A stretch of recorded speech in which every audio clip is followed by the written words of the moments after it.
How's everybody doing on this fine morning?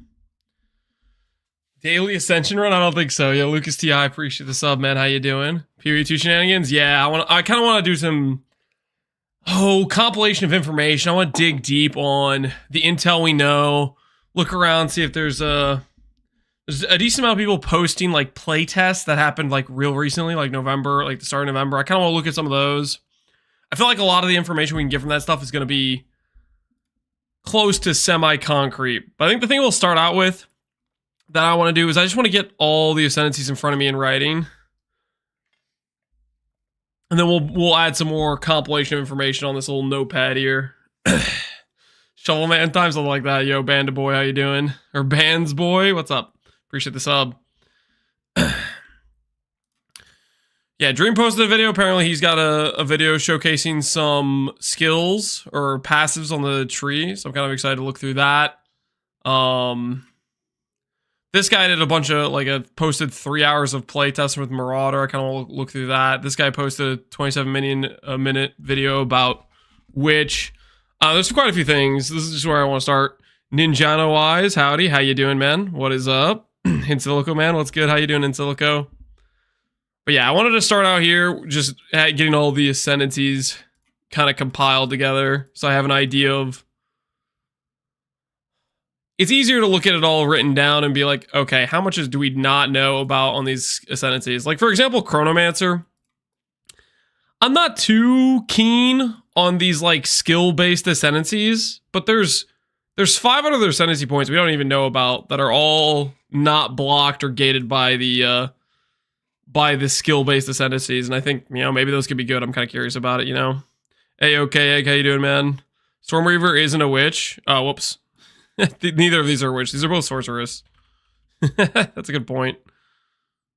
Don't mind my my notation there.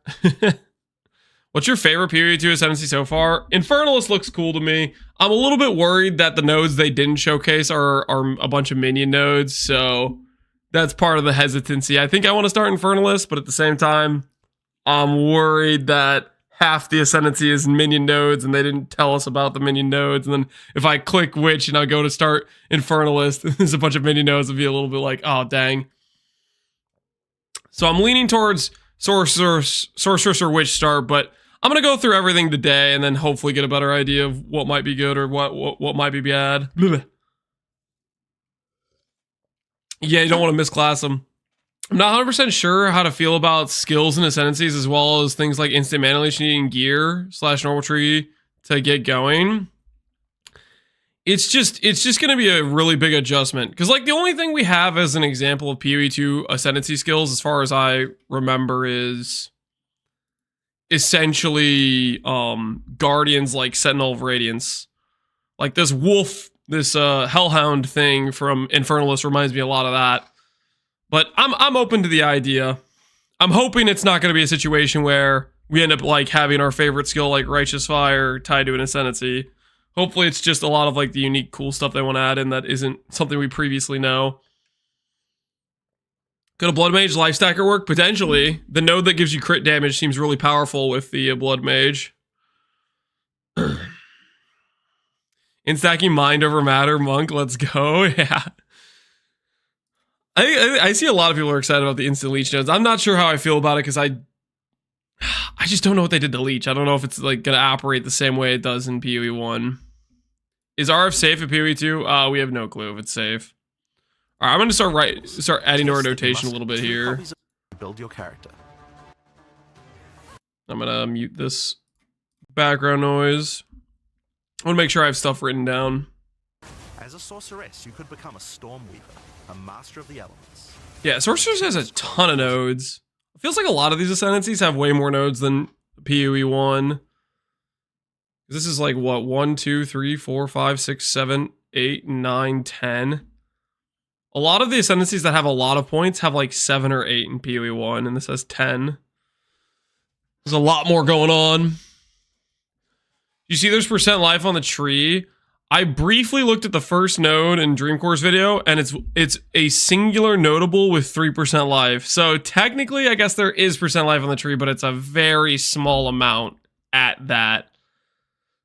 Because 3% on one notable. I think he said he saw percent life on 3 notables total is what he said at this point. I was like, okay, so there is some life. But we'll look at that a little bit later. I wanted to do this first. I wanted to look at the ascendancies first and write it down.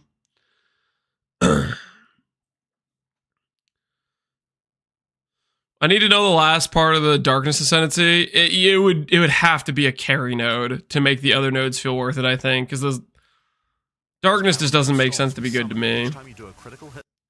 Yeah, Tempest Caller. Elemental Storm cast on crit spell.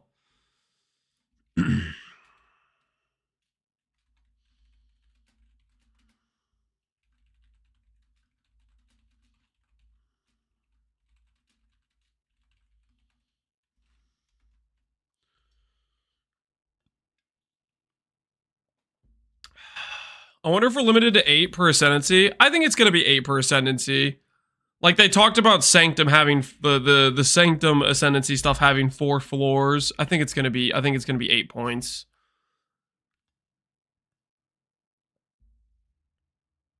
It's 30% damage is extra at level 100, but that's if you take no damage or if you force no ES onto your build with Mind Over Matter. Like it's a very weird conditionality to it. And it's for, you're spending, at that point, you're not taking advantage of the defense, and you're only spending 4 ascendancy points for gain 30%, which I feel like you could get that amount of damage from, like, your auras, potentially. But I don't know. Have you thought about your secondary tree? Clear on 1 boss, on 2 seems to be the obvious way to go, or combo. Oh, you're talking about the extra weapon passive, Simone? Yeah, it seems like that'll be the case, where it might make sense to set up a single target skill and a clear skill. I think that's way more likely than people setting up, like, 5 different combo skills that they're going to conditionally use in certain instances. I can see the scenario where you want the nodes that just are heavy single target nodes that suck at clear, or the skill and you just use that skill like on the bosses per se. We know the money making method is going to be Sanctum. I don't think the same currency generation is going to be in Sanctum. Money-making method's gonna be Faustus, guys. Let's be honest with ourselves. Faustus exists in PoE 2. That's where the money is. With a spell.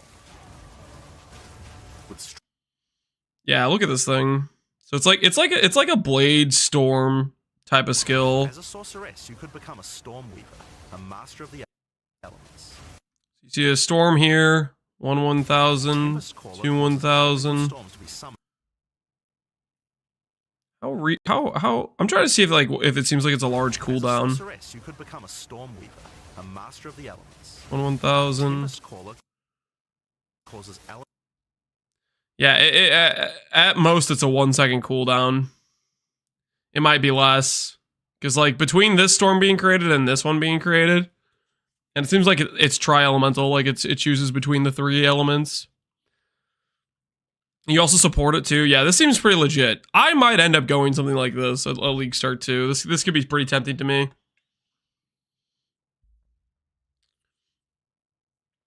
Money making could be Metacraft's currency. Yeah, and to get that you do Ritual. That's definitely going to be something. But it won't be initially, because initially people aren't going to craft with that. Initially people are going to craft with ID scrolls probably.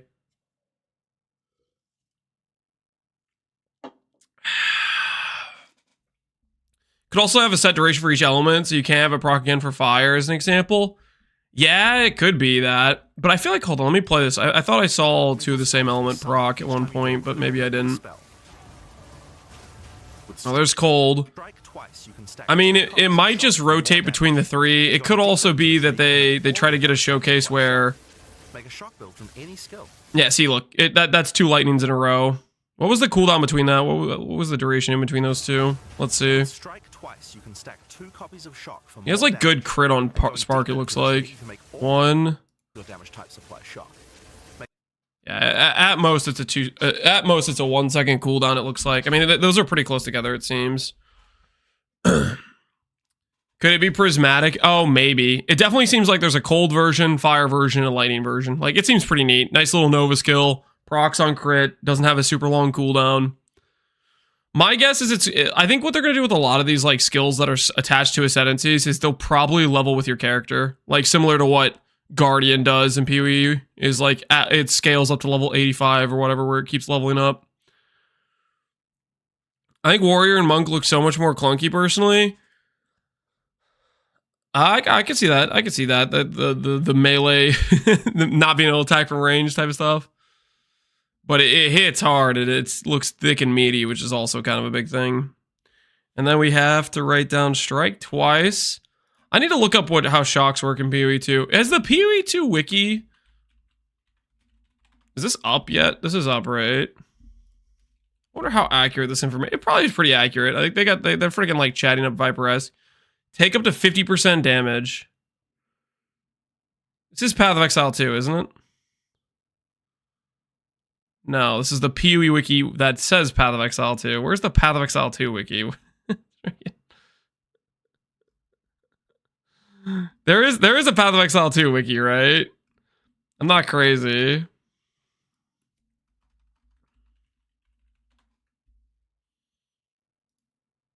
PoE 2 wiki is now live. I'm so confused. Is this literally it? Is just this one page? Did I get a puzzle cube as well? Yeah, we opened it. It's just the one page. Man, that's how much info we know? Holy, we know nothing! No mention of shock? We got no intel, man. We got nothing. What was in it? A divination card was in it. Did you get a unique ore card? I got a card. We low rolled, man. We low rolled. I saw on the FAQ page, though, they are apparently going to sell in very limited supply, they said, for a Path of Exile 2 unique. So they're going to do it again. Lance got stuck when he had to draw a dragon. That's not what happened, okay? That's not the situation. All right, so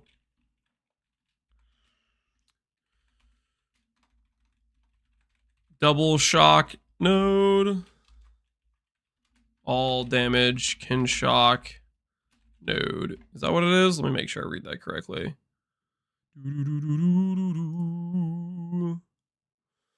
Target should be affected by 2 shocks, 50% less shock duration, and then all damage feature reduces shock chance. Okay. All damage shock chance, and double shock, plus 50% less shock duration, which might be problematic, maybe. I opened the wrong wiki leak. Wait, link. This is the wrong one. Hey, do I need to try again? As a reference, many of the changes relative to the original game are documented here. Oh my word! There is a PoE 2 wiki. Okay. All right, can I type in shock? Stormweaver Invoker, Tempest Bell. Okay, so they have stuff that mentions shock. Does it talk about it in lightning damage? No, it does not. I feel like Ascending, like Invoker, Stormweaver, and Titan are all good choices to simplify the learning of new mechanics to not overwhelm. Yeah, there's gonna be certain classes that are just like way more straightforward than others. Like they said in the interview, they were trying to do like one ascendancy that was more out there and a little bit weird versus one that was more straightforward, which is like definitely seems to be the case. But the weird ones might also be OP. You know, they might be good. But yeah, this one seems like fairly straightforward. Uh-oh, I'm getting a call from my wife. Hold on.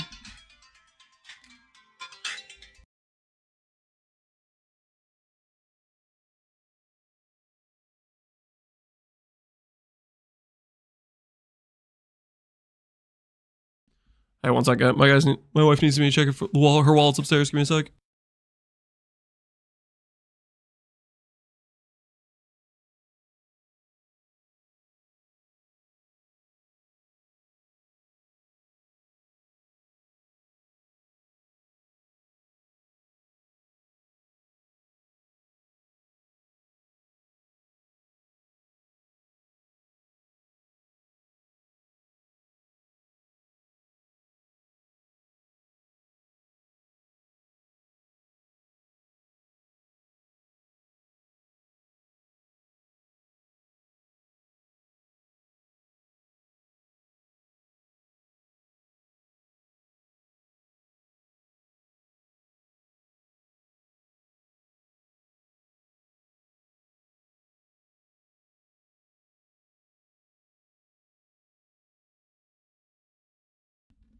Okay, I'm back. Sorry about that.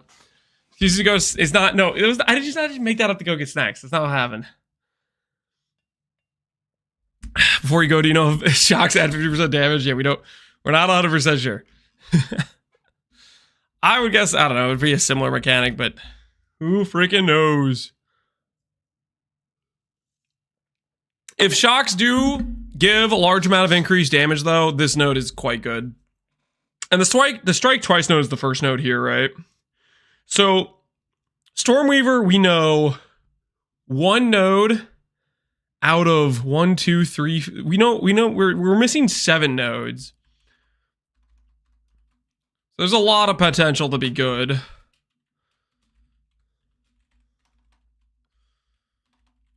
These base nodes seem like they're kind of decent. So if the other nodes are good, there's some potential, right? Witch Hunter seems very fun with the AoE skill. Oh, the explosion. Yeah, Witch Hunter seems like pretty generically good, I think.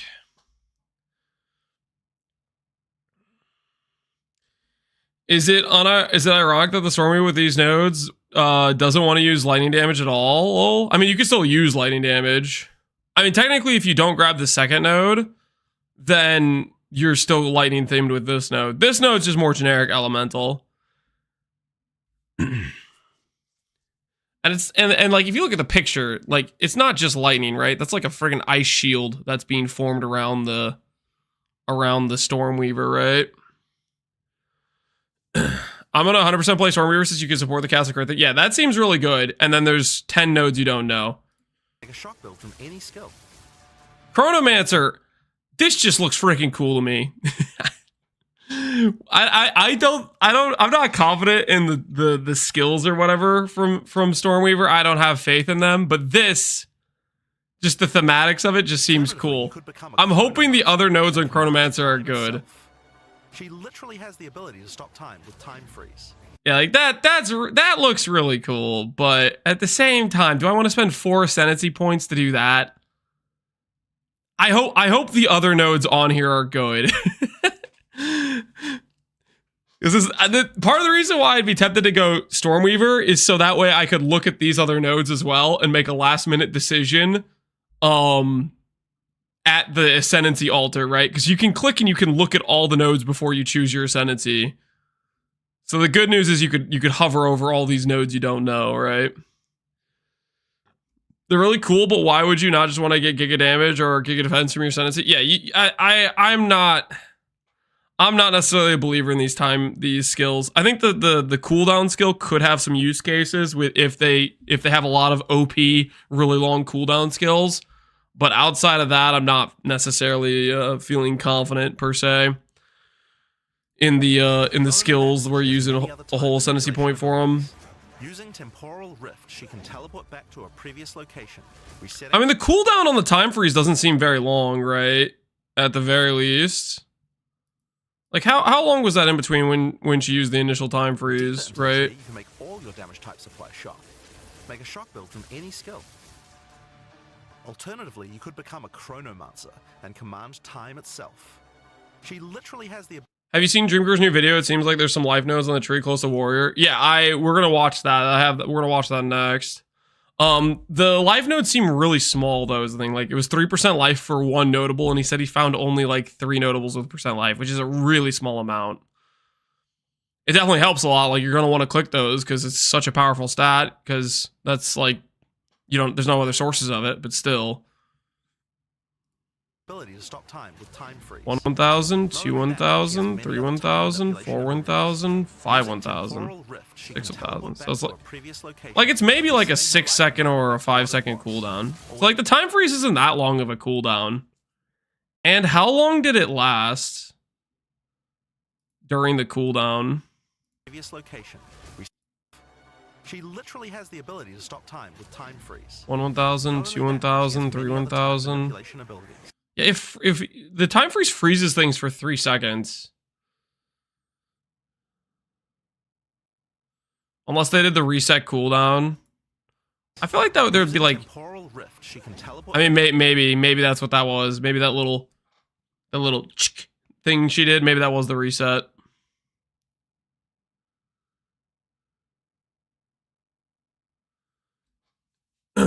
So 3-second freeze is really powerful, but if it's a longer cooldown than it is, I don't know. It's just hard to give up that much power. You're giving up a lot of power if your whole ascendancy is 3 abilities, right? Maybe for Sanctum it would be good. Chronomancer for Sanctum. Yeah, there'd be some potential there. You know, if you're constantly switching zones and you're getting it reset. Looks cool, but not sure how it plays out. Yeah.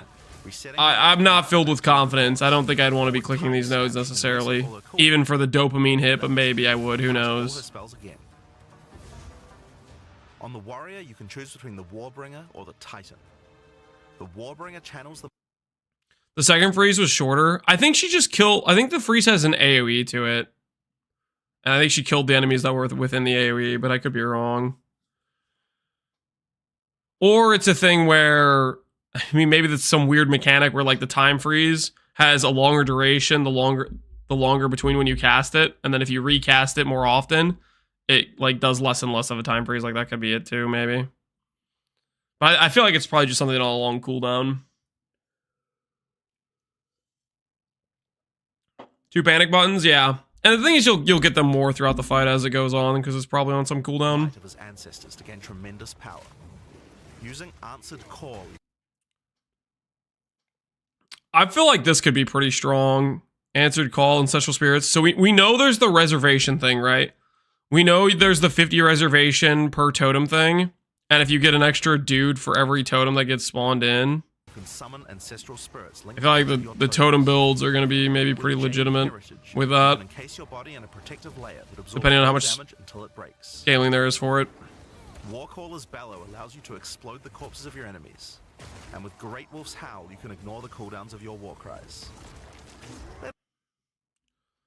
I haven't looked at too many of the war cries. Do they have any of the war cry intel on here? Warbringer, Seismic Cry. Let's look at this, for example. They don't have the information on here, really. We're getting outclassed by PUE2DB. Skill gems. Let's look at the war cries, just out of curiosity. Gives you knockback distance, more stun buildup, hits ignore enemy fizz reduction, exerts next melee attack, exert additional attack per endurance charge. Interesting. Other war cries. Ferocious Roars, kind of a war cry.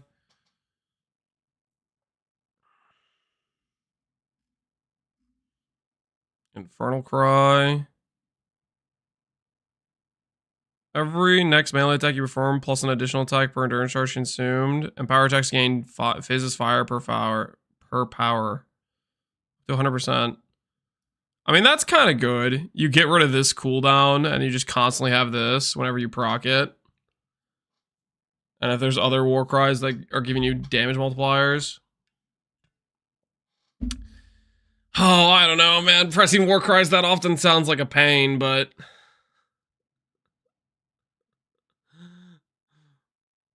The thing is, like, you take the time to war cry to make your next attack do, like, double damage. And then you have to do it, like, every time. That feels weird.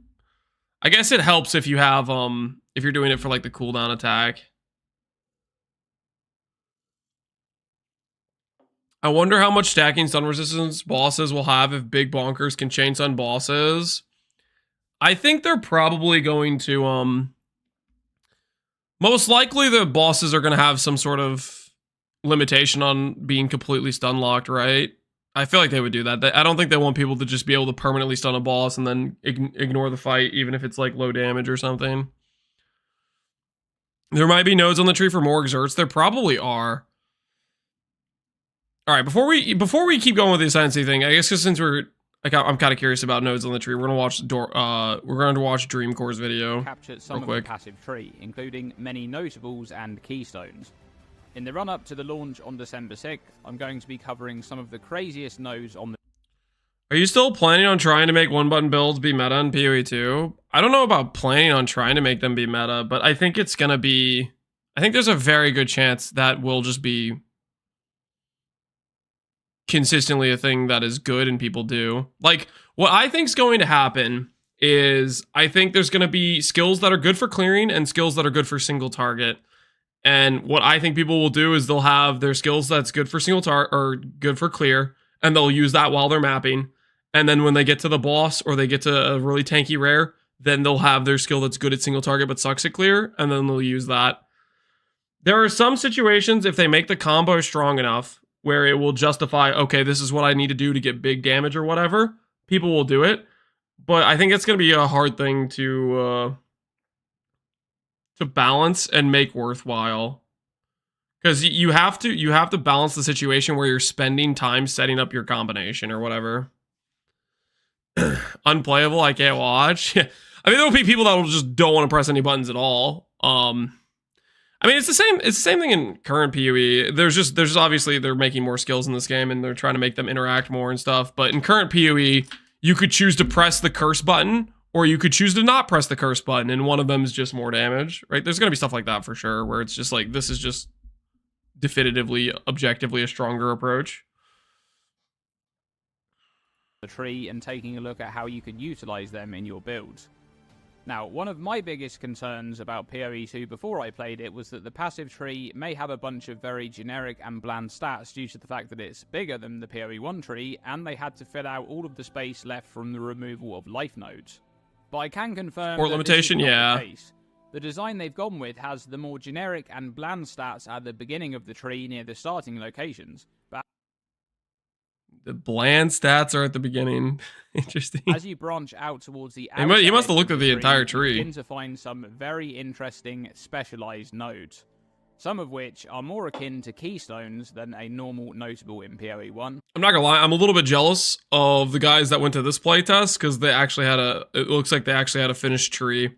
When I did the playtest in June, I wanted to hover over all the nodes and look through the entire tree, but the tree just wasn't done. There's a lot of like nodes that are like to be determined type of thing in June. But I was planning to hover over every single node, but it just wasn't. And others just have some wasn't insane stats. wasn't ready. In this first video, we'll be looking at some nodes in the strength area of the tree, where the warrior stars. Mouse over every with notable. this Yeah, one, that's what I would have done Unbender, too. which is located pretty much in the middle of the strength. Yeah, the thing is, okay, 3% life. I think in the video he said he found 3 nodes with life on it. It's still such a small amount. I just can't see life builds competing with ES builds. I think they're just gonna be so far behind numerically.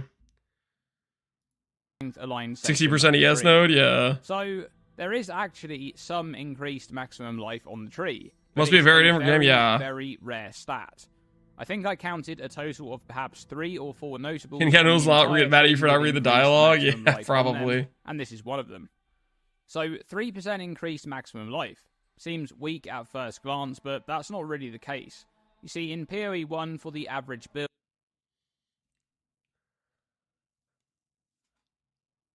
Yes, it's stronger in this game because there's no sources of it, but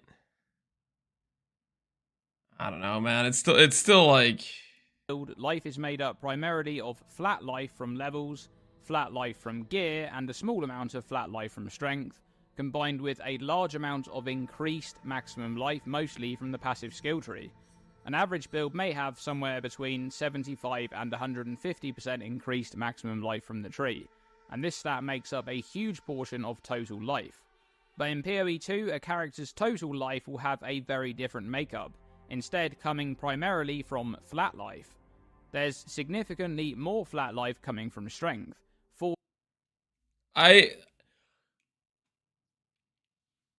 Significantly more. Did they change it? It was 1 life per strength when I did it, the playtest. Did they make it more? Did they make it 2 life per strength? 4 times as much, in fact. So 4 times as much. Did they make it 2 life per strength? Wonder if this is in PoE wiki. Strength. Let's see. It is 2 life per strength. Okay, so that is more, but you're still getting only 5 strength per small point instead of 10. Did you try Sorcerer on the test? I played a Monk on the test. Played. 2 per now. Hi, by the way. Yo, Dreamcore, we're watching your video. Like, you get 2 per instead of 1 per 2, right? So it's four times that. But the thing is, the amount of strength, and this goes for all the attributes, the amount of attributes just on the tree are half as much, basically, right? Because all the nodes are 5 points on travel versus 10. And the other thing is, well, maybe on gear it'll still be the same. Maybe we'll still be able to get like 55 strength on like a pair of boots or whatever. But on the tree, it's only like twice as much life is coming from it, and that's still not. It'll add up. It'll add up if you could get a decent amount of strength on gear, but that's gonna be a pretty big gearing requirement. I don't know if this will work, but my plan is to spam skeleton clerics, use minion cast on death. The idea is to constantly revive each other and have them heal you. That might work if they're constantly dying, though, but maybe they won't die that much. Do they have 30 attribute nodes? I don't think so. But maybe Dreamcore. Dreamcore, why is this video only like 5 notables? Somebody said you hovered over every notable and you're gonna drip feed us like this? Only 5 notables? I feel like the flat life from gear leveling up must be higher on the endgame characters will have 2k life. It's only slightly higher, I believe. And I'm going off MP's video.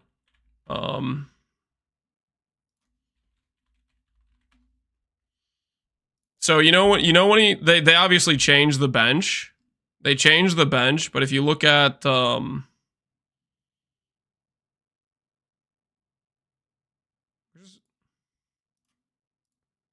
this video? Is it not here? Shouldn't it be like right here? He removed it? Maybe they had him remove it because he had the bench on it. Maybe they told him to take it down because he had the bench. But anyways, in the video, he had the crafting bench, and it showed the highest tier of life for a body armor, and the highest tier of life for a body armor was 219. In current PoE, it's like 189 for T1 life, right? So the flat amounts I think are going to be slightly higher, but not significantly. That's like a factor of about 15 to 20% higher, which is definitely not going to make up for the difference of running a character that is like 100 to 150% life if you only have 10% total on like the tree from, you know, like 3 different notables or whatever. I think it took it down because a lot of it was outdated. Yeah. Which, like, the bench thing, I think, is the obvious thing, right? Because of the gem sockets versus the bench. At least that's what I'm guessing was why. The characters with a decent amount of strength will be gaining a chunk of flat life from just this stat. There's also still... Is armor different too, or is it fizz still? Armor's defense that provides damage reduction to physical damage from spells and attacks. Percent depends on the size of incoming hit relative. Hits with break percent armor can break a given portion of armor. Interesting. So there's no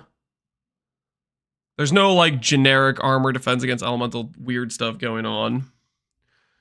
My brain, I'm just trying to figure out how on earth non-ES builds can compete with the ES numbers. I can't see it. My brain cannot see it. I have to be missing the flat something. life coming from levels and from gear, which could scale higher to offset the loss of the majority of increased maximum life on the tree. This means that any increased maximum life modifiers you obtain will have far more value. The endgame Infernalist had about 3,500 life. Yeah. Yeah, the one that was doing the that they showcased doing the no-hit run where they just walked it in and it got instantly one hit. It was like 3,700 life. Which we don't know what level that character was or anything, right?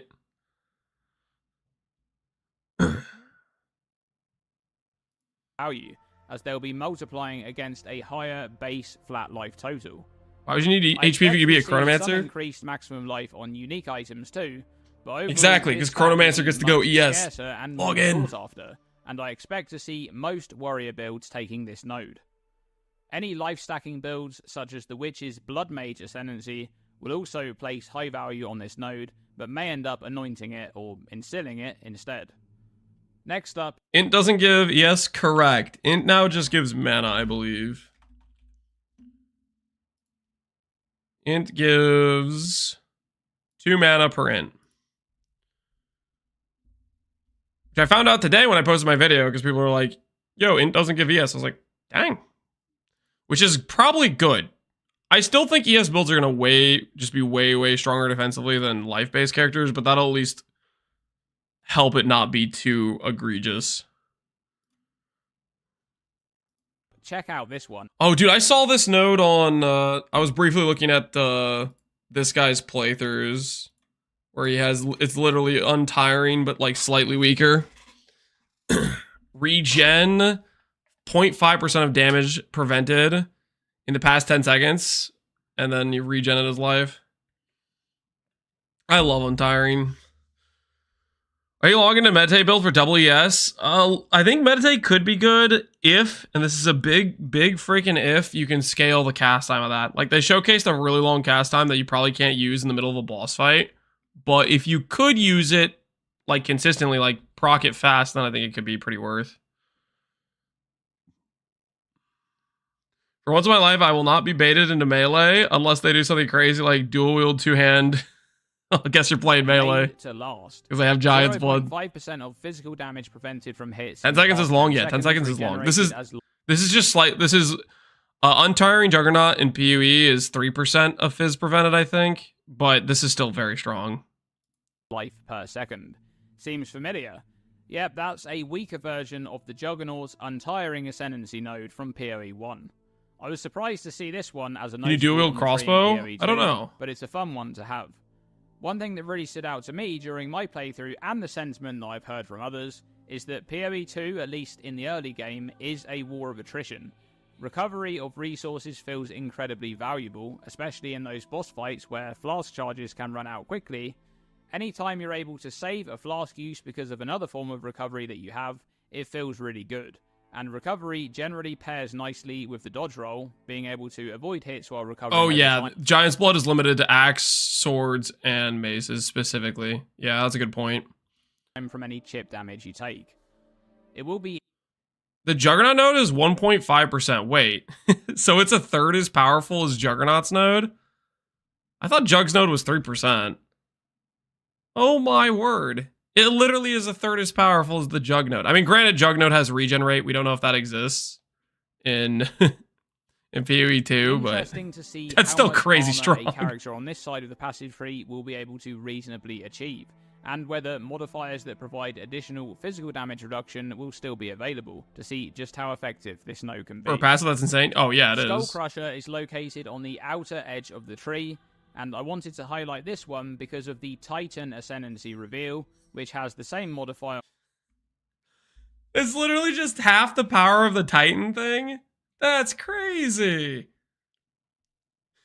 On the Ascendancy at a higher value of... Dude, notables are kind of cracked. On the surprising strength notable. These modifiers will multiply together to provide an Does blocking with raised shield count? Potentially. Heavy stunned enemies as long as you're using a mace. Overall, block works for Divine Shield in current PoE. I don't know if it works for Untiring. I haven't tested that, but there's a good chance it might work that way. The Titan may be a fairly generic and bland Ascendancy, especially compared to some of the others, but I think it will feel really nice to play. Being able to stun enemies more often and deal a bunch of damage against those heavy stunned bosses, that's going to be extremely satisfying. Next up, Spike Pit, which is located nearby. Jagged Ground you create applies 10% increased damage taken to enemies. This one makes Jagged Ground you create apply 10% increased damage taken to enemies that are standing on it. Now, I discussed the potential of Jagged Ground in a previous video, and I think having a bunch of ways to generate and explode Jagged Ground will be really powerful. And this node only acts as another multiplier to damage, and pairs quite nicely with the aforementioned Titan Heavy Stun combo. I can already tell Dreamcore, he's gonna log in. He's gonna log in to the Titan. You can hear it in his voice. He's thinking about it. Most ascendancies seem quite generic, lackluster. You really think so? All right, let's discuss Leech for a moment. I think they're actually doing quite a lot of unique stuff. I think the biggest departure from current PoE is they're doing a lot of like skills. That's the biggest thing that's like different from current PoE is skill stuff. 20% of leech is instant. This is literally that's I wonder what they did with leech, dude. I don't know, man. Amount of leech, increased amount of life leeched, slower instant leech. It sounds busted. Yeah, it's just like we don't freaking know. Do you think most Sensei nodes are skills? Do they just choose to show off those instead of more passives? I think they chose to show off those. I think there's going to be a lot more nodes that are not skills, to be honest. These two notable. They're making Senseis unique, not just generic more damage multipliers. Yeah, which I think is a pretty big improvement ultimately. Just damage multipliers are just kind of boring.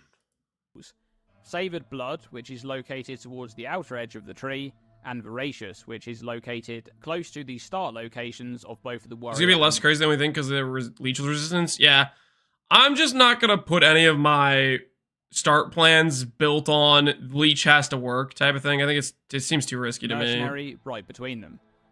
Savored Blood just seems extremely strong. In PoE 2, Leech will not have a cap and is instead limited. I'm personally not a fan of the granted skills because it goes against the you can do anything with the class feeling. Yeah, I feel that way too. The tying skills, the class. I'm not necessarily a fan of it, but I'm open to trying it and see if I end up liking it. Maybe that feeling of having the identity be more attached to the ascendancy is a good thing. Like, to some extent, you do want your ascendancy to have identity. You don't want it to be completely bland where every witch, no matter whether or not you're an infernalist, whether or not you're a blood mage, you don't want it to feel the same per se. You want them to be different. Limited by your damage and the monster's leech resistance. We currently don't know how long a leech instance will last, but we believe that it may be 1 second due to Harishi's comments during the Zizaran interview. A 50% multiplier on leech recovery is incredible. Meanwhile, the slower expiry of leech would make a 1 second leech last 1.25 seconds, ending with a 20% net recovery increase to the amount of life leeched per second. But with leech lasting longer, you'll also gain that recovery for longer in situations where you need it. So I feel that in some situations, the downside of this notable is actually an upside. However, the power of this node is truly revealed when combined with instant leech, such as the Voracious notable, which makes 20% of leech instant. This portion of instant leech fully benefits lot of leech from the Andes. 50% increased amount of life leeched modifier, and is unaffected by the expiry modifier. I think this will feel really nice, having a decent amount of instant leech and slower recovery leech on top. Roll attack. Great gameplay. Sounds like you're being a bit of a hater there, Viridian. These two nodes still last because they're really Armor applies the fire damage taken from hits. interesting. Heat proofing is located towards the outer edge and makes 25% of armor. That's also pretty applies to strong. fire damage taken from hits. This is extremely strong on its own. Anyone who's been playing PoE 1 for a while will recognize this from a similar stat that used to be on the Juggernaut, which made 8% of armor apply to elemental damage from hits. Tell him to stop being a coward and drop a full list. Is calculated post-resistance mitigation. He's milking it. Armor is more effective. Dreamcore, I don't know if you're still here, but I know what you're doing. You did the math. Okay, here's what he did. Okay, he broke out his calculator. Okay, and he went through and he said, okay, I have 150 nodes that I can showcase. And then he was like, wait a second, how many days do I have to stretch this out? Oh yeah, 2 weeks. And he said, you know what? I'm gonna show 10 nodes per video, and he's gonna make 14 videos over the next 2 weeks, drip feeding us, psychologically torturing us, not giving us the full list because he's sadistic like that. He did the math. This is perfectly calculated. Okay, nothing personal. Yep, just business. Powerful and mitigating damage that has already been filtered down by resistance. This node is only for fire. He's evil. He's not evil, guys. He makes some pretty good videos. Very strong. He might be a little bit sadistic with torturing us like this though. Interesting to see if we end up having mechanics such as tempered by war in PoE 2, to make this type of notable far stronger. Yeah, if Tempered by War existed with that notable, that'd be crazy Now, strong. speaking of fire damage, Unnatural Resilience is located nearby on the outer edge of the tree. This one grants 2% to maximum fire resistance. Come on, there's no way they don't make this notable and then also not give us good RF. Surely there is an RF player at GGG. Okay, we got an inside guy. He made this notable, and he's also making sure Righteous Fire does not get destroyed on delivery. Okay, he's protecting us. Have you seen Cyclone or EB at all? I don't think so. I think there's a lot of skills we're missing right now. What I think they're doing is they're specifically like, okay, these are the 6 classes we're going to launch on early access. These are the themes we're going with, like, you know, the crossbow theme. We have the mace theme. I think they're making all the skills that are related to those themes, making sure they're balanced, and then pushing those out with it. And then they're holding back on the skills that are related to different, like, archetypes or themes. Like, I think that's what they're waiting on, is essentially, okay, the Templar we're going to release in a later patch, you know, a couple months from now. We'll launch Righteous Fire with Templar type of thing.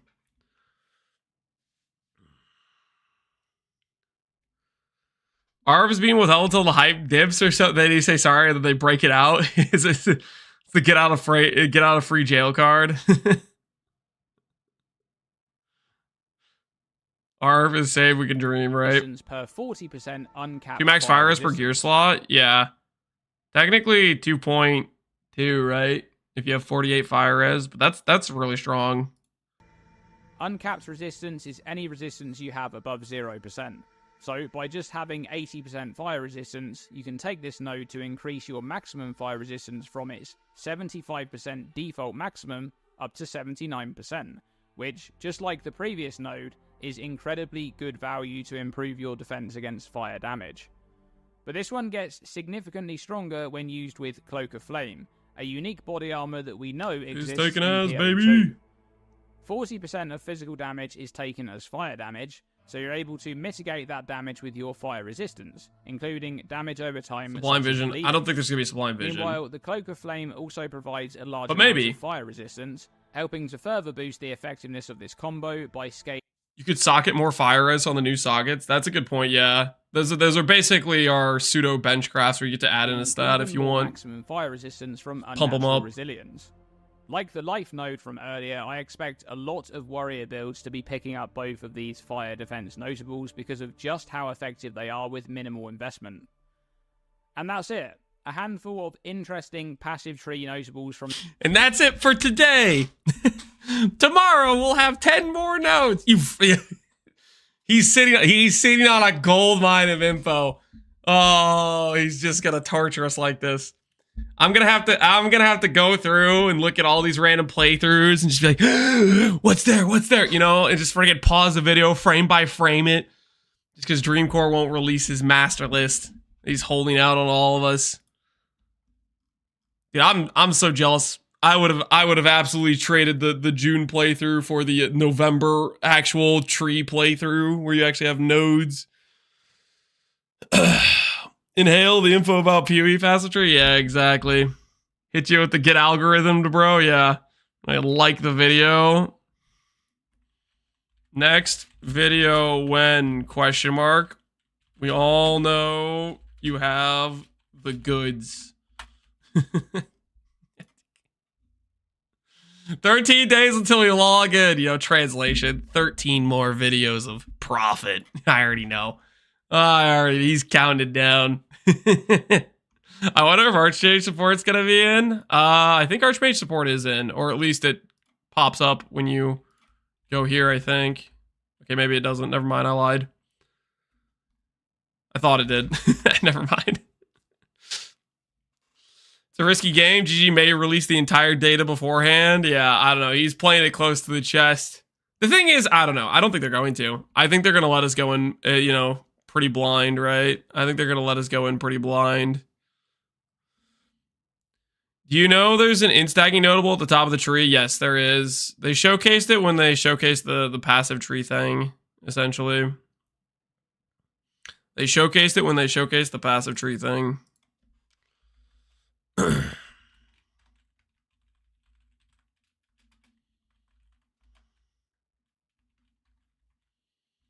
Doo-doo-doo.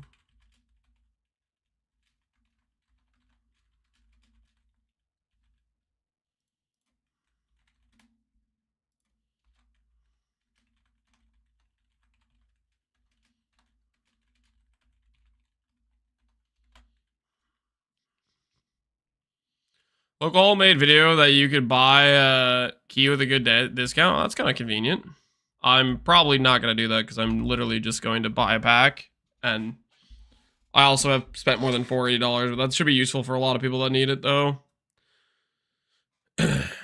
I do think people will data mine stuff with a preload for PoE2 comes out, which that'll be like the day before, right? When do they normally do it? Like the day before? I'm going to play another character to give you time to catch up because I'm at 47,000. Wait, what the hell, FC? You're 47,000? How much quality of life of the character are you taking out? Wait, what the hell? I've been busy, dude. I've been looking at PoE2 stuff. You can't keep making the number go up. He's cheating.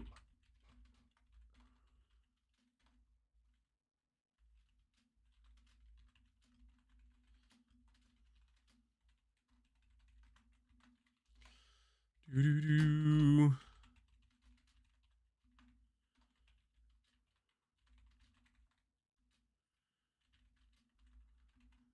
This looks like Valarch armor to me, the encase in Jade thing. How many ascendancy points does this guy have? What are we talking about here? How many ascendancy points does this guy have? 1, 2, 3, 4, 5 nodes that they didn't cover. And then they showed us 4. Man, I like the fact that the ascendancies are having a lot more nodes to them. I like that. Like a lot of PoE1 ascendancies, you know, just they end up being the case where it's just like you just keep using the same nodes over. Like for example, Inquisitor, you like every single Inquisitor you make pretty much always has Righteous Providence, like with 100% click rate, and then they pretty much go either Pious Path or they go Battle Mage. Like it feels like super limited. You never click this node. Like some ascendancies kind of end up boiling down to that. So having a couple more choices to like add a little bit more variety to it, I'm pretty freaking excited about it. Badge Harris, some guy. I just don't know who this is. I am not. He has 450,000 subscribers. He's obviously like a pretty big content creator. I just don't know who this is. I don't play WoW, guys, and apparently he's a WoW guy, so I just would never have heard of him. You know what I mean? Not in my realm of existence. A PvP streamer, yeah. I don't know WoW, guys. It's not in my realm. Quite famous for WoW, yep. 20% for you to use skills you use yourself to cause aftershocks. And there seems like there's stuff on this on the tree. If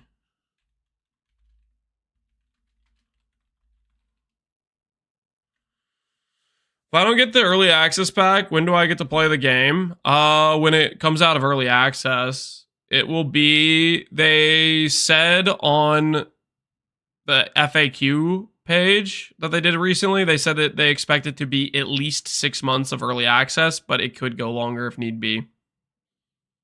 They want to do it, they want a full release by 2025, but it could be like late 2025. It could be as early as like, you know, summer 2025, but it could be late 2025, you know? Everything looks amazing, but I'm going to be locked in with the Warbringer shouts. Dude, I hope it turns out well for you. I'm not a Warcry enjoyer myself, but I can, I hope it turns out well.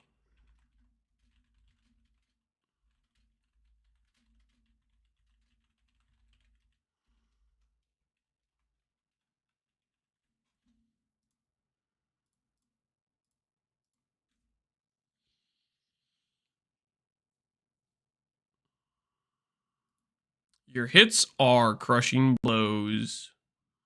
Crush the enemy. We know all GG Lofty release goals. Yeah, they had to delay. Like, the original plan for early access was going to be June. And then they swapped it to November. And then they delayed another 3 weeks. I could see it being the case where they were planning for the June release, and then they kept seeing people be like, "Where's the end game?" And they hadn't done end game yet or something. Then they're like, "Oh snap, we're gonna make end game before the release." You know, I could see that being a thing that happened. It could have been other things where they just didn't have stuff they wanted done. You know, but I could also see it be a situation where they saw how many people cared about the end game on the release and how D4's reputation got roasted alive for having no end game on the release. It could have been why they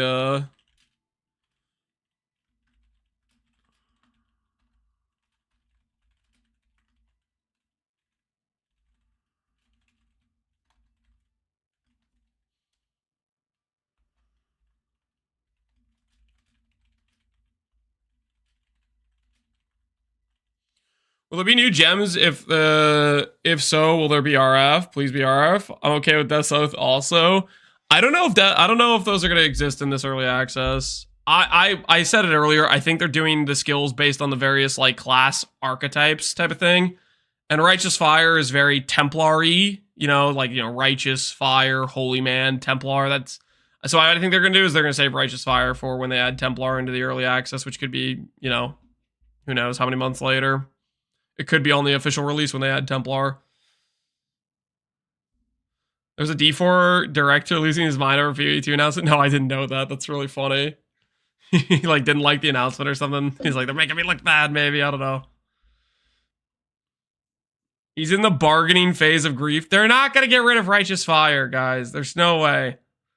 1, 2, 3, 4, 5. Right. There's a node right here. It's hiding. Dang it. It's hiding it again.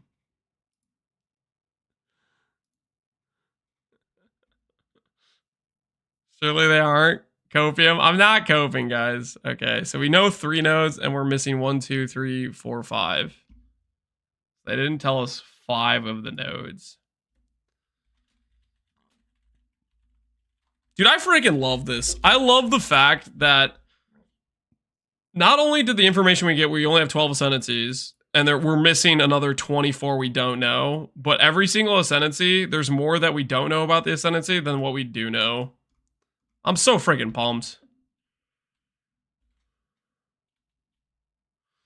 He was saying there are things like Souls-like, roguelike, and we should normalize Diablo-like.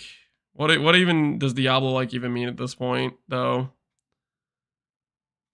He got roasted for it? Yeah, I think which would be appropriate given what D4, how it's been reviewed and what it is.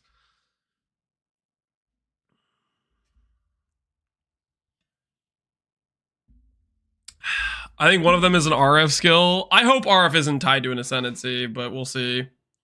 I wouldn't think they would tie it to an ascendancy. Probably ARPGs with the depth of the shallow puddle. Yeah, something like that. ARPGs with the depth of a shallow puddle. I think one of the nodes not shown is RF, dude. You could dream Ramison, but I gotta be honest with you. I think it's not looking good. I want RF to be in so badly, but I think it's gonna be a later type of thing. I don't think it's gonna be on the launch. I want a dream. I do, but I don't think it's gonna be in. Just let your Infernal Dog cast RF for you. The Infernal Dog, by the way, is like pretty dang it's a permanent. It's a permanent minion from what I could tell, and it doesn't require spirit. So like picture Guardian, but you don't have to summon it to get the DR. Like that's a really good freaking node, especially if you can put some supports on it and it deals like any semblance of okay damage, you know? They showcased it a little bit in the IGN video.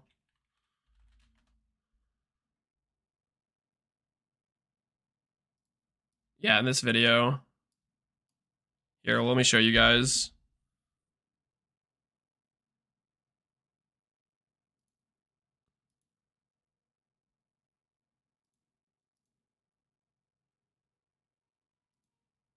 What point do they showcase this?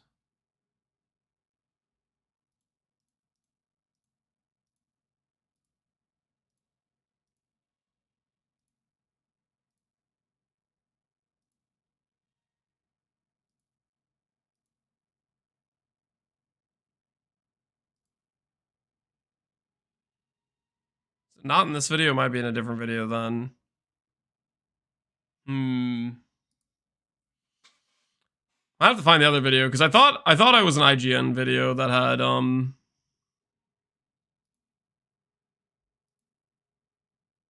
yeah, it's right here. It's right here. It's right here. Look, so that right click to activate, it doesn't look like it requires spirit. And it's just like instantly there, and it's like a permanent minion, the Hellhound thing. Because that seems pretty dang cool. I can see it coming with the update that introduces Templar, especially with GG lean more into class identity. That's what I think too. Even though Righteous Fire is a skill, and this goes for all skills, you can use it with whatever class you want. It just works better for like advertising and showcase purposes to be like, this is the theme. We are the crossbow guy. We use crossbow skills. But realistically, the best crossbow build might not even be the mercenary. It might be a ranger. For all we know, it could be a Templar, you know? Depending on various ascendancy points and what nodes are on the tree and how you can path it and stuff like that.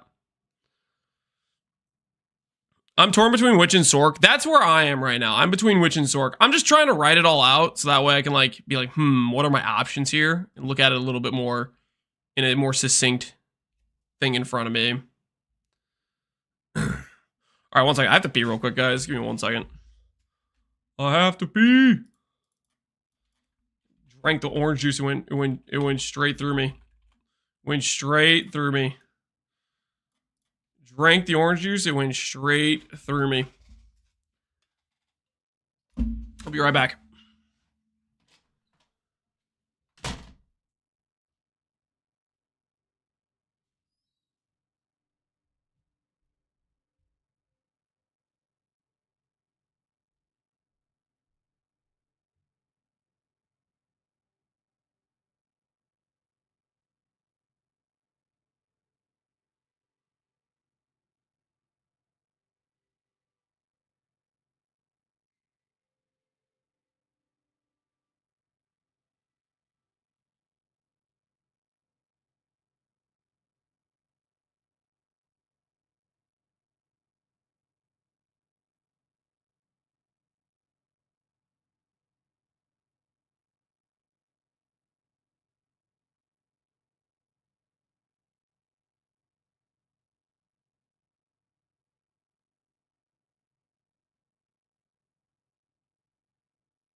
Whew, I feel relieved.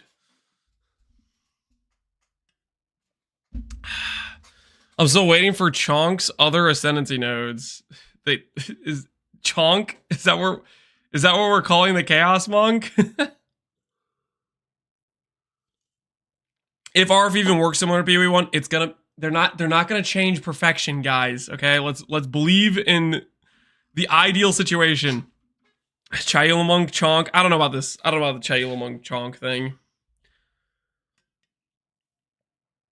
Clarity is now a support gem for buff skills. Wait, really? Where is this information? Is it in the support gem thing? Clarity, support, buff persistent. 20% increased mana regen while a support skill is active. Interesting.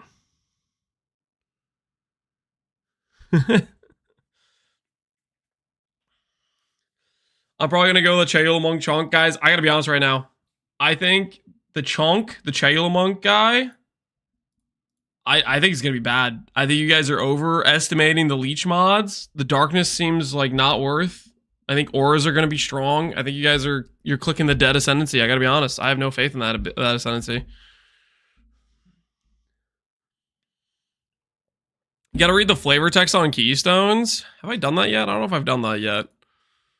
Flavor text on a lot of things is pretty cool. Light and unadorned, like wind on the water, you will be acrobatics. All hits can be avoided. A wooden construct, mutant blind, be fear, but fear the wrath of the shackled mind. Necromantic talisman. I mean, a lot of the flavor text on so many things are quite good. Ultimate Unga Bunga. I think that's what Woolie's gonna do. I could see Woolie just logging full into Giant's blood. I'm kind of worried. I don't know. Maybe this is just because of PoE 1 brain rot. But my thoughts on dual wield is just like, I have such a low opinion of dual wield because of PoE 1. But they've changed it, right? Surely PoE 1 dual wield is not how PoE 2 dual wield works. I'm looking at Sork. Me too, man. Me too. I'm looking at the Sork as well. You can use a shield. Yeah, shield plus two-hand weapon, that's pretty legit. The main thing I'm wondering is what the attribute requirement's going to look like. How much of an issue or non-issue that's going to be.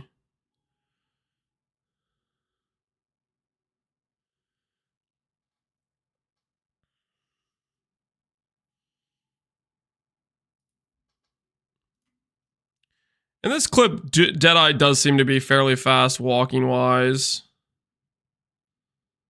But I wonder how much it actually is.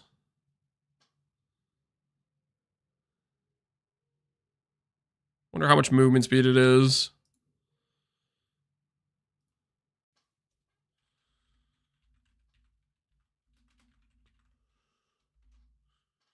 How do you feel about the life stack ascendancy? It's a bit of an unknown. I think it could be good, but it's pretty dependent on how much can you scale life, how hard is it to get crit in this game.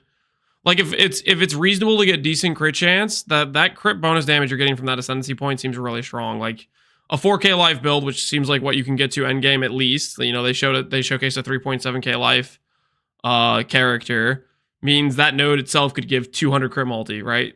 Or what is effectively 200 crit multi. You think of that in PoE 1 terms, 200 crit multi for an ascendancy point is a hell of a strong node. So to me, it feels like the first node is basically a power downscaler, but then it counterbalances the good nodes behind it to some extent. Hopefully it's accessible. Yeah, there's a lot of like cast on crit stuff.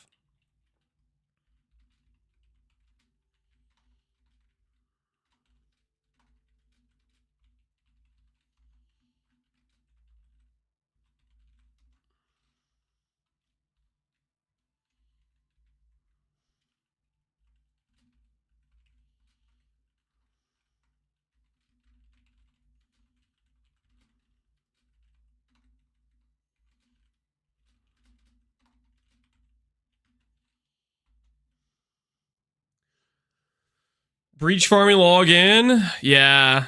The breach, I don't know. The Atlas system itself looks pretty cool. I'm definitely going to want to prioritize doing some bosses. Bosses are my favorite thing in PoE in terms of like pushing and seeing how good a character is to fight those. And that's going to be a goal for me for sure.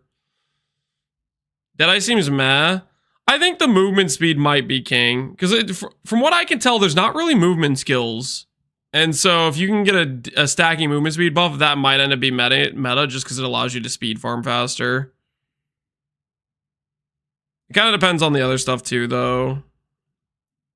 All right, there's 1, 2, 3, 4, 5 nodes we don't know about for Deadeye.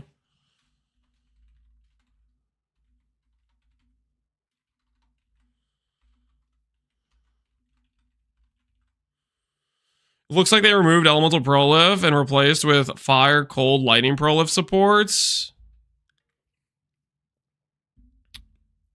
Fire, Cold, Lightning Prolif. I guess for shocks and freezes and chills and stuff. That's a little bit weird.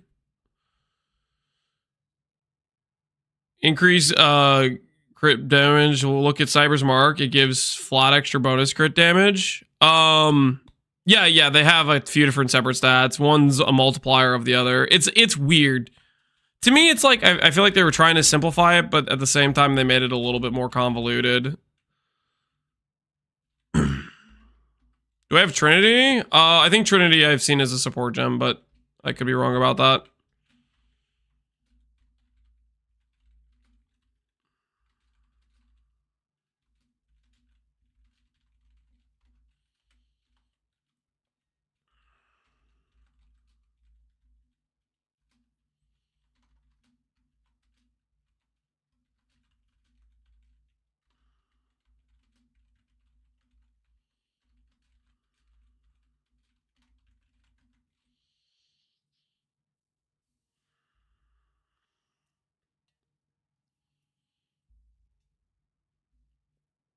I don't know if I could read that as 30% more poison damage. That might be better than that. If it's something where you're doubling the cap and you're still having maintain time on all of them. Do we know that poison has a stack limit? That's kind of what it seems like. There's like two ways to read this. I feel like you can read it and be like, oh, Pathfinder can inflict 2 poisons at a time, or the cap is doubled. And I think it's the cap is doubled.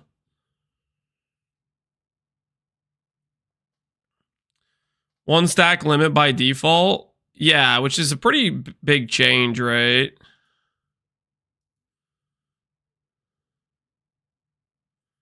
Are we getting more uniques? I would say that's definitely going to be the case. I bet they'll tease more uniques too throughout the next 14 days. They'll probably give us some teasers, and uniques will be one of them, I bet.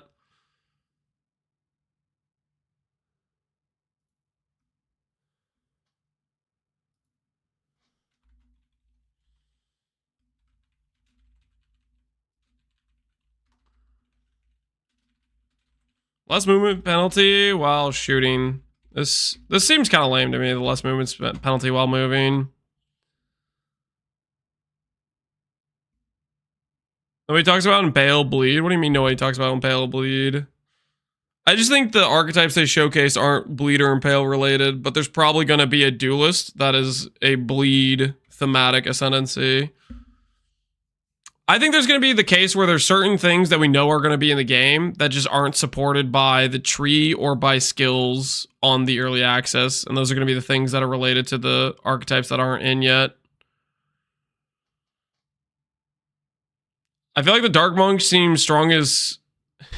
Or is that Copium? I think it's Copium. I don't think the Dark Monk's going to be strong. I think the Darkness thing seems like you're trading basically 2 of your ascendancy points or 4 of your ascendancy points for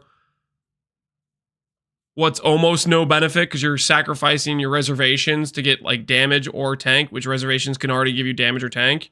And then instant leech is a big, I don't know, factor. If instant leech is good, then the monk will be good. But if the instant leech isn't good, or if you can get the instant leech elsewhere, which we know there's a 20% instant leech node on the tree because of Dreamcore, then maybe it's not necessarily relevant to sacrifice your ascendancy power when you can get that stat other places.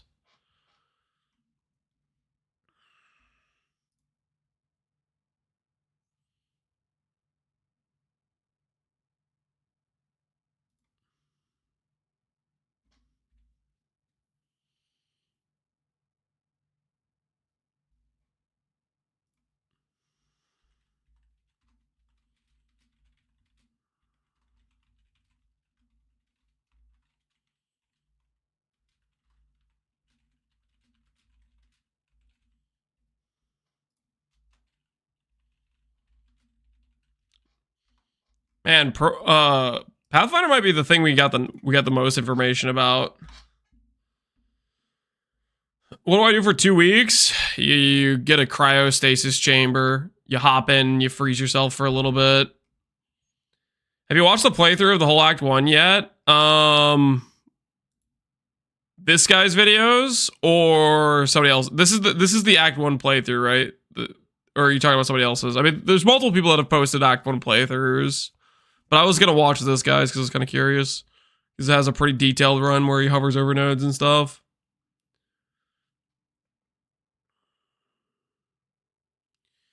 PvE1 is anything like PvE, or if PvE2 is anything like PvE1, the strongest ascendancies are the most defensive ones, and the Dark Monk has some of the best nodes. I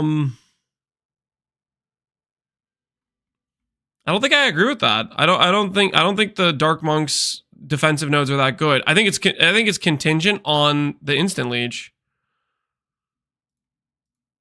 Like, the instant leech has to be good, and it has to be something you can't get elsewhere. And we know there's a notable that has 20% instant leech, which may mean you have the ability to get it elsewhere, and you might want other scaling vectors.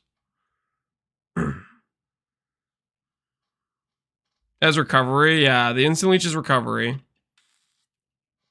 And the darkness nodes, I don't even think that's necessarily defense nodes or damage nodes. I think that's you lose 4 points for, I don't know. The last node in that darkness tree has to be something that makes those better. The Dark Zones are bad. They seem really bad to me. You give up auras for a quasi mediocre defense and a quasi mediocre offense that like swaps around. Like if you take damage, then your offense goes away and so does your defense. We don't know damage numbers. On most things, we don't know damage numbers. There's a lot of like lack of information we have.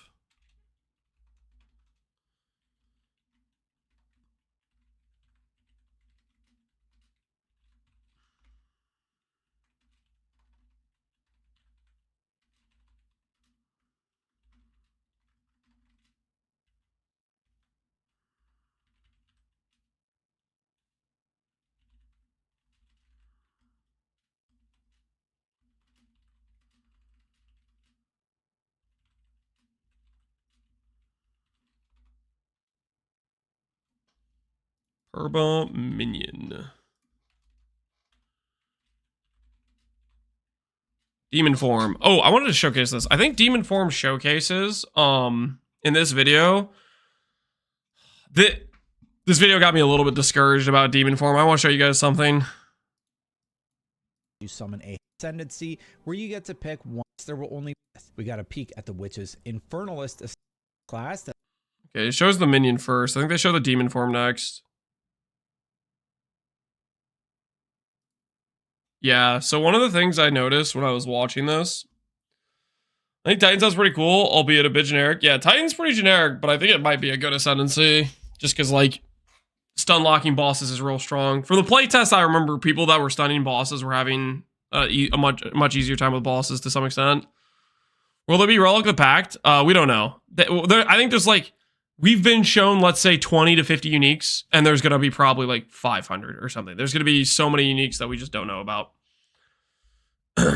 I'm interested in Ignite, Hound, and SRS build. SRS looked really cool from the showcase, and the Hellhound theme, the Hellhound Ascendancy, I think is one of the best Ascendancy nodes of all the ones we've seen. Permanent minion, gives you DR, you can support it, does extra damage. Like, I could see playing just, I play like a Firecaster. I'm not even like a minion build, and I would consider grabbing that node just for the DR. It's super strong. Oh, yeah, but anyways, one of the things I was excited about Infernalist was this ascendancy. When Jonathan talked about it, he talked about it as something where you would take increased damage and you would deal more damage over time and it would ramp up. But what I can tell from this video is look at this. Look at this. So he's running around and you can see the life starts to drain, right? The life starts to drain. So it seems like it's a ramping degen. And on top of that, it goes straight past your ES. So to me, that seems like it's not like a take damage situation. It's like a lose life situation. Which means you can't use it with an ES build. So if my theory is right about ES builds being OP, I think I'm tempted to. I was gonna plan around playing on this ascendancy, but this would brick being able to be an ES build, like RF. Well, it's not the same because it goes straight to your life pool. It goes straight to your life pool. Like Lich form, yeah, it's like you're constantly dealing damage to yourself, but it's not like dealing damage because you just go straight past the ES because this is the ES bar, right? Like right there, and that's not getting degened, but the life is getting degened. Like you see the life getting drained, right?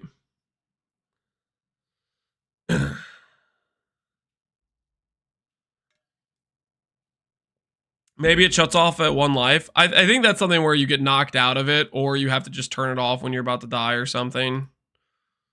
But what I'm saying is it probably won't work with CI based on that. Maybe it's chaos damage. Well, chaos damage doesn't bypass ES anymore. I think chaos now deals like twice damage to ES or something like that. Like it's different.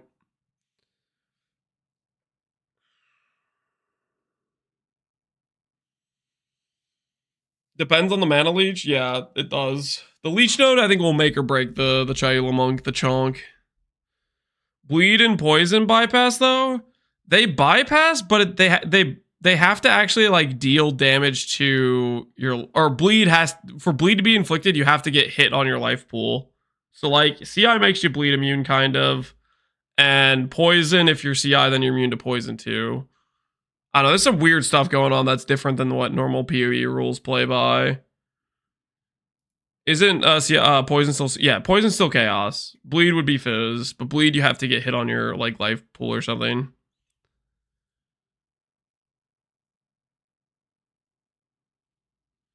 Hear me out. Blood Mage gets giga crit damage from life stacking. Sunder gets guaranteed crit versus broken enemies and double crit damage. So what you're saying is you're gonna log into a Sunder Blood Mage.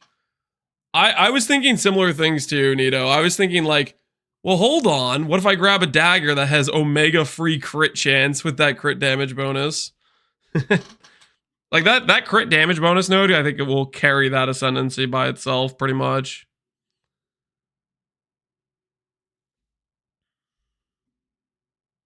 Do we know if demon form buffs minions? We don't. We don't really know anything about the demon form other than it clearly degens your character and the degen gets faster the longer you're transformed. So it's like, it's a situation where it's going to like kick you out of the transformation eventually. And then like, yeah, because initially it's not draining. Then you can see it start draining faster and faster and faster. And then we also know, Jonathan said it makes you cast faster and deal more damage or something like that. Do we know much about minions? Not really. Other than the minion specific videos they've done showcasing like specters and reservations and stuff.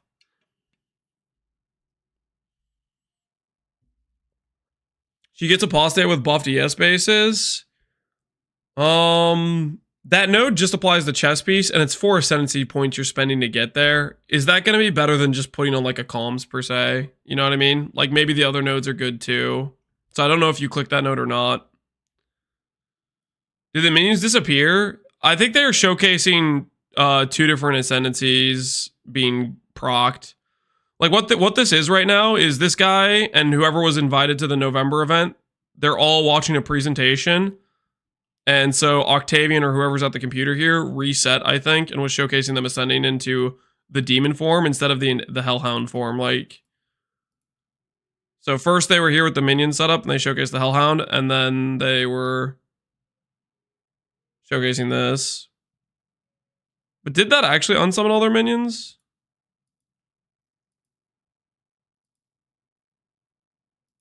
Oh, that is weird. They did have minions there.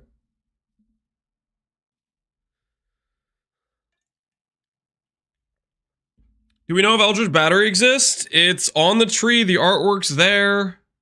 People have seen it. It's on this list of keystones.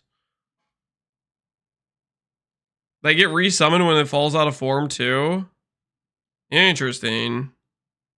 So you can't have demon form and minions at the same time. That's a little weird.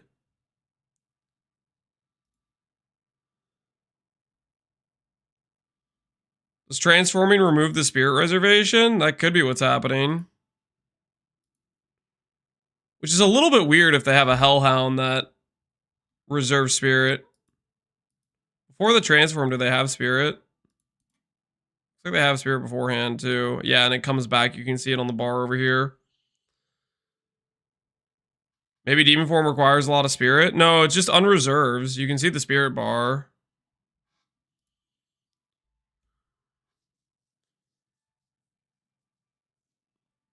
We're all hungry for details. Yeah, this is gonna be a long 2 weeks. This is gonna be a really long 2 weeks. Luckily, tomorrow I'm doing Thanksgiving with the family and celebrating some birthdays for some of my nephew, and we have a lot of birthdays in my family around November, December time. So that'll be at least a 1 day time skip. It'll be at least a 1 day time skip.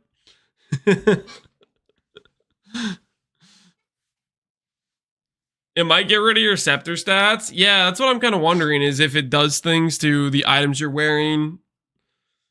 Like, when you go demon form, they clearly go from having weapons in their hand to not, right? So maybe it's like you can't do melee when you're in this form. Like, there's a scepter, right? Scepter. And then, boom. No scepter. Maybe the scepter is what's providing the minion skill. You know, that's what it could be. The Scepter might be where where they're getting the minion skill, and because they're swapping, then they lose them. But otherwise, they would keep the reservations if they were from like an actual skill gem instead of the Scepter. I'm moving, so I don't have time to worry about it the 2 weeks, so that's not that bad. Hopefully you get back before the launch, though. How do you balance that removing your weapons? Probably giving a pretty strong upside to the transformation, right? They have a minion skill on the Scepter. So maybe you can have minions while in this form, just not if they're provided from your Scepter, probably is what it is then. That's got to be what it is. Because that is a little bit weird to lose your reservations when you swap forms.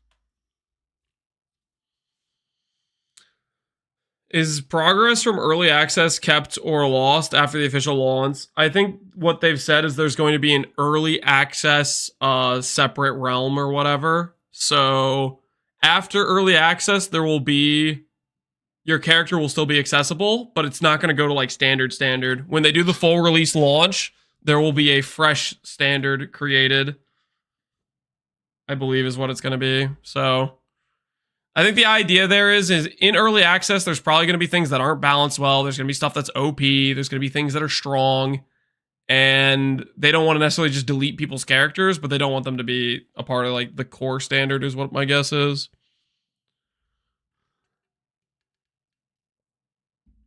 How would RF or Castle Grey work with combos? Depends what you're comboing it with. Like if you're doing RF, you need to combo it with other dot skills that actually work with all the scaling you have on your tree. Unless there's support for it. Generally, it's a no-no to combine a hit-based skill with a dot-based skill. Because one of them or both of them will suffer with how you have to spec your tree.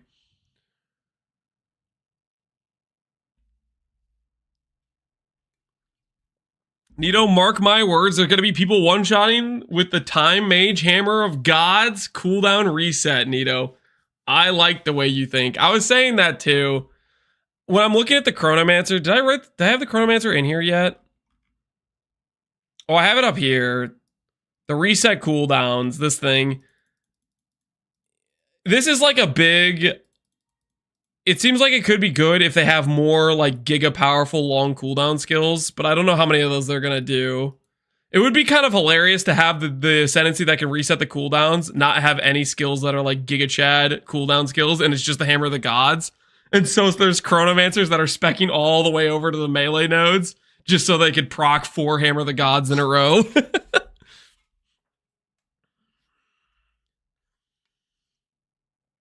How are those people going to be clearing? We don't know. We don't know, but they're going to be when they get to use their skill 4 times in a row, they're going to be talking about it.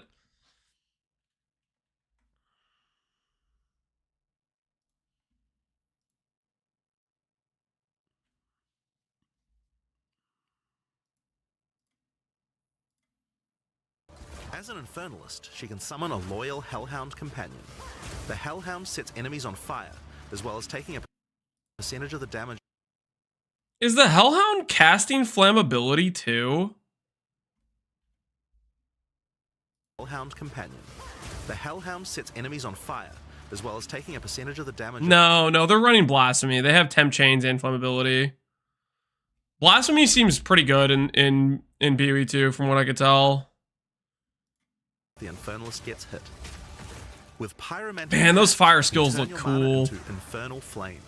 As you cast more spells, the flame builds up, and if it overflows, Fireball you'll take looks damage. cool. Solar Flare looks Using Bringer cool. of Flame, you'll want to make sure you keep the flames topped up.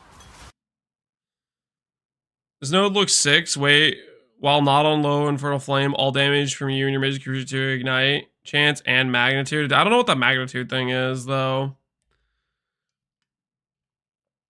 But this is an interesting one. You trade your mana pool for Infernal Flame. It's very weird. Blasphemy plus the 40% AoE, yeah. Well, it depends on how much you want to add cost to your Spirit Reservation, right? How do you remove the full flame you build up? It's removed whenever you get to full. Like, watch this little... Hold on. Watch the gameplay. You can see it building up. It's like every cast it builds up, and once you get to full... You can turn your mana... Once you get to full, it procs self-damage. So, like, this person lost a bunch of ES when they procced it. As you cast Look at more this. spells, the They'll flame cast it builds again, up and then it boom. overflows. It hits their ES pool. You want to keep casting? Well, as you keep casting... no, the casting builds up. Basically, every time you spend... It's like a reverse mana. Every time you spend, quote-unquote, mana, it builds up the pool. And then once you hit full, then it hits you, right? The thing is, the more mana you have, the less you're going to hit yourself, if that makes sense. This seems like there could be, like, I don't know what we have in terms of cast and damage support, but if we have, like, you know, recoup nodes and stuff, this could have some interesting use cases, along with the fact that, like, kind of solves your mana in a way. Self-damage loops? Yeah, there's some weird stuff like that. It's very interesting.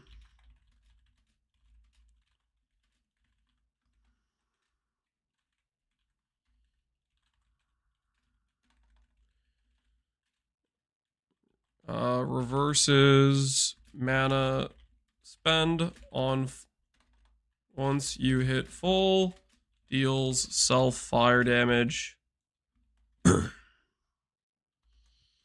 Yo, what's up, Rose? Not too much. We're just doing a little look-see at the nodes, at the ascendancy nodes. Where's the treadmill? I'm not using it right now. I'm doing too much like typing and research stuff. I don't think I would do well with that walking.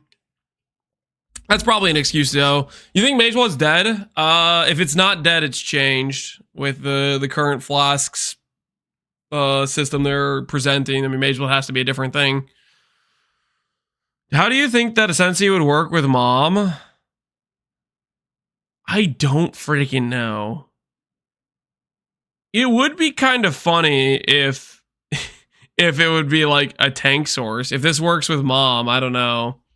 The thing is, damage is taken from mana before life, and if you don't have mana, then maybe it does nothing. So, like, I think it probably doesn't interact, and it just makes Mind Over Matter just make you take the damage.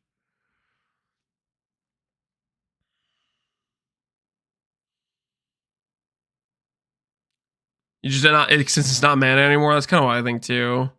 Mind Over Matter just is not synergistic with this at all. Using Bringer of Flame, you'll want to make sure you keep the flames topped up. While your Infernal Flame is above 30%, all damage from you and your minions will ignite enemies. Okay. This is kind of random, but he said while above 30%. Did I hear that correctly? While your Infernal Flame is above 30%, all damage from you... He said 30%. So, low... Low is 30% now.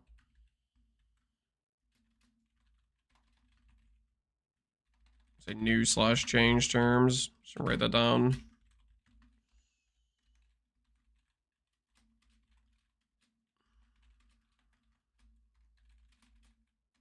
Interesting. They went back to low being 30% instead of 50. Really hope it's not inconsistent. Yeah, I would think they would. I would think they would keep it consistent with what they choose to do.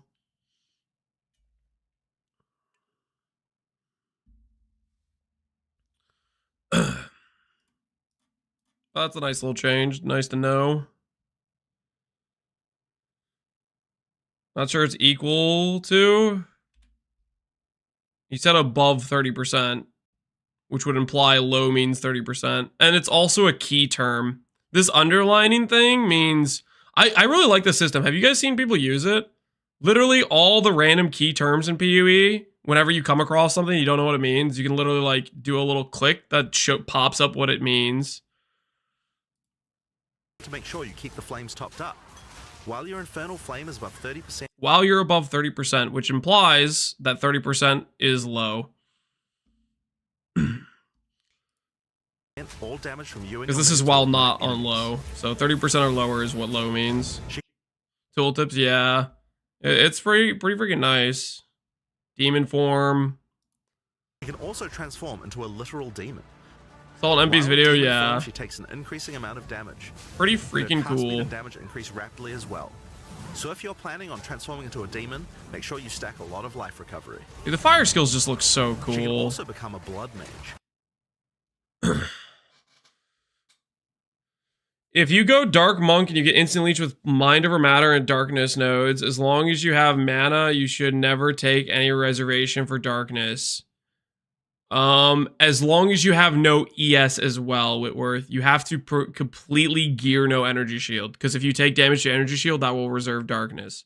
But yes, if you go Mind Over Matter, you get rid of all the damage going to your life, and you only take it to your mana pool, and then you don't take any damage to ES, then you won't take damage to your Darkness, and you'll keep the gain as extra.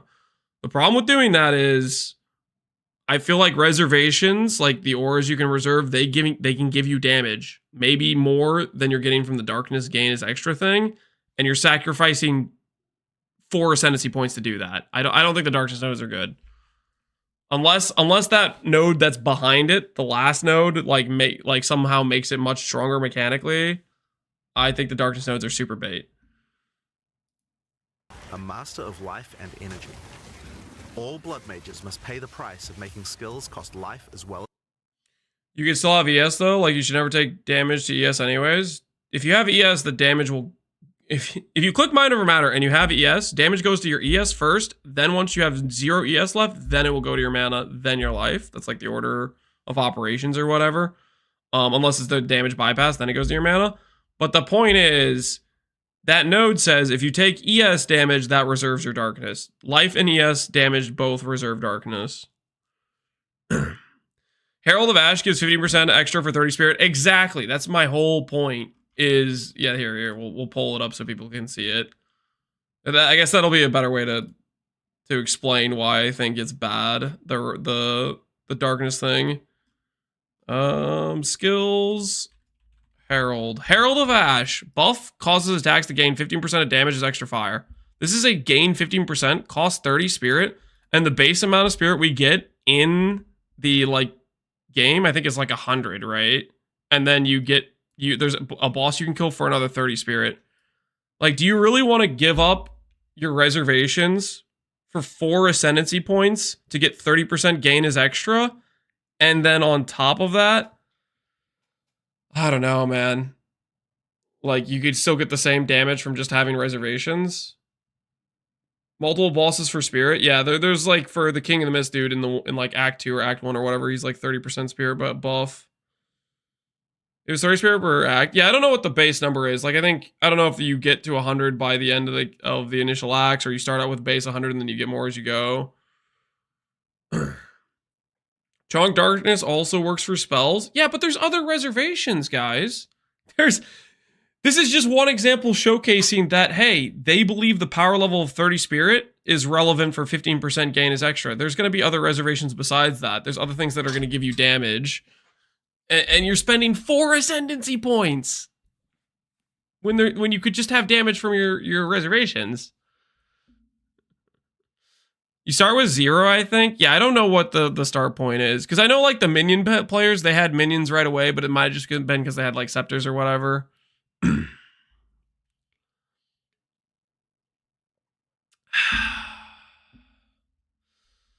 Which class is gonna be the aura stacking god? I don't know if there is gonna be an aura stacking god with the ascendancies or with the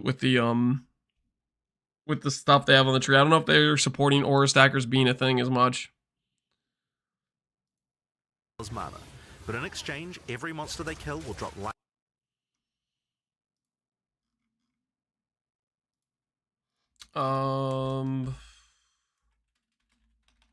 While not on low infernal flame,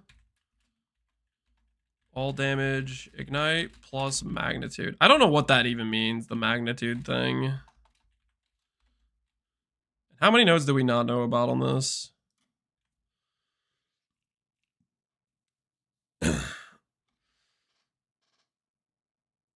It might be a Templar on official start. Yeah, Templar might be a while before we see. I think the first two classes they're gonna add into the early access, I think it's gonna be Druid and Huntress, because those are the ones they were advertising. And then like I could see it's like they launch here, then 3.26 happens, then a month later they're like, boom, here's the Druid and the Huntress, you know, with like a patch or something.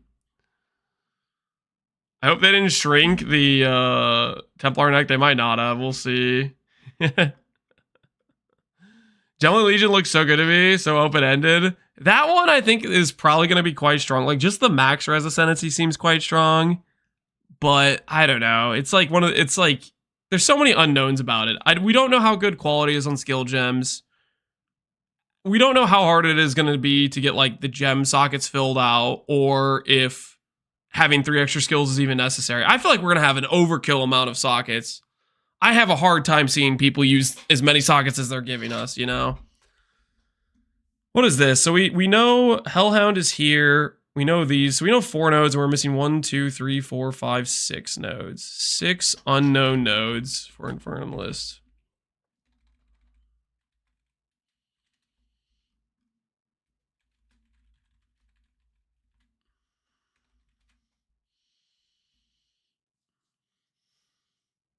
The Huntress looked insane. Huntress with spear stuff is pretty fun looking for sure. It's a bummer it's not going to be one of the ones that we get on launch here.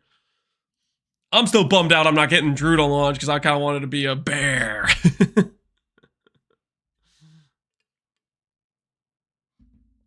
Early on, PoE's about min-maxing. I'm just saying about starter pick. Like, Gemini Legionnaire to me, I don't know. I feel like it'd be a huge risk to start that, you know, when you're just trying to get through the campaign. I feel like the nodes on it just aren't very good initially, but it would be good later on. It's something like I would not want to play it as my first class. It seems like a super big risk, unless the other nodes on the tree are good early, the nodes they didn't show us, which could be possible. That by far looks the most boring. Yeah, it's like the safe bow class. Just walk faster, shoot more arrows type of thing. Other Merc seems good. Yeah, Other Merc, its initial nodes seem like just generically strong. So like I think if you choose Mercenary, you'll get to see the nodes. Like you'll look through all your options before you have to choose, but you have the backup plan of the Witch Hunter is going to be good early type of thing. So seems like a safe option to me. Transforming into a demon, make sure you stack a lot of life recovery. She can also become a blood mage, a master of life and energy. All blood mages must pay the price. Blood mage.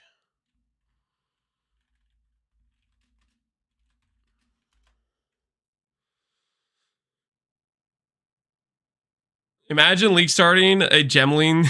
That's like League starting a Scion stacker build. Exactly. Gig HP, Gig RF. I don't think we're going to have Righteous Fire. I don't think we're going to have Righteous Fire at the launch, guys. I don't think it's happening. I want to believe it could happen, but I don't think it's happening. Blood Mage. First mandatory first node. Mana cost applies to life cost 2. Health orbs on kill. 1% crit bonus. Damage per 20 life.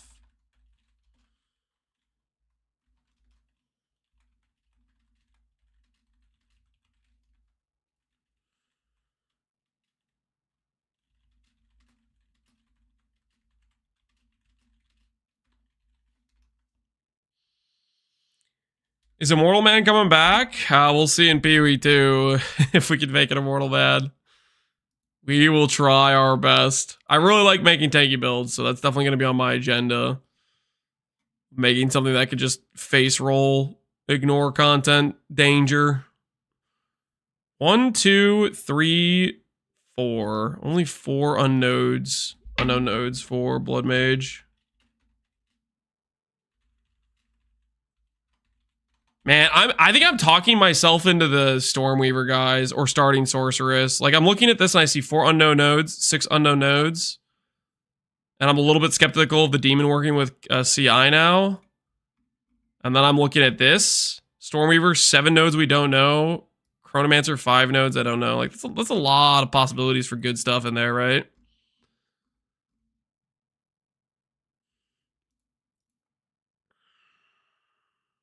How do you feel about 50-hour campaign? It's not a 50-hour campaign. 50 hours is like assuming you've never played an ARPG before in your life type of thing. I think it's probably realistically gonna be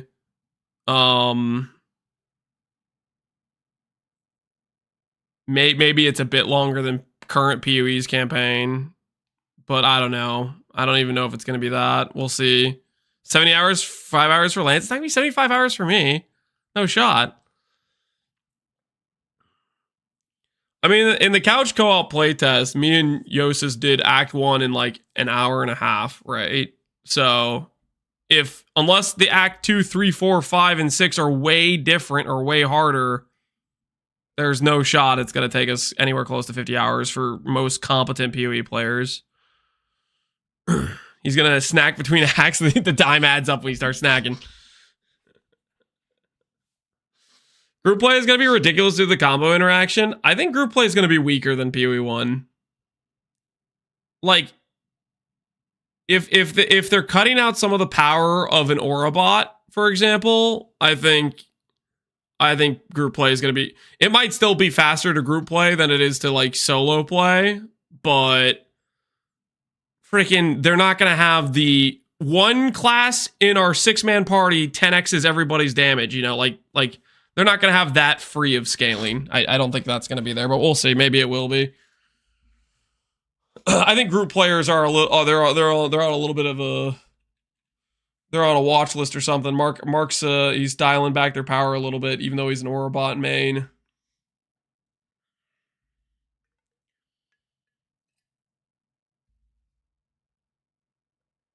People who think 25 hours, Act 1 and 3 for new players means 50-hour campaign for everybody needs to watch a new player run PoE for the first time. Yeah, it's a little bit out there.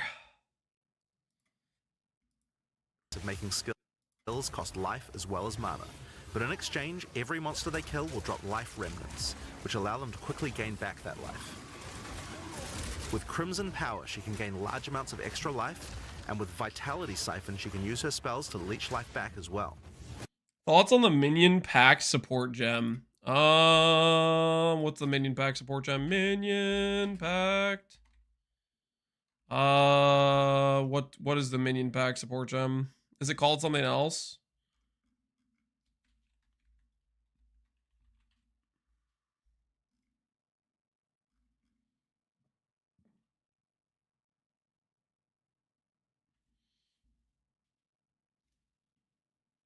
You're on skill gems.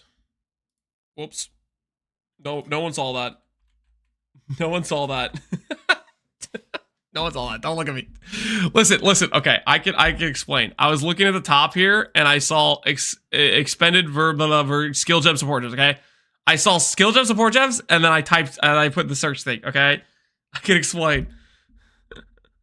I love that we can change attributes. Oh, it's so nice. You can literally respec nodes or like swap the attribute in like a chain of attributes.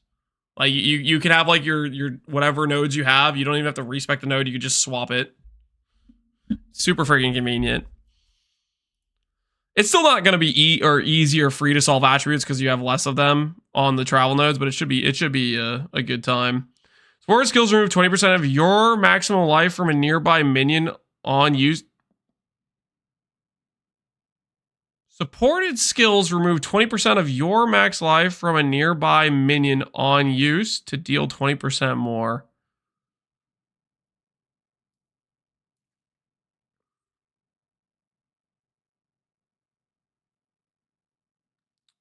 So I am PKing my minions to deal more damage. That's kind of rough. That's a lot of minions that are going to be dying to this. I don't know. I think Castle Crit Monk would be spell or attack. The Elemental Expression was melee attack for the Invoker dude. So I think it, like the Stormweaver has Cast on Crit for a spell proc, and the Invoker has Cast on Crit proc for a melee attack proc. They should let us be able to give minions names so we can name it Happy Friend and blow it up. That's a little bit messed up, dude. Once you've got a significant amount of life, you can use Gore Spike to make your critical hits deal incredible amounts of damage. Yeah, I think this node has to carry the Blood Mage Ascendancy. I don't know about the rest of the nodes. This node seems really strong. I think it's going to be a carry node. A monk who is in tune with the... Similar to how, like, Inquisitor has Righteous Providence, and that's, like, 100% a carry node for Inquisitor. Does the Deep Freeze support mean that if you freeze with another skill, you don't get the extra freeze duration? Since we only get one each support, that means you'd have to freeze it with that skill. Dude, I don't have these support gems memorized. Deep Freeze. Support skills have 30% increased freeze duration on enemies.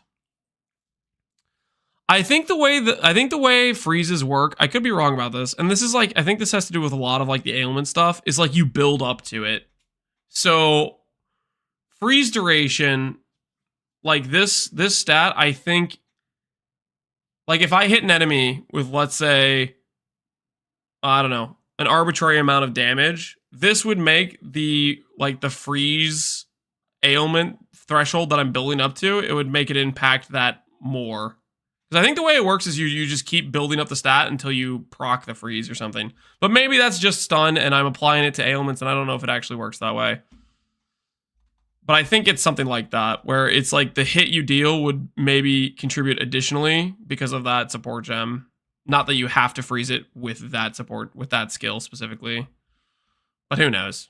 I like the ailment stuff is like they're changing how that stuff works, and I'm like, without actually playing the game, I'm not really sure.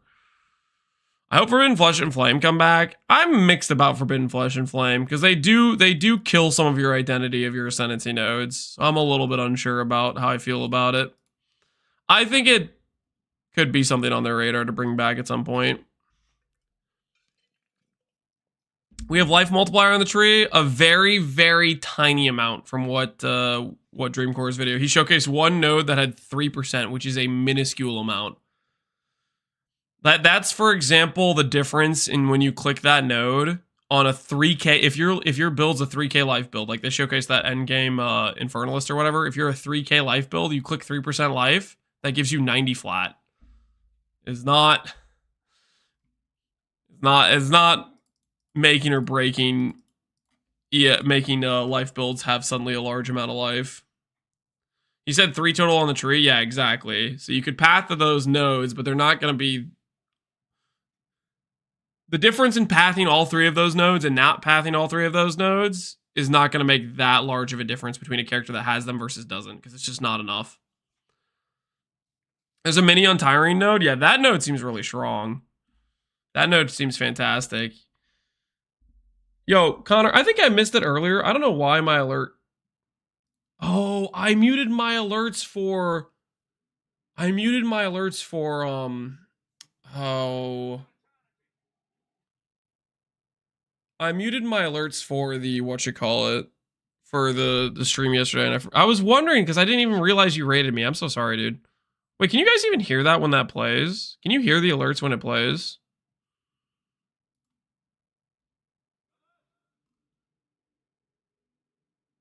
No, hold on. I need to add an audio source for the alert, I think. Not that time. Yeah, I don't think you guys can actually hear alerts. That's something I think I missed adding to the thing. Audio input capture. What would that play for?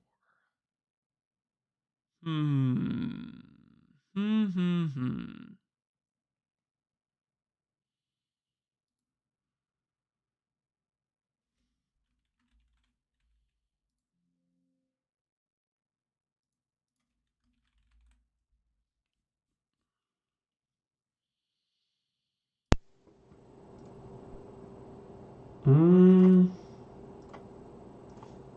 nope.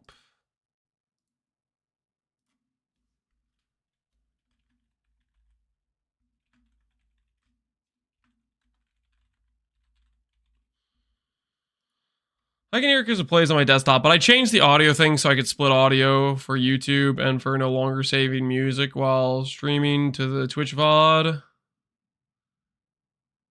wonder how I would include this. I'll have to figure it out after stream, I think, because I'm not too sure.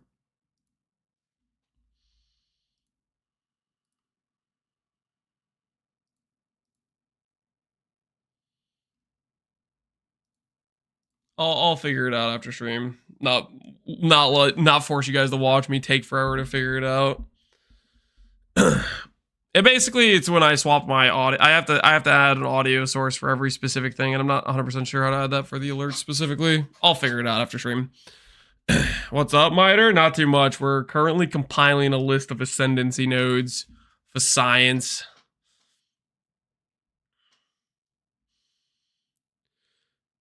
Have you seen Ember Fuselage damage-wise compared to Ball Lightning in numbers? It looks interesting. Ember Fuselage. Is that a skill?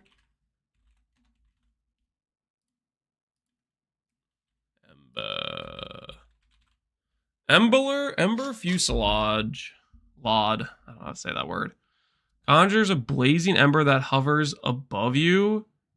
After a short duration, the embers launch at enemies, dealing fire damage in an area. On impact, recast the spell resets the duration for all active embers.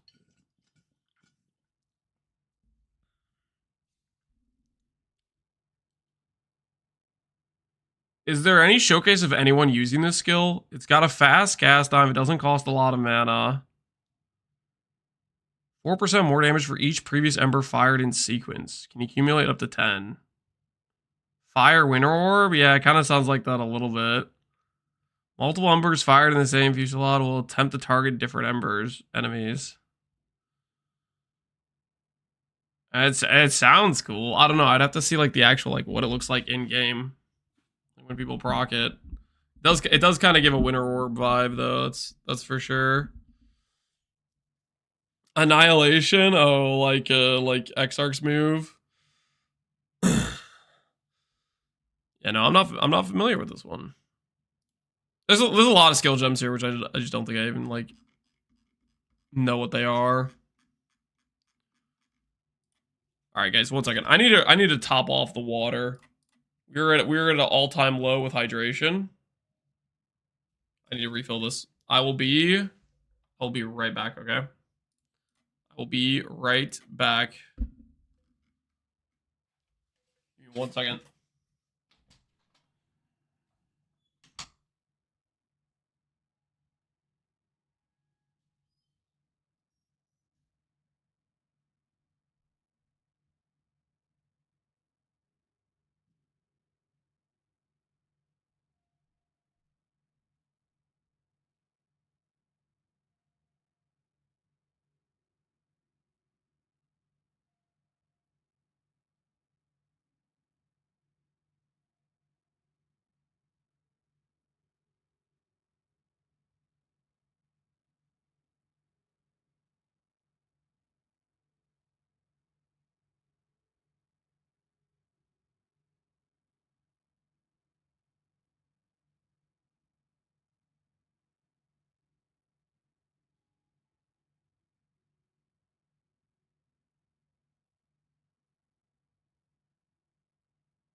I have returned.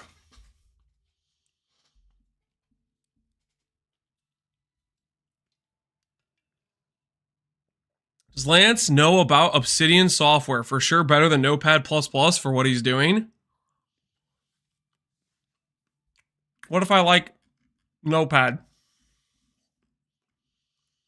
What more could I possibly need? I'm literally just writing things down.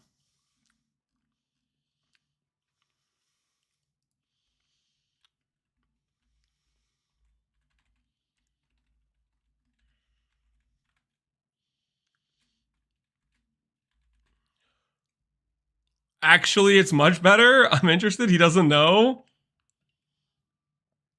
Notepad is okay too. It's not broke, don't fix it.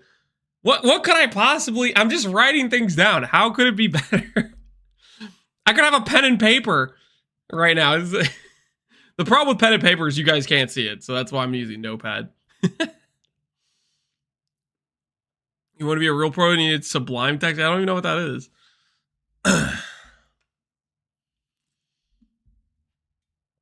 Buy a tablet so we could see it uses more RAM. Are you saying Notepad++ uses more RAM than Obsidian? That's the reason? Surely Notepad is not using very much RAM. There's no way. Hold on, I'm gonna pull up the task manager.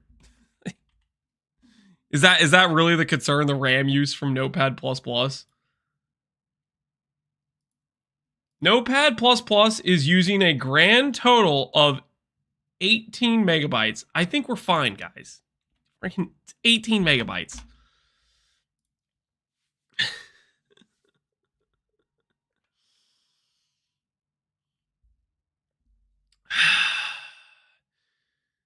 Is it getting cold for you? It's still 80 in Texas. We had snow a couple days ago, and it's warming up a little bit. I think today it's like 50 degrees out. Not too cold, but we had snow for one day there.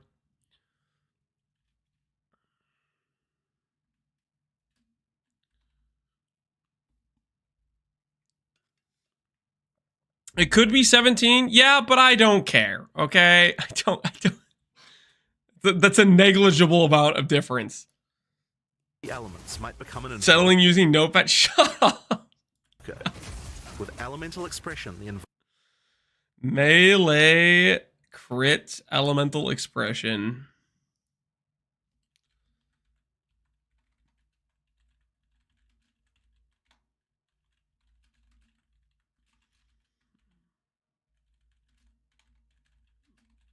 It's kind of like Wild Strike.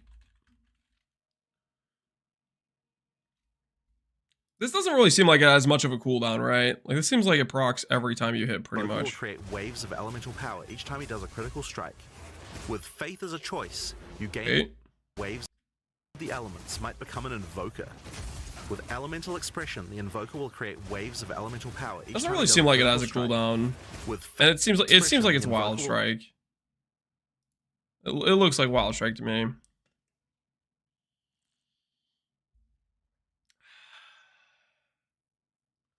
I started doing heist today. I got a helical 85 in my third grand heist. That's literally cheating. Absolutely, you're straight up cheating. I hope you know that. Create waves of elemental Warden, power yeah. each time he does a critical strike. Warden, With but Faith as a cooler. choice,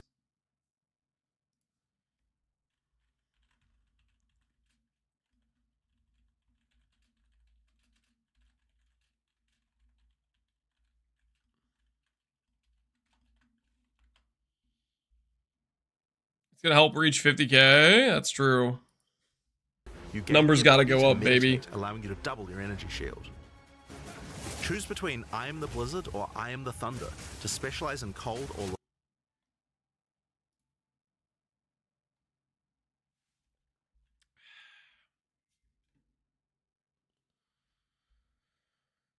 It'd be really surprised if they found a way to integrate path of building in game. Would be nice, I think. At least something to plan a build. I just don't think they're going to do that. Every time they've been asked about the integrate path of building question, their answer has always been, why would we spend a bunch of dev time to do something that somebody else is doing for free and better than we would do? And I gotta agree, they got a point. They got a point. If somebody else is already doing a really good job with it and it doesn't cost them money, it makes sense that they're not incentivized to do it. I think they'd be incentivized to do it if Path of Building became like, let's say Path of Building became like an RMT ad fested, you know, like if it became something that was actively viewed as a malicious thing or something, then they'd be like, okay, we don't want that to be the program people are using type of thing. Like the wiki did. Mm-hmm. I think that's the but currently the way PUB currently exists is you can't think of too many negative things to say about it.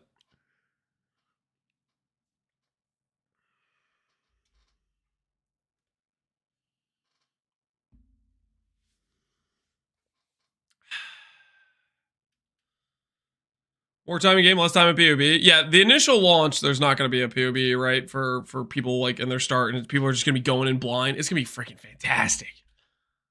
Oh, it's going to be the Wild West out there. I'm so pumped.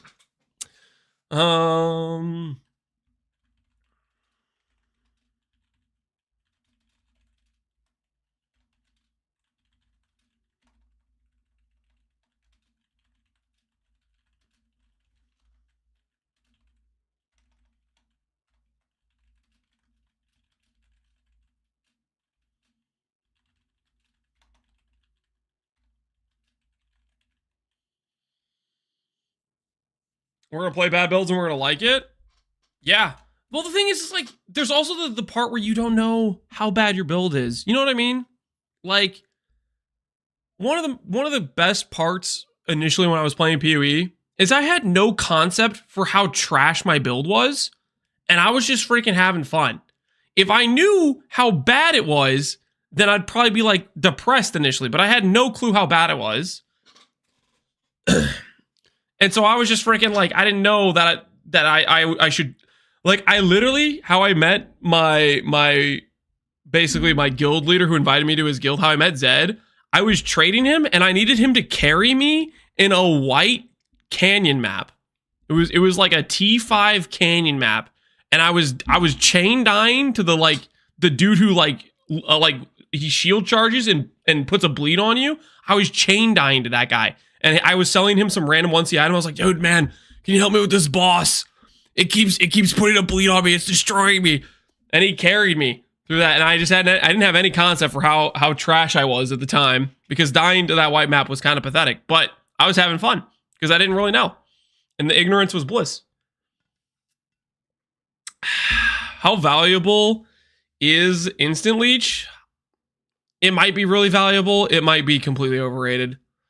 I don't really know how they're changing leech. It's one of those things where like it sounds like it could be good, but I don't really know. The good old days. This is also like a year after the thing I'm telling you about. The thing I'm telling you about was when it was like one of my first builds. I was playing Heavy Strike, Raider, Reverse Knockback. That was the character I was playing when I was failing that canyon map. At this point I'm killing a shaper. I'm a much better player at this point. Still blissfully ignorant though.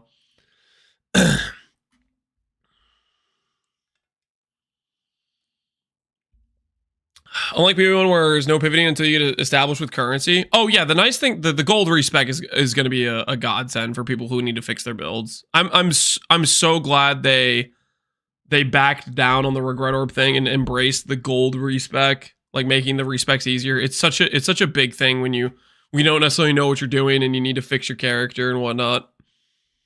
Lightning. And I Shall Rage will allow you to turn into an unbound avatar. Unbound avatar.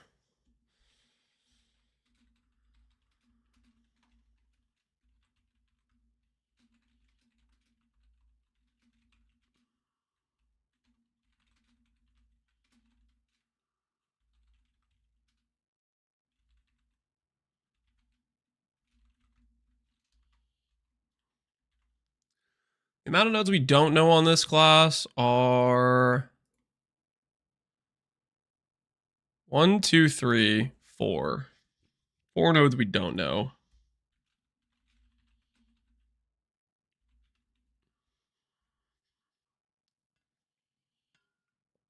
We could see, look at Warden and see what the node does. The thing is, we don't know if it's the same. Like, they're reusing terminology, but that doesn't mean it's the same.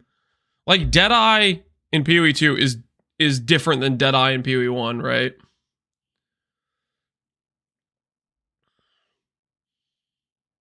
It's one of the best things they've done for new player experience. Yeah, it's such a good improvement. It's nice. It's nice when GG is able to be like, okay, we've been stubborn about this thing, but maybe you guys got a point. We're gonna change it. It's nice when they do that, because there's certain things that they've changed that they've been stubborn on that was definitely good they changed. Each time you apply a status ailment to an enemy, you gain Unbound Fury. When you have enough, transform into an avatar to deal way more damage and inflict even more elemental ailments. Yeah, the phrasing there sounds exactly like Unbound Avatar of Warden, but I don't know if that'd be the same though.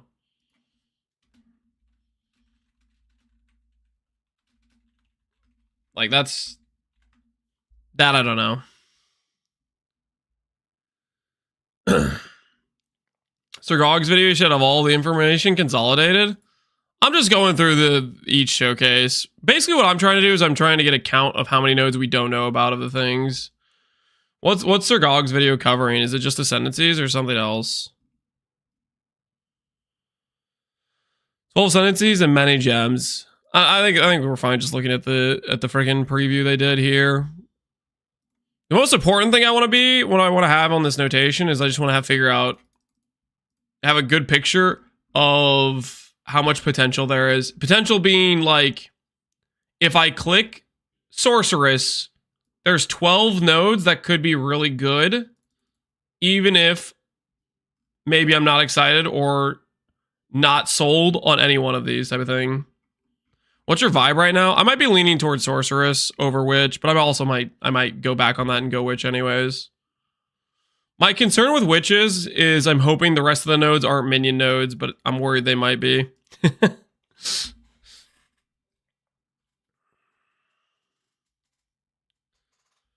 13 more days of stall content, something like that.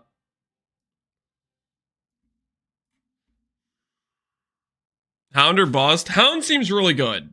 Hound seems really good, but I'm hoping the other nodes aren't minion related. But there might be some though. I mean, the Infernalist has the freaking SRS in the picture, right?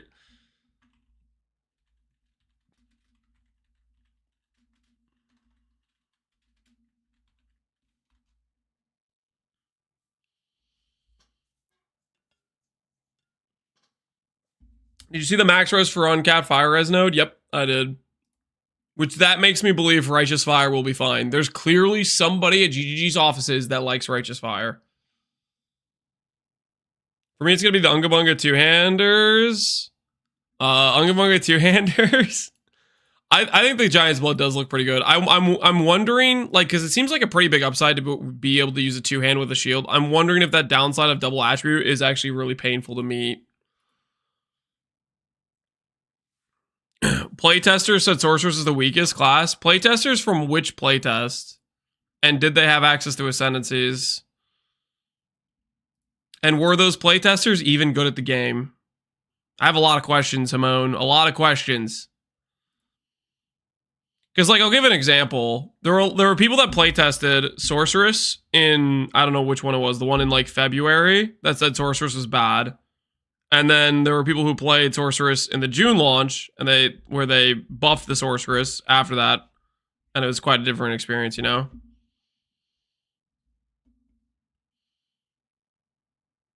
Well, does everybody think is going to be the best boss killer ascendancy? I don't think it matters what people think is going to be the best boss killer ascendancy, because ultimately, we don't friggin' know. We don't have enough information to make a really accurate judgment.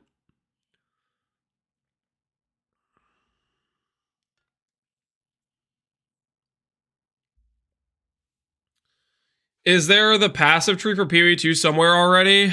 No. Not the full information. Dreamcore has it tucked away in his sleeve, and he's drip feeding us 10 nodes a day. He's drip feeding us 10 nodes a day to torture us. The Acolyte of Chayula can exchange their mastery of spirit for darkness, a resource that can be used.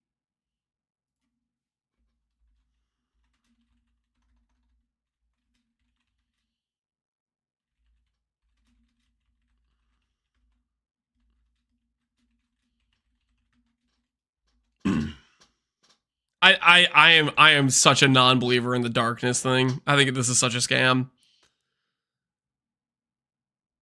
How fast will you try to go for a hitless run? Depends if my character does a lot of damage.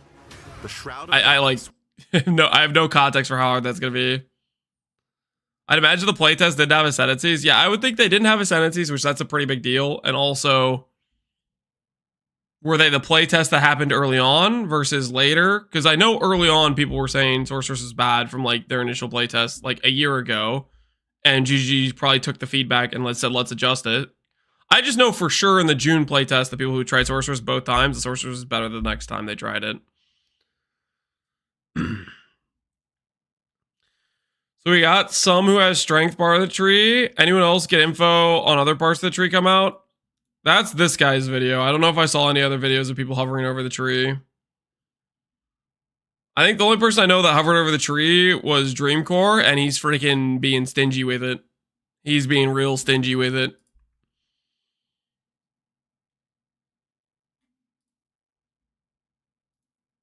Protect you from all damage incoming.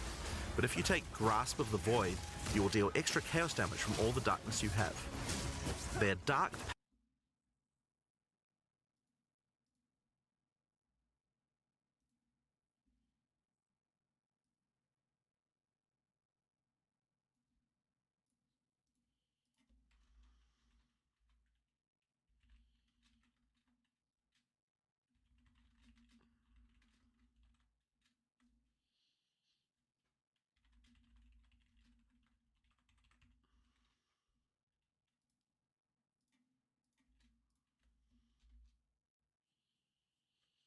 If you use her hard to come by, yep. Gotta be tactical about it. Dreamcore said Merc might be weak early game, but gets good late game later. The thing is, like, all of these speculations are probably just the difference in whether or not he clicked a good skill versus a bad skill. You know what I mean? Because the real difference between the classes in Act 1 is what skill you clicked, not like the Merc crossbow initial skill might just suck. You know, like there's a difference between Magma Orb and Heavy Strike. I try to go through Act 1 in PoE 1 with Heavy Strike versus Magma Orb. That's not like necessarily a class difference. It's just the first suggested skills like for the class team on Mercenary might be bad, but that doesn't mean your Mercenary start has to be bad.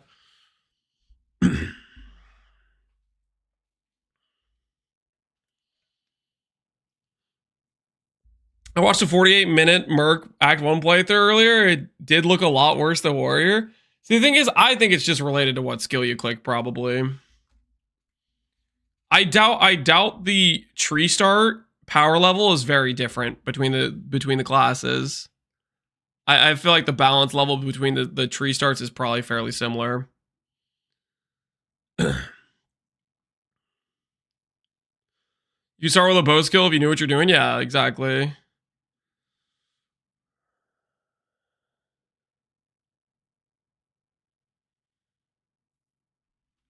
It's about the clunkiness of the crossbow. It's going to be something where if people haven't played it before, it's going to be a very, very, like, weird thing, right?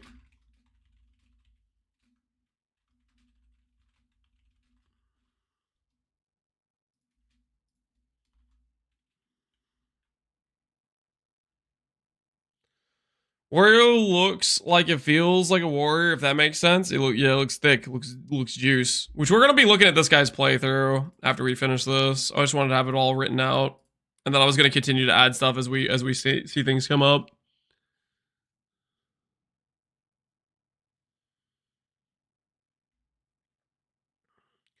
What could Chaos Res affixes be replaced with, I wonder? Chaos Res affixes? What do you mean by replaced by? I think Chaos Res is still going to be a thing on gear.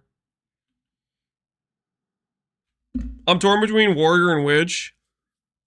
I think Warrior is going to be a fairly safe start. I think Warrior is probably going to be one of the safest starts, is my guess, in terms of like straightforward, get big weapon, hit enemy, you know?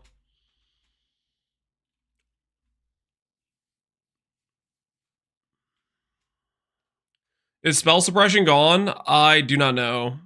I don't think I've seen any tree nodes hover over spell suppression, but the only tree nodes we've seen people hover over is mainly the Marauder area and then some of the Witch area.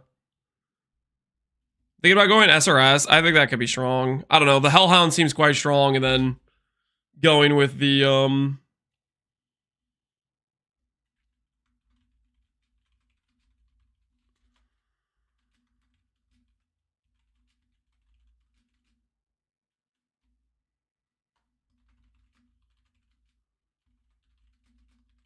how much is the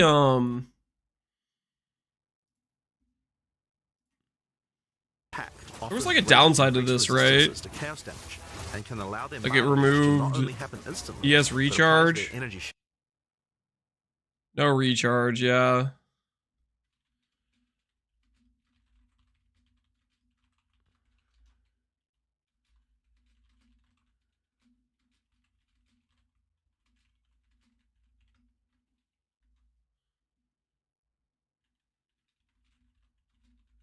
They really did not tell us, or they didn't. They only hid 2 nodes from the no, 3 nodes, because there's one over here. 3 nodes. There's 3 nodes we don't know about for the Chayula, the Acolyte of Chayula, the Chonk Monk, the Chaos Monk. I wonder if Instant Leech still counts as not recovery. Your guess is as good as mine, man. I feel like there's a lot of things that are going to be changed mechanically how they work. shield as well. Another node you can take is Waking Dream, which allows you to see into the domain of the Breach Demons. There you will see the Flames of Chayula that can be taken to gain life, mana, and damage. The Mercenary has a job to do, but which The Monk seems pretty sick. The Monk is a cool class, I think, but I don't know. I'm also kind of worried the Monk like playstyle is going to feel pretty squishy. I played a Monk on my Act 1 to 2 playthrough with Yosis, and I felt pretty squishy. But to be fair, in my defense, Yosis kept using Flame Wall, which it was so bright, I could not see the boss mechanics. And I was supposed to be like a melee build, and I literally just couldn't see the mechanics because he kept casting Flame Wall. I couldn't see what was going on, and then I would get executed because I couldn't see the friggin' swing coming in. I'm pretty sure he sabotaged me. Skill issue, dude. It was so bright. It was like the sun. The Flame Wall was like the sun. Gemelina Ascendancy's gonna be strongest early access. I'm gonna say press X to doubt. I don't know, man. I think it's something that will scale well, but or maybe scale well, but I'm hesitant to believe in it, to be honest. It felt pretty squishy. Yeah, Monk was on the squishy side, but I think that's just part of the skills are like all up close and personal. And it doesn't come with... I think innately the other thing is early game, early game strength is just strong because early game you don't have a lot of flat. And then that helps a lot. Kind of like the difference in like, you know how Act 1, the difference in equipping 2 coral rings versus having no rings is the difference in chain dying and mud flats, pretty much, like stuff like that.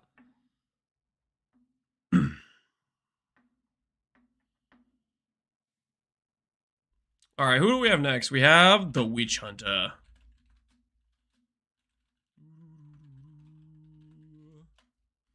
Witch Hunter's nodes just seem good to me. Like, just generically good. job suits you? You might choose to become a Witch Hunter.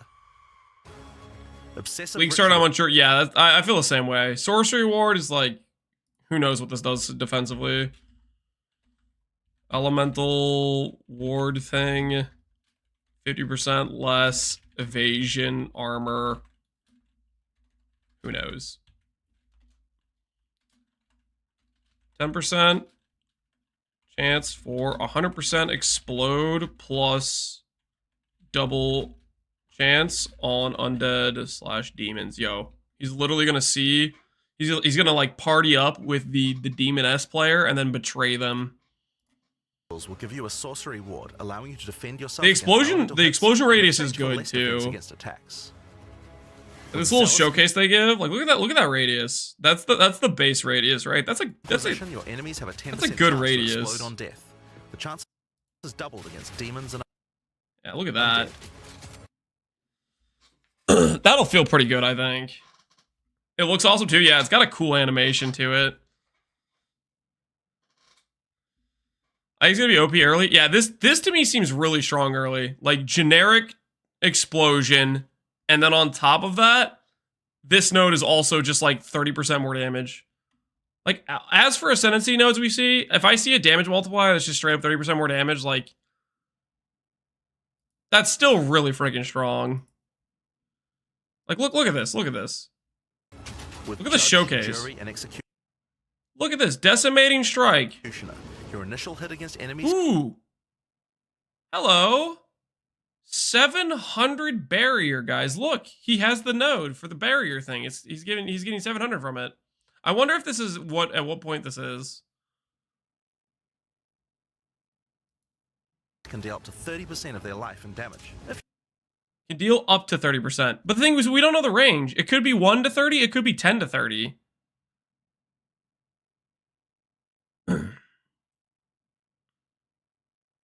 15% on average, if 1% is the base. And that's still really good, right? That's still at a minimum. If it's 1 to 30, that's like, what, 20% more damage?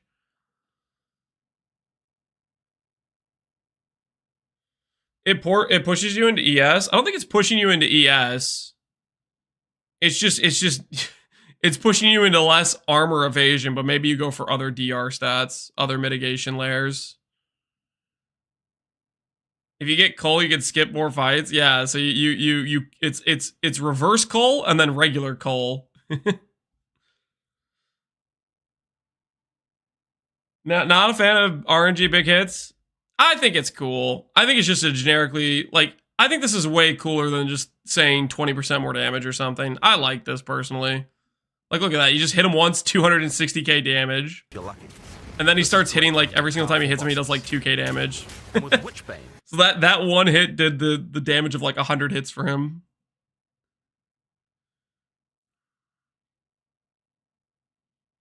I think they're gonna nerf it because it's gonna mess with boss scripting, like skipping phases or something.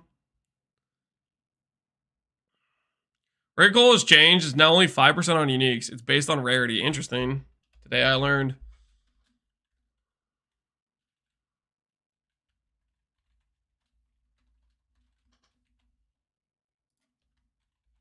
I'm gonna put this as a question mark.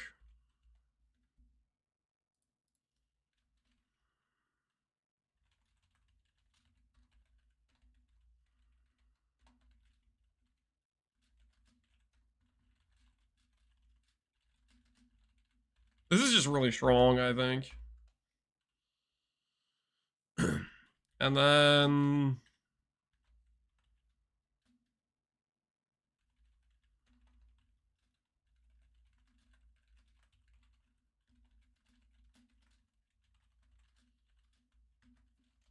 I don't really have a good idea of like being able to quantify how good this skill reduction thing is. Enemies have maximum concentration equal to 40% of their life. Break enemies' concentration on hit to 100% of damage dealt. Enemies regain concentration if they haven't lost concentration in the past 5 seconds.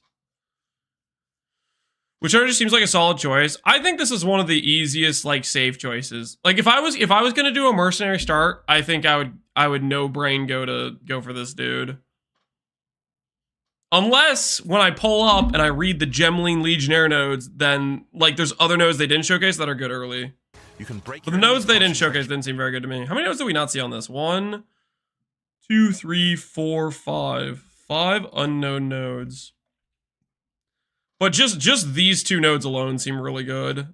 Like that's just like gonna be solid by itself.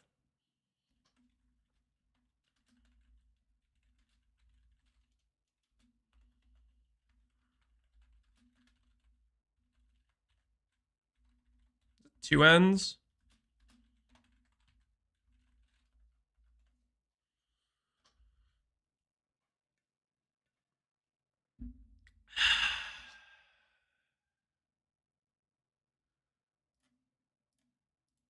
preventing them from casting spells as often as they would usually do. Did I forget an R? Did I do that twice? Don't worry about it. Also choose to become a Gemling Legionnaire, enhancing your abilities by embedding gems directly in your flesh. Integrated efficiency will give you extra skill slots.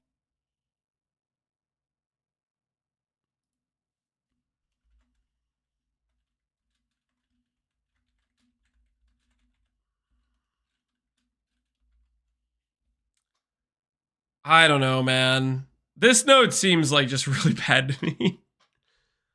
There's no way we're going to be able to effectively use the amount of gem sockets they're giving us.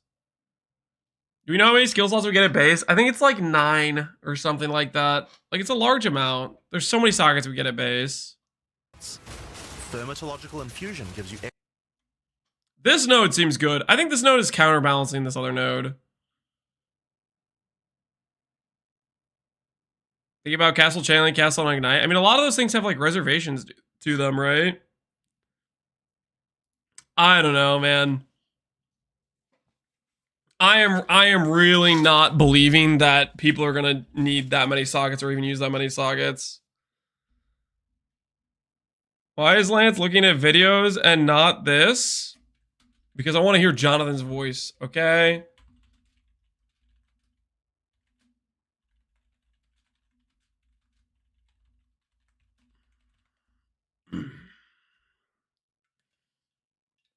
There ain't nothing you can do about it.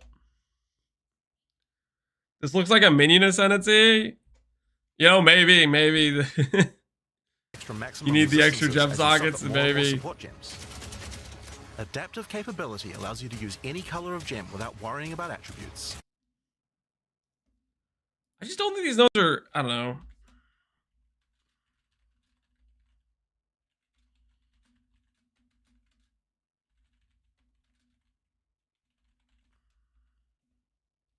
We know so little, yeah, we really do. While crystalline potential adds extra. What do quality of gems do?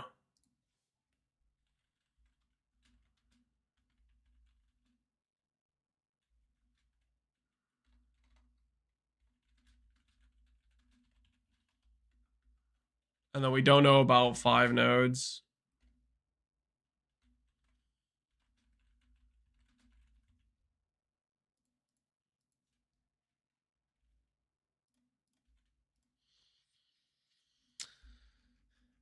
I gotta be honest, when I'm looking at these sorts of things, I'm definitely leaning towards Witch. Or not Witch, Sorceress. 12 nodes we don't know about is on the ES side of the tree. Cast on crit spells just seems like it would be a good time. How many days between early access and the full release? I think the FAQ said they're gonna need at least 6 months of early access, but it could be more if they need more. They didn't give a hard and fast date of when they'll do the full release.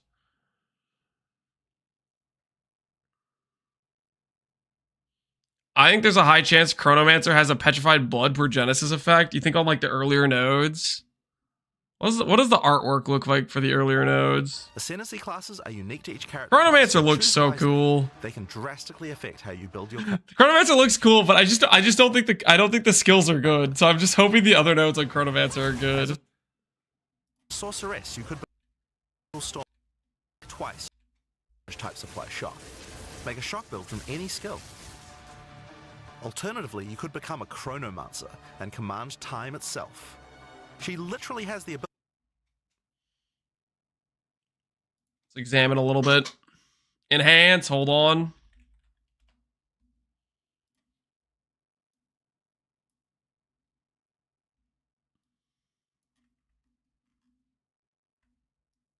Oops.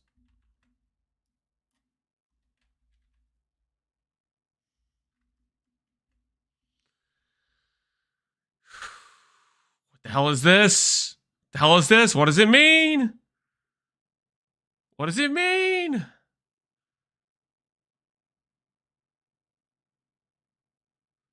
We did see in some of the footage people were doing low life as their life regen never took them above 50%. So there were people doing petrified blood stuff.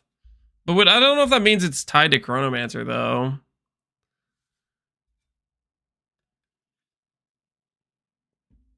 That person looks like they're looking in the mirror, maybe. I'm getting the feeling that these nodes right here are just god tier, okay? They baited us with the skill nodes, but actually these other nodes are just insane. They're insane-o power. The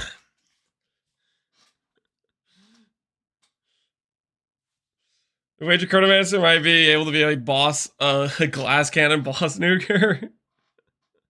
Some sort of spell echo things, yeah. Some reverberation techniques. Is this pure copium or 99%? This is at least 90% grade. Like, look at this thing. Look at this. This looks like it looks like like a nuke is charging up right there.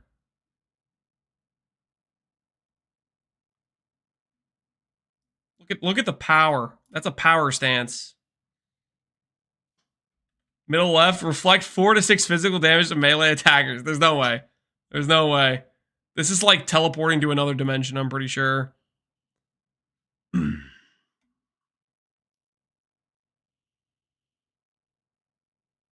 like somebody's walking through a door. Yeah, walking through the door to immortality is what's happening there, I'm pretty sure. There looks like there's orbs. Yeah, those could be charges going around them, like there, and there. My middle right is 5% light radius. No, not 5% light radius. This one looks cool too. Come on, guys. There's gonna be some good stuff here. Okay, they have all the artwork finished, right? Like they had some ideas that they were cooking, right? Because like if you go look at like the Infernalist here, I'll show you this. Look at this. Look at this. It's the same artwork 3 times. These nodes are probably not even finished for all we know. They weren't as excited about this as they are for the for the Chronomancer. The Chronomancer's got some banger nodes. They didn't want to spoil it.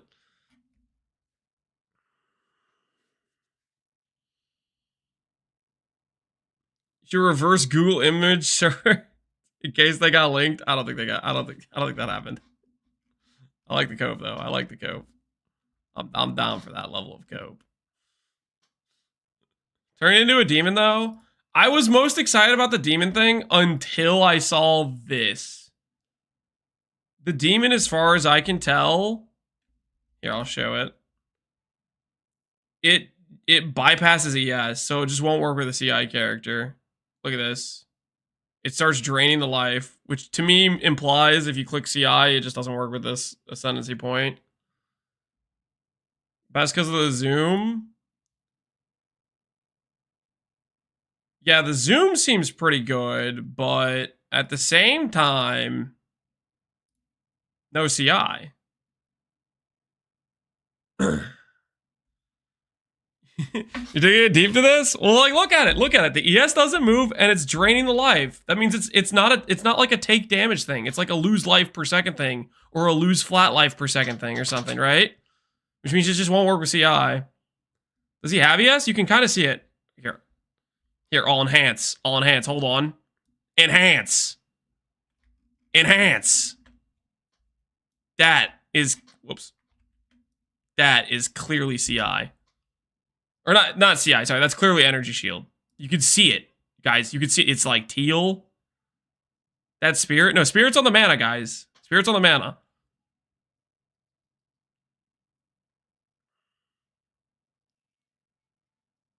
Maybe it works like Berserk's right when you lose percent life of your 1 max HP. There's no way. Can you imagine if it was like basically just free to use on a CI build? That'd be hilarious. Wait. Does that thing just round down? If it is a percentage drain, then there might be hope.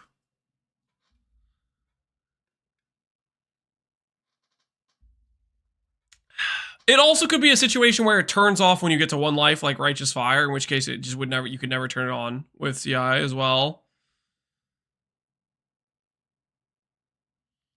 They didn't mention life loss, they just said take damage over time. Yeah, the way he talked about it, he said, and we have it right here.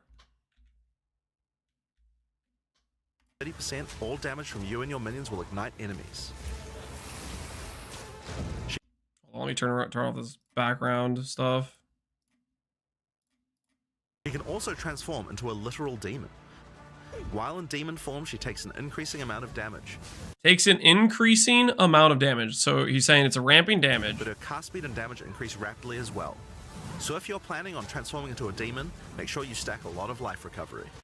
Yeah, so like the thing about this is like, to me, when I first heard this, I thought it was like, maybe in 1 second you take 5% increased damage, by 10 seconds you take 50% increased damage. Like, I thought it was going to be something like that. But very clearly in this showcase, they start draining life when they transform. And then he's talking about stack life recovery rate to sustain it, right?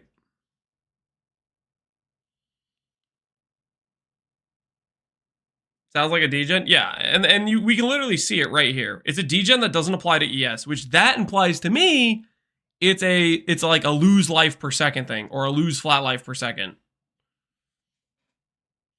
If it's a lose percent one, and you could just literally avoid, like, just if it just works with CI, then I'm all on board. But that seems like that would be too free, right?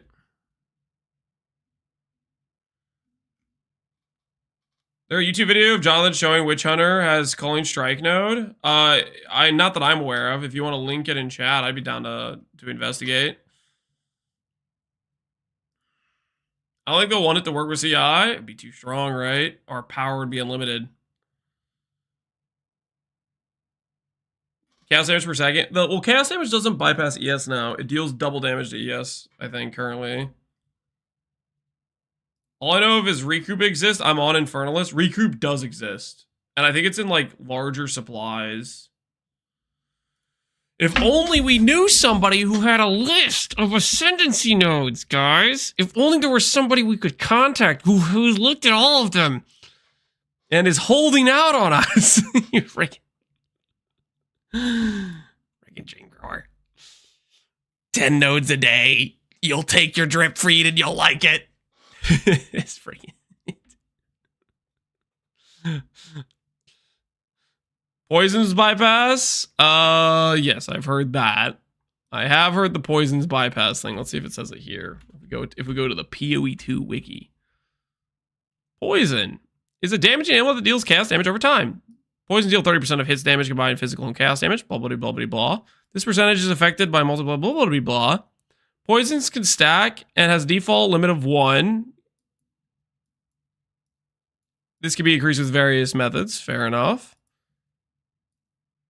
Poisons depend on the amount of damage dealt. Crits do not inherently apply ailments, but they do indirectly affect the poison ailment to fly due to the bonus damage. Interesting. Maybe that's the way you balance crit builds versus ailment builds or dot builds. Is you make crit necessary for the damage. That's really funny. He has weeks to make videos. You can't rush him. Yeah, he's stalling correctly. The damage over time bypasses energy shield and damages life directly. There you go. Think any good chaos builds will be available? I think they've showcased some chaos builds like Contagion and ED and stuff, and they might be decent. No more dot cap? I have no idea about the dot cap thing. All right, let's take a little look-see here. I think what I want to investigate next is I kind of want to investigate this dude's playthrough. You guys feeling me on this one? I kind of want to take a look-see at the bosses he fights. As well as, I'm pretty sure I have seen this guy hovers over some nodes. Unlike Dreamcore, he's just giving his uncut playthrough, okay? Unadulterated. Just full-on majestic, you know? Giving it all to us. We'll skip around, though, because I kind of want to mostly just look at some of the bosses he fights and the trees stuff he specs out. I put all the notables he shows on Reddit. Wait, really? You have like a nice little compiled thing, Bizio? We can check it out. Even easier. we can check it out. Take a little look-see.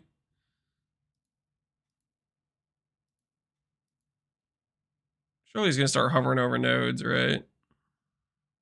This screen here.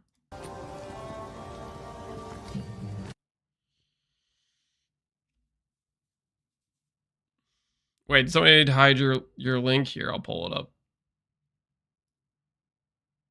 Wait, this is the thing for the coal?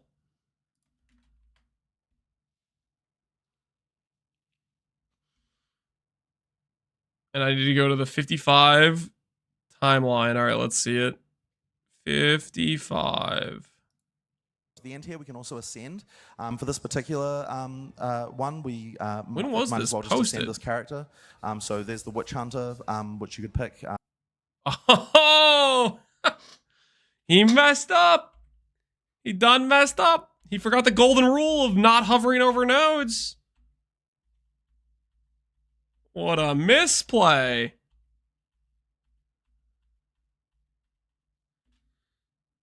Okay.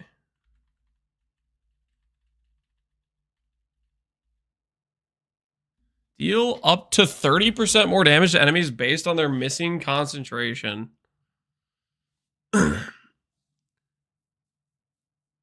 Interesting. Which is, that pairs with the other node, right?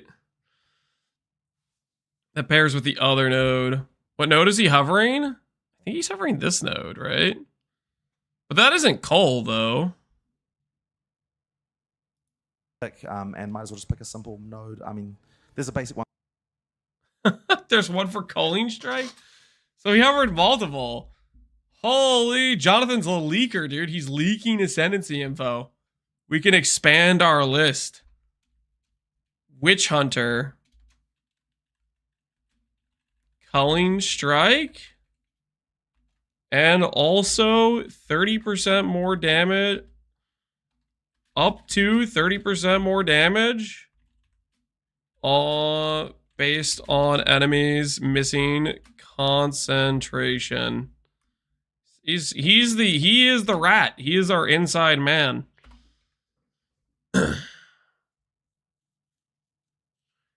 They probably changed the nodes around though. I think that's possible. Because the way they showcased it, I guess we could look at the artwork. That would probably tell us better. Let's look at the artwork. Let's compare artwork and positions, guys. We have to full on investigate here. Not mean to pull up POB. Hold. Will give you, and with which. All right, let's do this. Let's do this. Let's compare. Okay, let's compare. Let's look. Let's make sure we got this right. You know, we don't want to mess this up. Okay. That does look to match. The Culling Strike one matches. And so does the artwork of this one. This one also matches. That matches. That matches. That matches. It all matches, guys.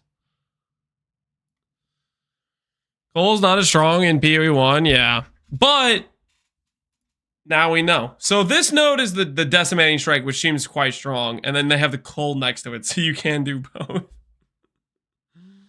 They could have also just not changed the artwork and swap around the nodes. That's a fair point. Yeah, that's a fair point. Because it is a little bit weird that the concentration node is here versus the other concentration node thing. Like, they would probably have those, like, the Culling Strike would be in the same line as the Decimating Strike. Yeah. So, I feel like, I get the impression that this might be changed. I am...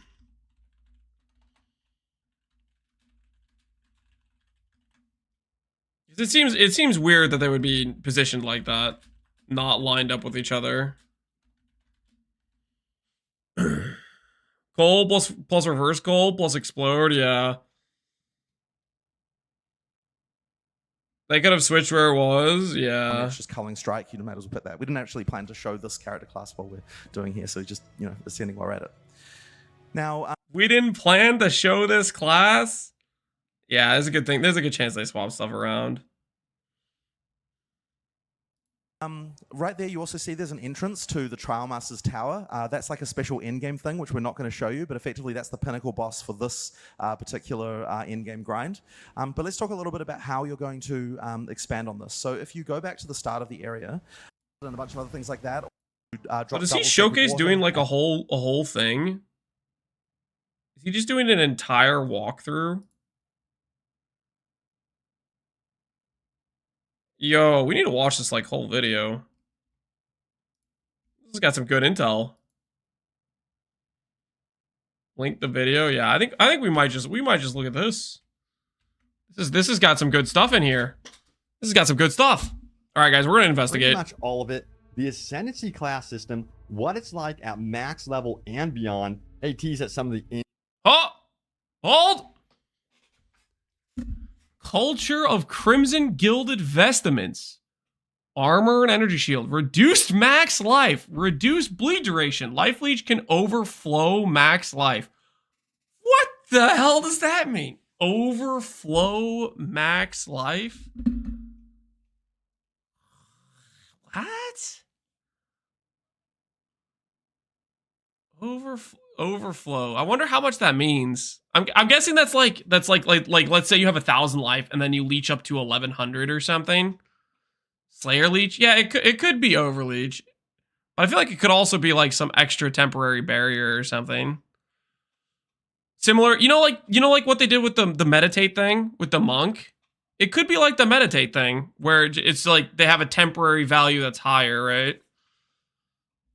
So because that's definitely different than like life leech effects are not removed, right? I feel like, I don't know, maybe that's the new word they're using now. You know, it's obviously a key term. They have the dotted line underneath it.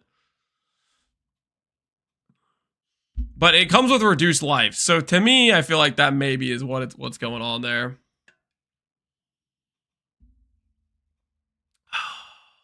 In-game gear that we can acquire. A super detailed look at. Oh, go back to that frame. Awards a bronze key. Okay, so you got key rooms. Okay, I see. Looking a lot like Sanctum right here. 25 is massive. Yeah, that's a lot of reduced life, especially because you can't get increases to counter it. Not really, at least. Got basically every system. The thing is, like, if it is overflow, like if it gives you a temporary amount higher than you could normally get, then that counterbalances it, right? In the game, early access details, and yes, you can get access to this game starting at $30, which is not bad. Absolutely insane to me. More Killer deal. On the new game plus type system related to replaying the campaign. You guys have got to also see how the actual map system works in the in-game. Oh, that looks so good. It's pretty cool. And also how this game is going to be starting out massive, but will also be doubling in size from early access until official launch. We're taking a look at some cool boss battles, classes. Dude, he's getting pinned into a corner. He's getting straight pinned into a corner.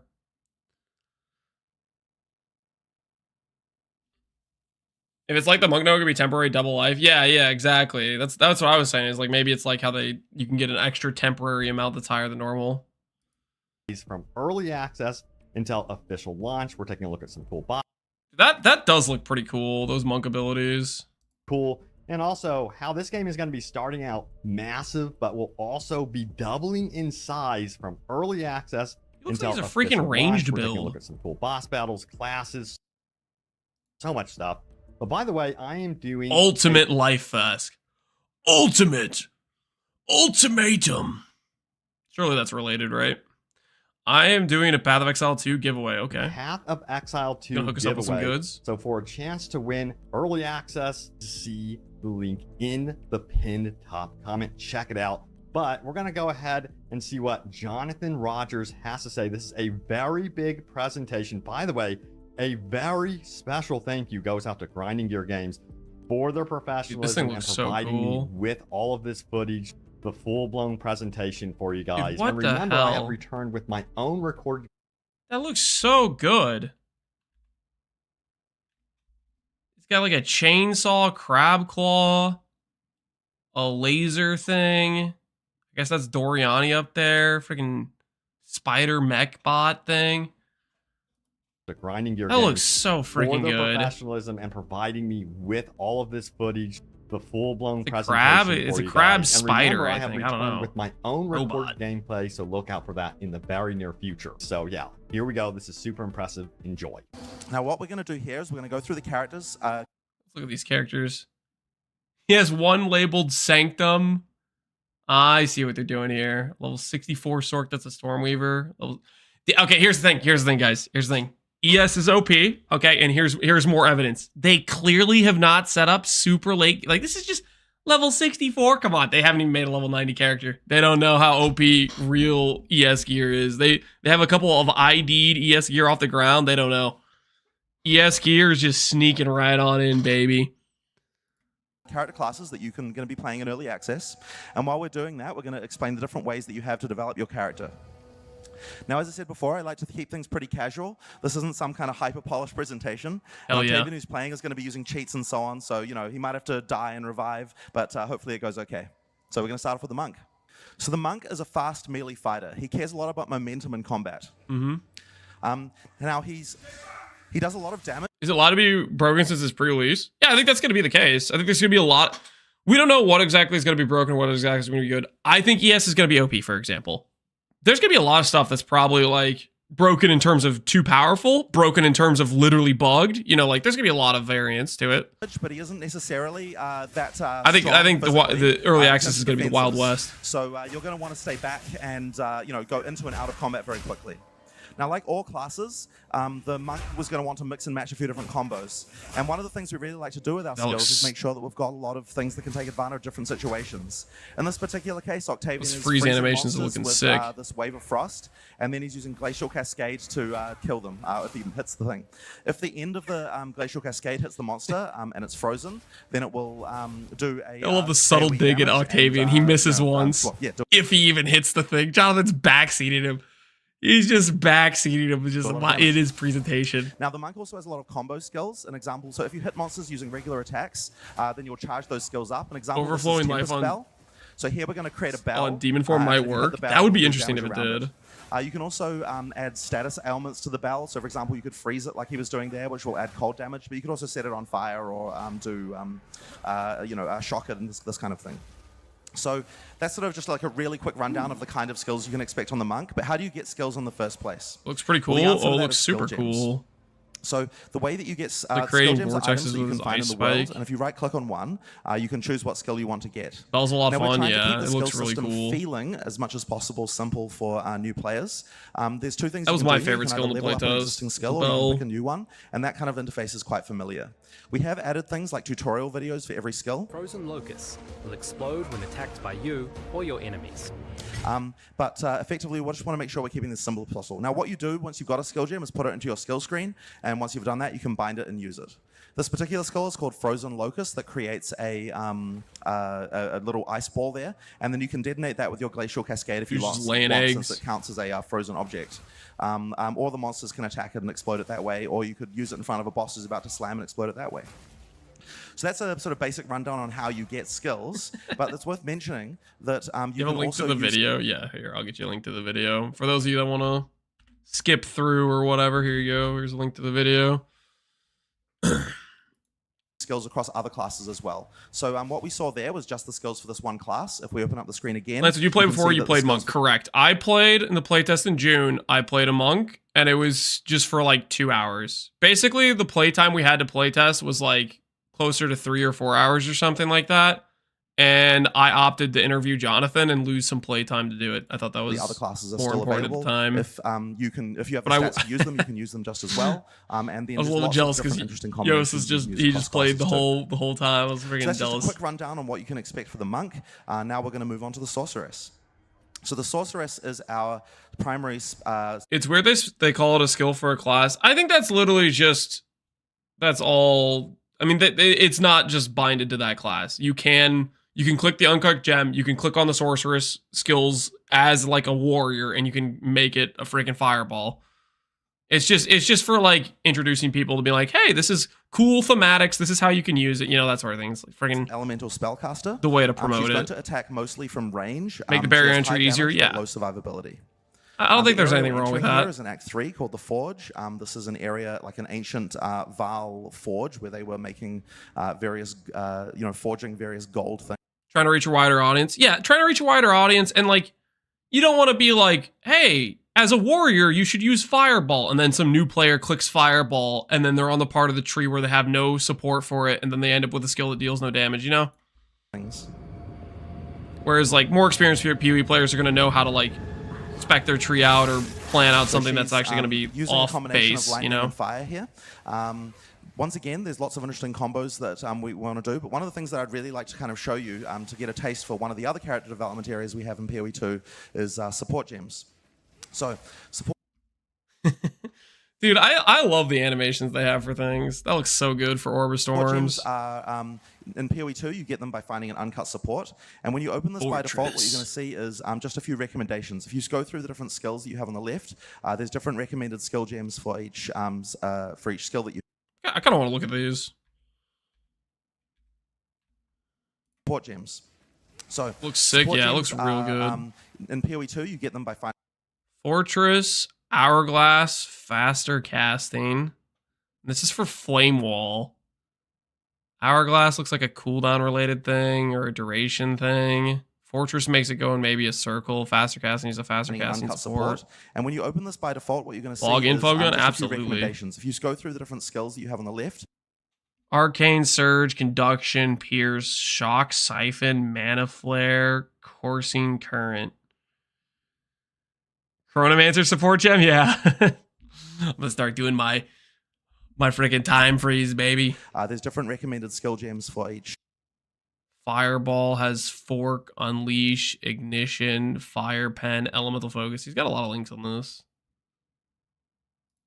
for each skill that you have. Orb of Storms has Chain, Increase Limit. Increase Limit? Oh, that's kind of neat. So there's gonna be skills that have like limit of 1, which Orb of Storms would be an example of that, right? You put down 1, increase limit, you just like put down 2 Orb of Storms or something like that. That's pretty cool.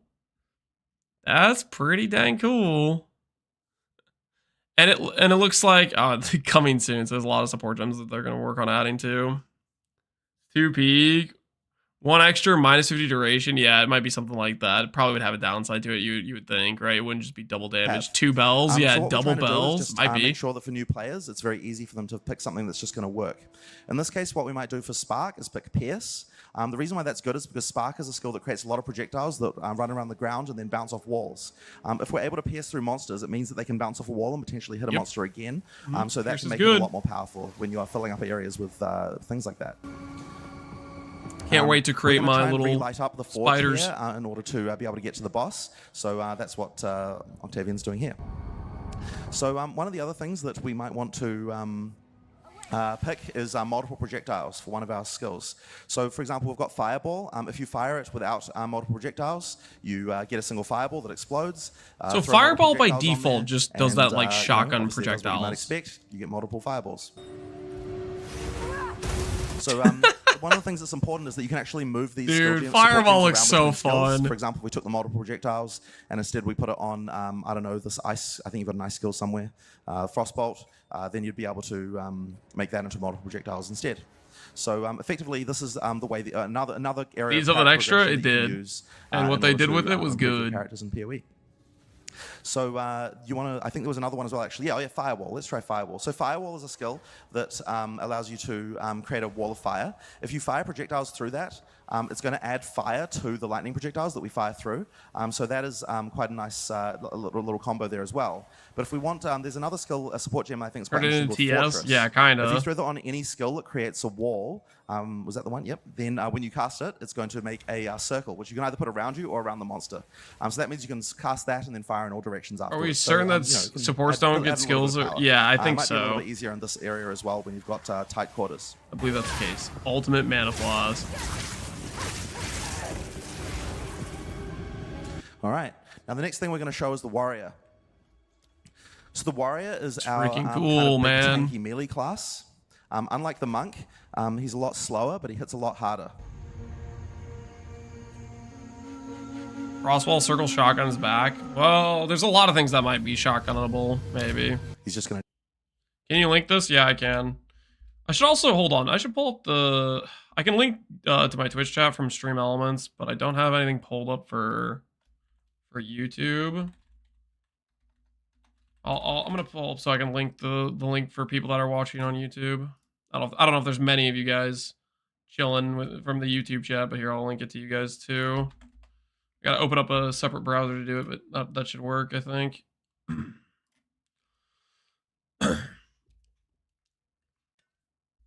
This is the video we're working at.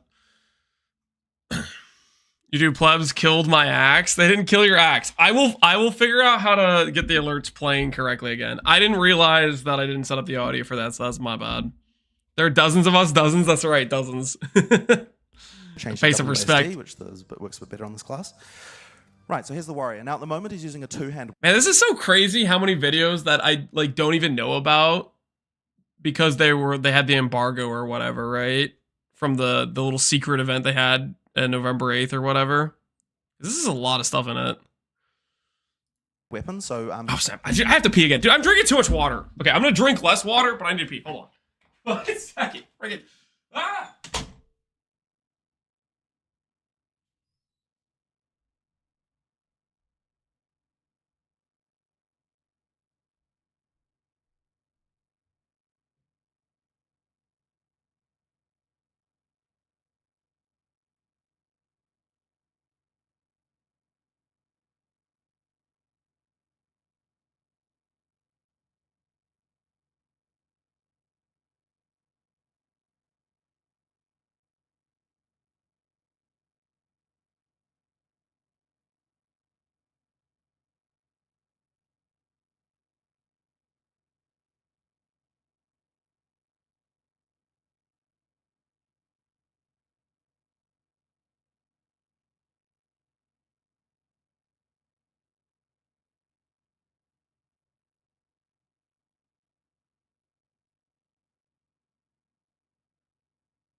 Sorry about that. I'm drinking too much water. going to be hitting very slow, but very hard. Or by date. Yeah, there's just a ton of videos that are being posted. But there's also something else you can do as well in PoE 2, which we didn't have in PoE 1, which is that if you switch to a shield and a one-hand item, then you've also got active block. So shield in one this is hand that actually comes in handy. It's not so useful for just regular track. I can already see it. Literally 90% of all warriors have clicked the Giant's Blood Keystone. They have their two-hand mace and their shield. I can already see it. Monsters, unless they've got some special ability, but it can be quite nice against bosses. So let's have a quick look at that. So this is a big boss here, and the thing with bosses, they have large telegraphed attacks. So if you use active block here, you can use that to avoid all damage from the front, which is quite nice. Don't call me out like that. Attacks Yeah. that have a little red flash that you can't block, but for the most part you can. Man, that's so strong. That is so freaking strong.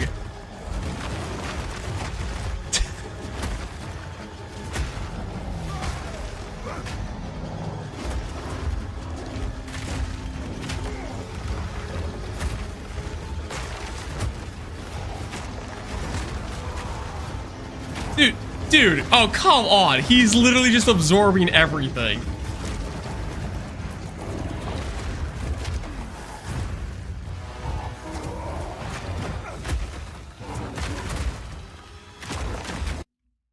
Okay. I've seen enough. hold on.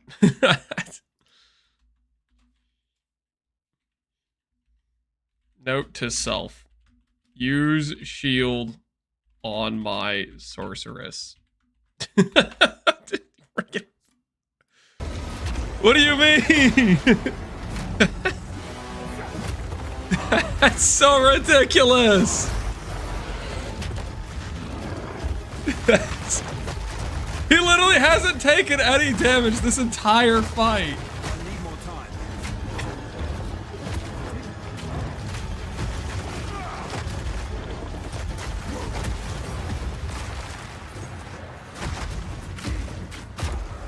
Whose VOD is this? This is a video posted by Open World Games, which is maybe like a game review channel. I don't know exactly, but Talked about yet in Path of Exile in terms of character customization is of course the passive tree. is it So block Path of chance? No, this it's like an active block. Like if you see an attack coming, it's like an ability you can press if you're holding a shield. Exile's really well known for having a giant passive tree. There's 1,500 nodes in the passive tree, and all Hover the over classes some, use Jonathan, the same please. tree. I'm However, begging you, they start hover. on different Hover locations. over some. Come So on. the warrior, for example, starts on the bottom.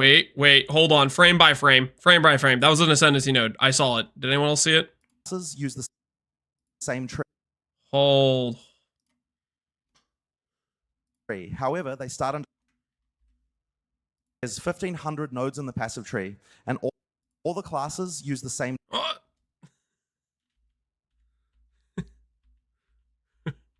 Would you hover, Jonathan? Would you hover? Come on, which one was it? What was it? What were you hovering there? I saw it.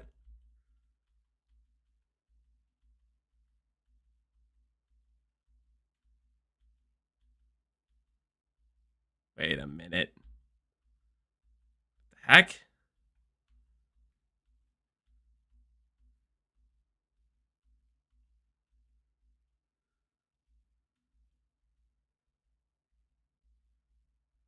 All classes use the same starting point. Each class shares the starting point with one other class. There's 12 classes and there's 6 total starting positions. Am I crazy? All the classes use the same tree. However, they start on different locations. Oh my. All right, come back. Wait, no. Other direction. Hold on. All right. Enhance. Equip chest, which has 20 inventory slots. Colossal capacity. Is that the rucksack? Is that the rucksack? What the heck does that mean? Is that the rucksack? That's a small passive? Are we sure it's a small passive? It's called Colossal Capacity. This is why Chris wasn't at the... This is why Chris wasn't there for Hi, I'm Chris.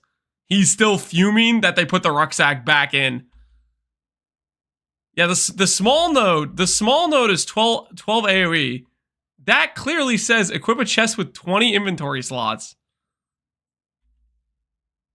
That's got to be to bait people like us. I don't know, man. I don't know.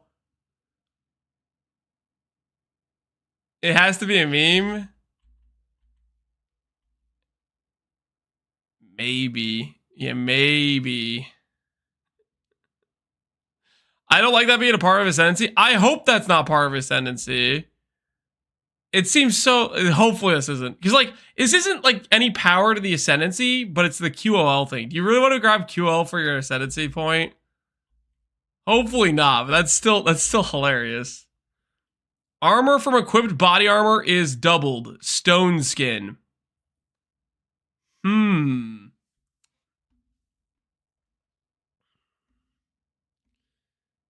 If it's a small, it's okay. It's so random for a small. Maybe if it's a small, it occurs on other ascendancies too. Like, can you imagine? I have to play a Titan just so I can get the rucksack. 20 is a weird number. That's exactly the amount of inventory slots Rucksack had. I think it was a 4x5, right? Wasn't Rucksack a 4x5? Or maybe it was a 5x5. 20 is a pretty random number. I can't really remember exactly. Wait, no, I can. I do know how to find my rucksack. Hold on. Hold on. I still haven't emptied it. It's still in standard. Hold on. The rucksack is, I can tell you guys right now, it is a 4x5. 20 sockets. Very familiar.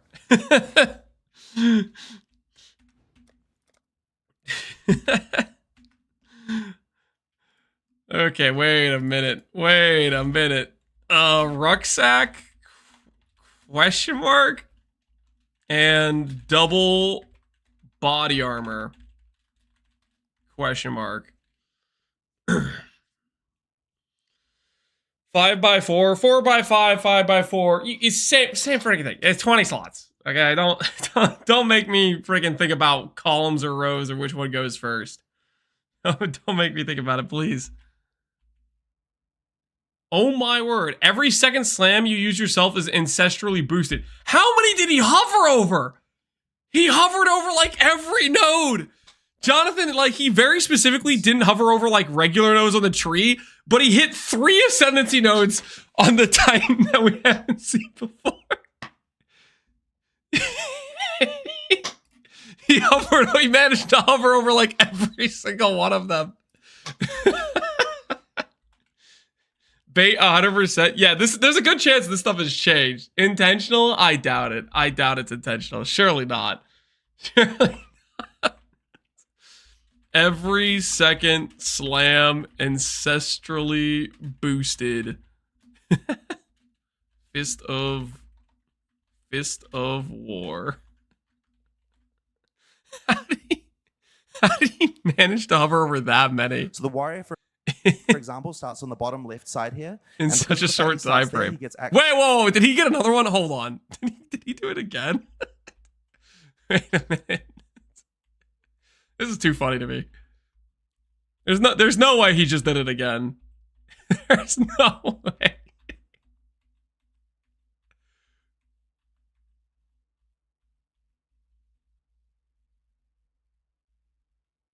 Okay, I'm super confused right now. Is it not going back in time? Focus elements on the tree.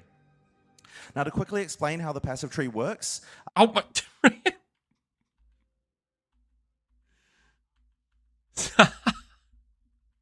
I was going the wrong way. Yeah, I was going the wrong way. Okay, hold on. We're going the right way now, though.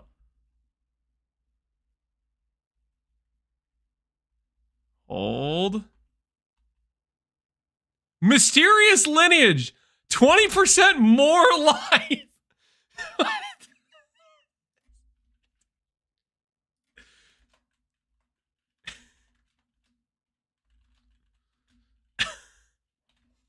That's a pretty good node.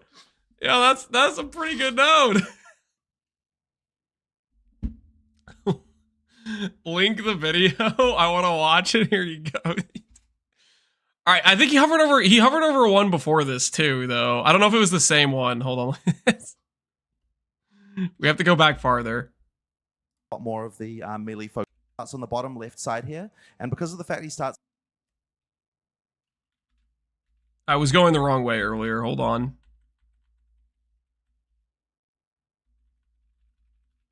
What did he hover over this time? Stun build up? Dang, it was stun build up. Okay, so this node right here was 20% more life. You see the Cully Strike one? Yeah, that's what we're going through right now. So he managed to hover. That's so funny. He managed to hover 4 nodes we have not technically seen. That might be 4 out of the 5 ones we don't know. I feel like the rucksack, there's no way that's real, right?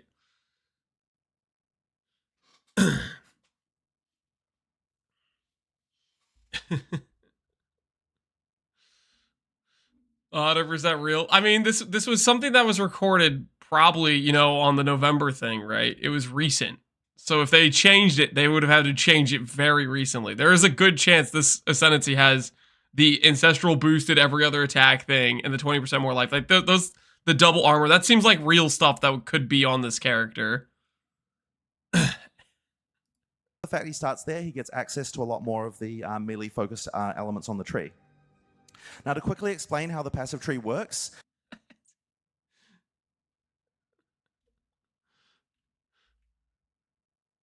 Oops, that was not the right thing to do.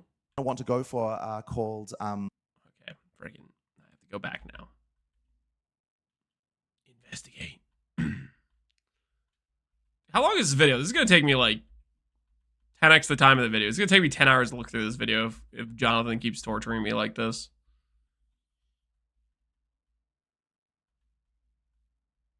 Every Ascendancy getting a rucksack would be something. Yeah, I honestly hope the rucksack thing isn't a thing. Okay, it's freaking just melee damage. I'm not gonna analyze. Called notables. Notables are the very slightly. It's more worth nodes, it. and they It's have more worth it for analyzing the Ascendancy. It's not Jonathan playing. interesting effects. Oh, this could be Octavian. If Jonathan's narrating and Octavian's the one doing the playtest. So Octavian's the leaker. It's not Jonathan. That makes so much more sense. Jonathan, yeah, it is. That makes so much. Octavian's he's our inside guy. He's our inside guy. Bezzy, you have some notables. Okay, hold on. We'll look at those after this video. I think this video's got the juice.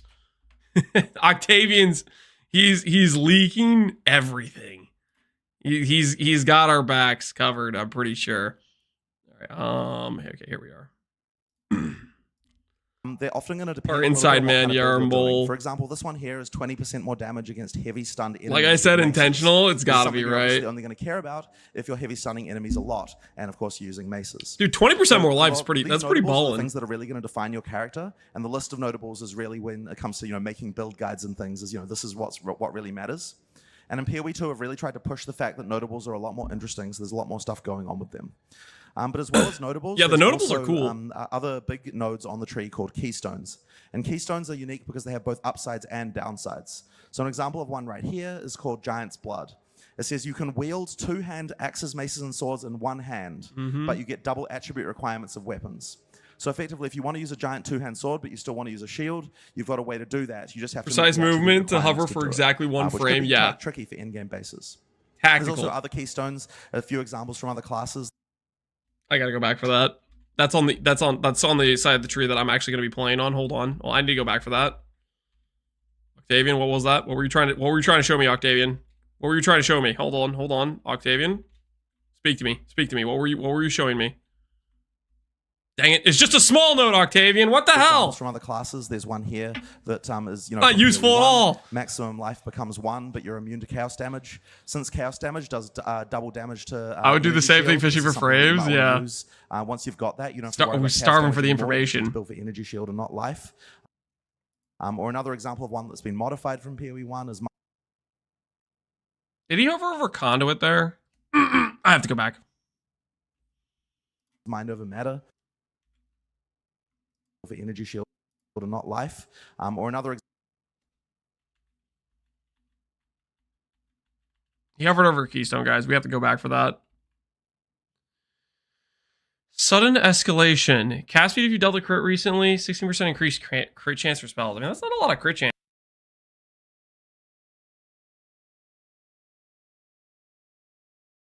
This video's a treasure trove. Yeah, they got the goods, man. They got the goods. That isn't that much crit. So crit might be reduced ice crystal life. Shattered crit. I have no idea what that means. Reduced ice crystal life. Base crit's higher. Yeah, that's true. Base crit is higher. From PoE 1 is mind over matter. All damage is taken from mana before life, but you have 50% less mana recovery rate. They have Grim Feast aura in this video too. Do they If really? you're going to build for this, it means you don't have to worry about life once again, but you will have to build. Stop torturing me. He's going over so many nodes.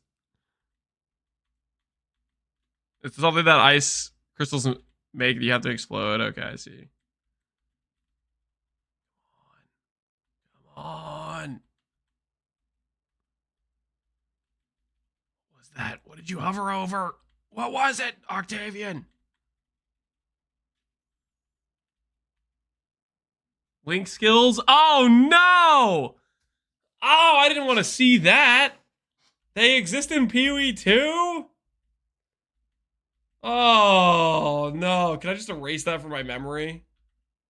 Oh, I'm sorry, guys. I'm sorry. I shouldn't have freeze build a framed huge for amount of that. mana pool in order to sustain that. So these are the kind of things that you can pick I'm from sorry, keystones that that's as I my said, bad. upsides and downsides and interesting trade-offs. Fine, Dreamcore will Now, there build is the one tree other mechanic ourselves. as well That's right. that I want to quickly talk about. So if you go back to the character and just have a look, Octavian was manually switching between, if you go back to the character and see, so Octavian was manually switching between one-hand and two-handed weapon sets. He was just pushing X to do that. When he's using both sets, there are things on the passive tree that you might want to be able to use for one or the other. So another unique feature for PoE2 on the passive tree Chance to maim. is the ability to split Main passives in two damage.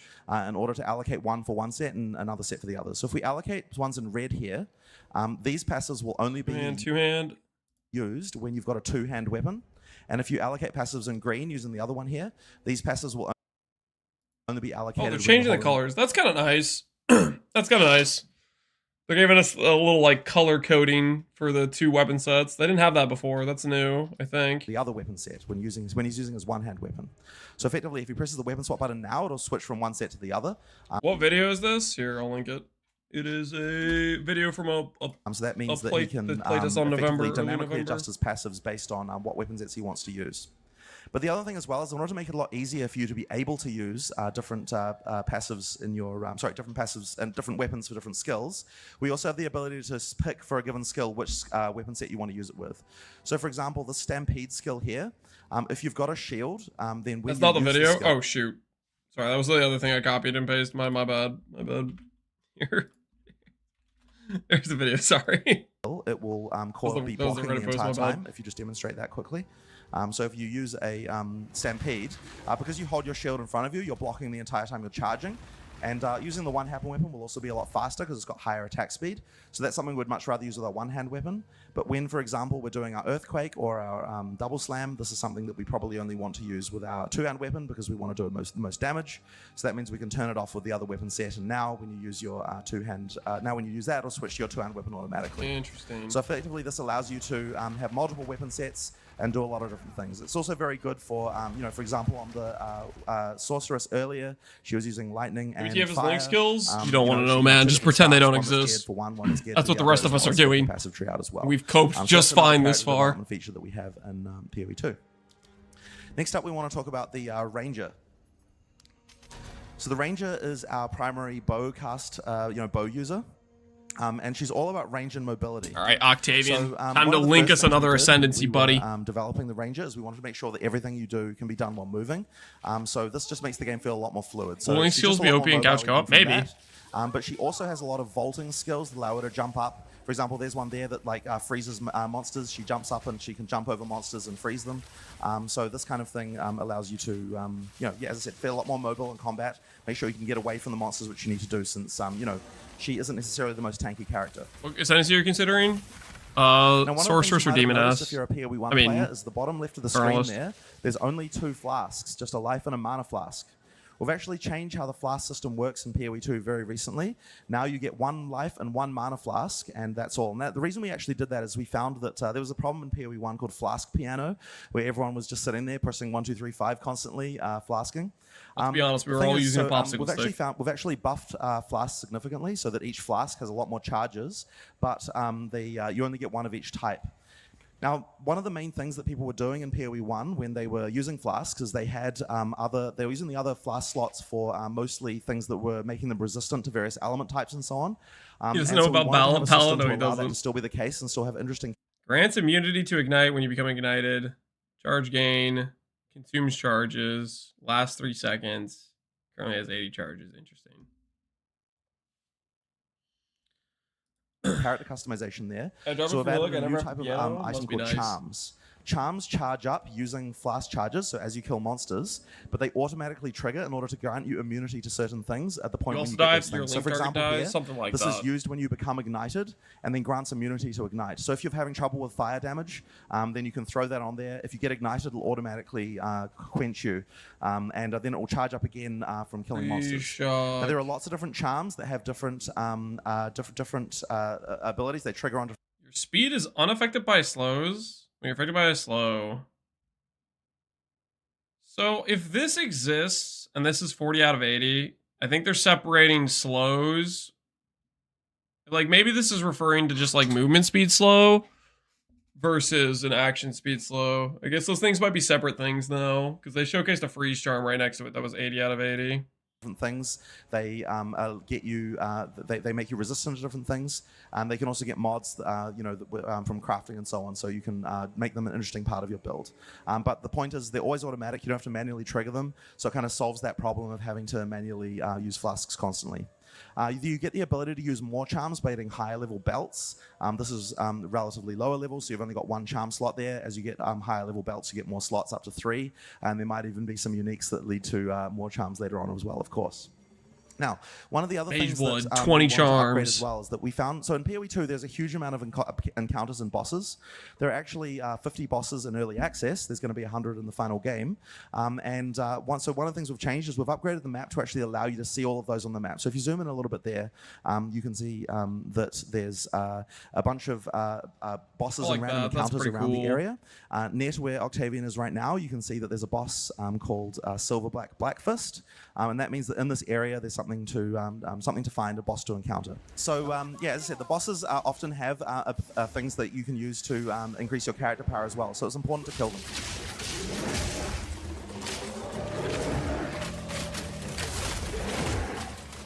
Mess him up! Mess him up, let's go! Go, Gorilla Dude. You know his HP bar would be full if he had a shield? Does anyone want to tell Octavian if he has a shield, he just is literally immortal?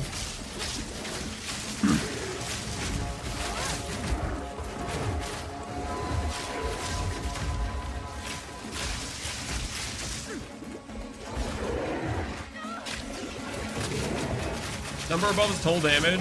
I think it is like a counter. Like, you see the damage number that was 6,600. It counts up your damage. If you don't deal damage for like 2 seconds, it like resets. So it's basically a way for now we kind of have an idea of how much damage we're dealing, basically.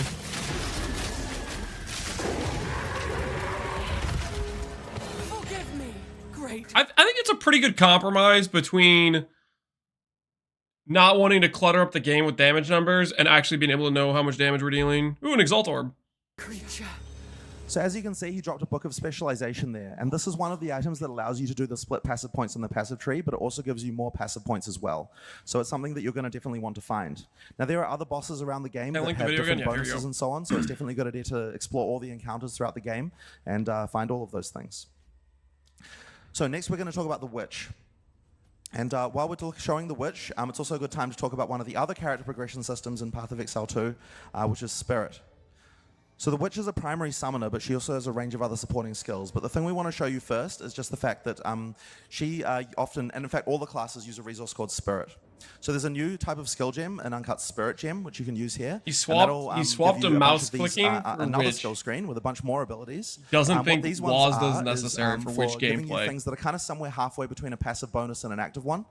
This one here called Grim Feast feeds on corpses to bolster your energy shield. But we've got lots of these for all classes. All classes can use them. For example, on Sorceress, here you've got Arctic Armor. There's one here called Raging Spirits, which means that every time... Raging Spirits looks cool in the preview. How old is this video? Like a couple days old. It's literally based on like something they showcased like 10 days ago or something like that. So a lot of this information is probably going to be in the actual release, like pretty likely type of thing. Minions from skills convert. While active, your fire spells will summon Raging Spirits, which are short-lived flaming skulls that rush at nearby enemies and rapidly attack them. Enemies will not directly engage these minions and can pass through them. Max linked limit of 10 Raging Spirits. 6 summon per spellcast. Interesting. time you use a fire skill, it summons a raging spirit. Where you so find this you video? can- It's on YouTube. Like, Here's as I the said, link. it's somewhere between like an active and a passive. But for the minion characters in particular, they're going to want to get a lot of spirit because all minions are paid for with the same resource. So what we're going to do here is, in order to use spirit, effectively what you do is you go to the skill screen, and if you've got minions there, you can just click the little plus button, get some extra minions, and there you go. Now these are permanent minions, which means that if they die, they're going to respawn again automatically. By the way, there's a cast spells when minion die support. Yeah, You don't have to there's a spawn lot them of weird constantly. supports of like proc And that things. means that that's during boss fights and things like that. It makes it a lot easier. You don't have to worry about having to have corpses every time, that kind of thing. But we also do want to support large minion armies, and because of that, we also have minion skills that you can summon from corpses as well. So all these little scorpions here, those are summoned from corpses. While you're clearing, you'll get large armies. During boss fights, it'll be a little bit more focused using the minions, your permanent minions for the most part. Now, we've also got some other supporting Well, it skills, depends how fast a they lot of, die. things focusing on chaos The damage. duration is. So he's got a skill called Contagion that'll spread between monsters, and other things like Essence Drain and so on, like just a few other chaos damaging skills. Now the other thing with minions is that all the permanent minions come with extra abilities that you can trigger manually. I don't think minions will be good. We didn't see an ascendancy for it. Well, they didn't see ascendancy for it is I think the Infernalist probably has other ascendancy support for it, is my guess. So you see those little markers on your minions. You can use those to explode your minions. Either that or they're So that's holding out the a Arsonists. necromancer. It's their ability. They'll throw a little bomb and explode your minion. There's also other ones. For example, the snipers have the ability to create little gas clouds. And the more minions you have, the more often you can use those abilities. So effectively, it means that each minion also effectively serves as an extra skill as well as being a meat shield for you as well. Kind of hard to see what's going on with all the minions. Yeah, they're all over the place. That's a quick introduction to the witch. But now we're going to show off the mercenary. Oh, actually, wait, no, we did miss something. Sorry about that. Right, so just one other quick thing I wanted to show you as well is that the witch has a lot of other summoning options, even beyond just the ones that we've picked, because she also has things called specters. So basically, anytime you kill a monster on the ground, it can Oh, be that's so cool. So they logged out, logged back in there in exactly the same spot. I like that a lot. That's gonna turned into a feel specter.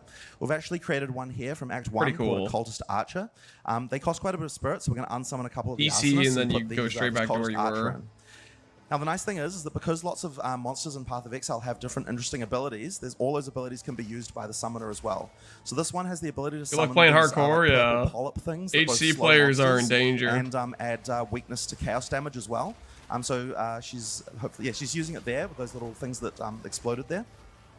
Because those are going to make monsters weaker to chaos damage, it'll be a very good part of this build. It's not as many minions, but the nice thing is that it'll actually end up being more DPS, and I think for bosses it probably is better for this build than not. That's what these little polyp things are. All right, so moving on. Let's have a quick look at the Mercenary. So the Mercenary is another ranged character, but this time using crossbows. Now, the main difference between a crossbow and a bow is that crossbows Is there fire minion damage instantly, applies to and they you? also have an ammo Spiritual aid, mechanic where maybe. effectively, There's you a good fire until your chance, clip is maybe. empty, and then you have to reload. So it plays a lot more like an FPS. If they want to promote a hybrid main spell cast damage with minions, they need a node like that. But lots of type of FPS. Quinn said he's gonna type, start hardcore. He's weapons as well. backtracking now. Just Yeah, change your WSD probably some here, people 'cause this afraid. plays a lot better in that way. So if you've got like a shotgun type weapon, you've got a assault rifle type weapon. Find some monsters. And various other types. You've also got attached grenade launchers and things like sniper rifle type weapons and so on. Now, this plays very differently to the other classes, but I think it's really fun. It's just like a whole different. dude, sort of this feeling of the area game. looks so cool. This particular area is called Doyani's Sanctum. He's doing a lot of experiments on humans, and is very interested in anatomy and kind of merging them with machines. There's a pretty interesting chest on the wall. Automated there that I quite doors. like. Yep. If you click on that one, just. So there's Got like the a ones with dapper the on the cl- wall, and it like slices Oh! up and it drops some items. So that's kind of fun. We actually originally just had so half a nasty. person there, but it really just looked like an anatomy diagram. So we needed to do something to show the fact that it was actually a modeled human there. So that was fun.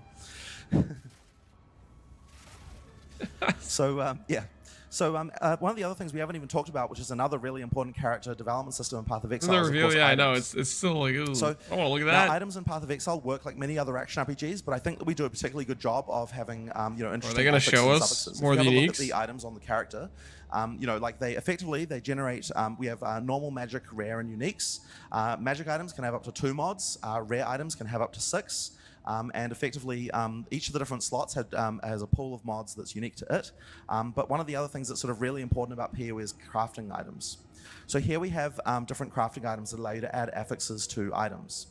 If you use an Orb of Transmutation, it'll turn this magic item to a 1 mod magic.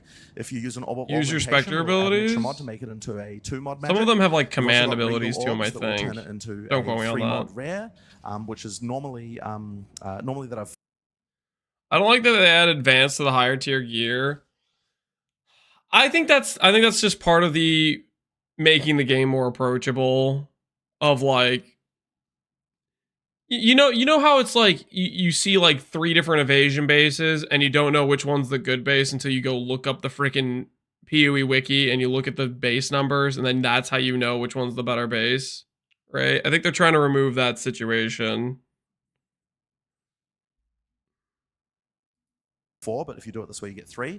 And then you can use Exalted Orbs to add more mods than that to make up to 6 mods. Now, something in Path of Exile 2 that's very different than PoE 1 is that these currency items to add mods to items are much, much more common than they were before, and you're really going to be expected to use them throughout the campaign. It's like a really important element of player power. Add We've stars actually or changed something? the way Yeah, the maybe scaling that could works in work. quite a lot of elements to kind of try and make it so that picking up like new blue items is going to actually be an interesting choice for you. Using regals and exalts in them are pretty interesting, and also you get regals by selling by disenchanting rares as well. So effectively, you I like that. You can literally use crafting orbs on your gear while it's on your gear. Can you do that in current PoE? You can't, right? You have to like unsocket your gems and stuff.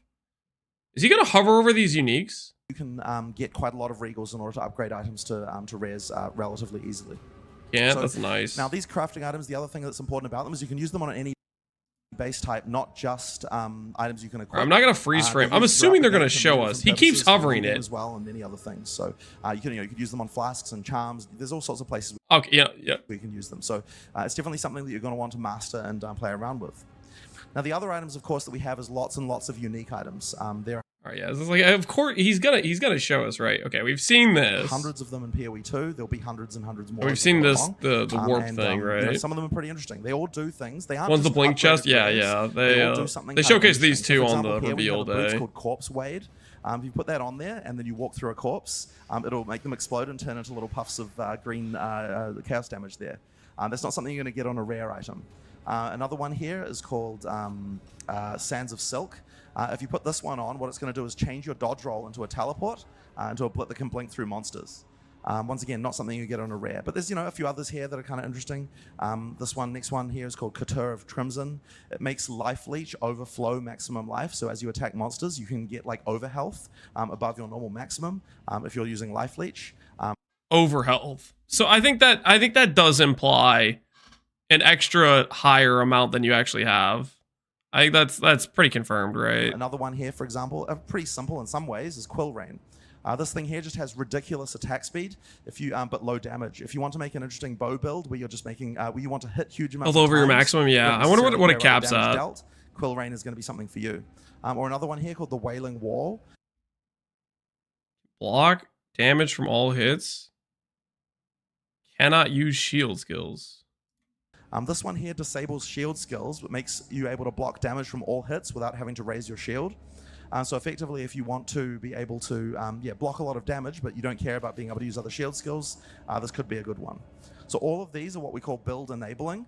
They're interesting things that you might be able to build a character around, do something interesting with, and they're a big part of how the in-game, Interesting. things that you can find at in-game, things that you're going to be sort of going throughout the game, things that might affect how your character is played.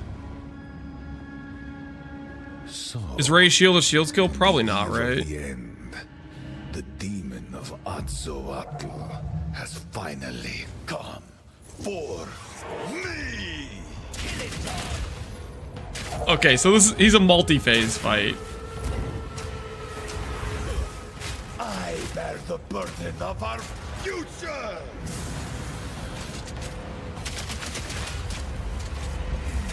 Pathetic.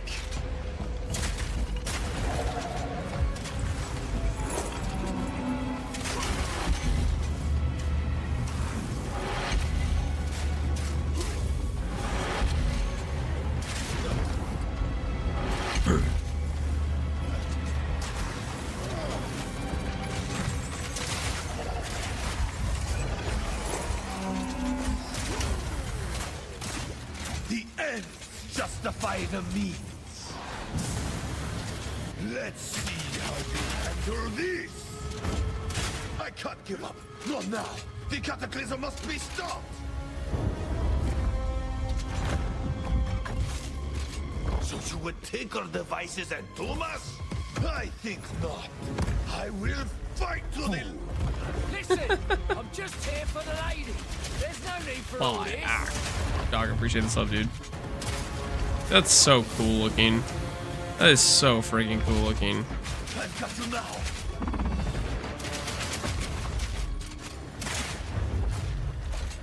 Freeze! Please!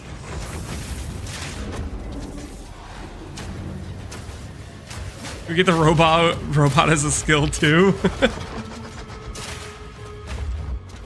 Now! Are within my grasp.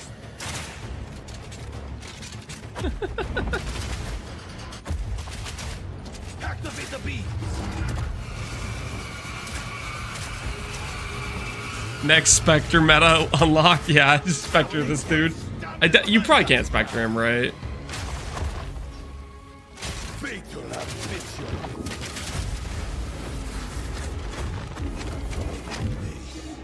It's not over yet.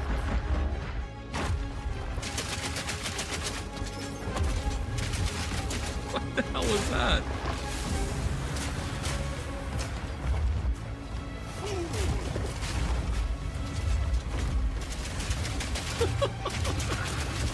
It's like ripping off his own head to slam you. That is... How many parts of this fight are just sick animation after sick animation?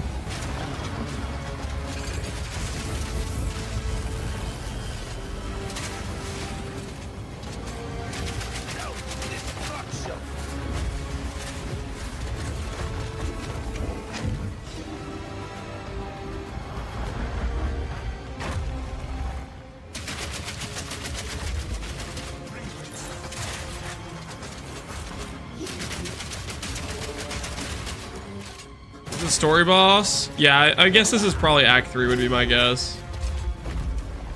Need a sec.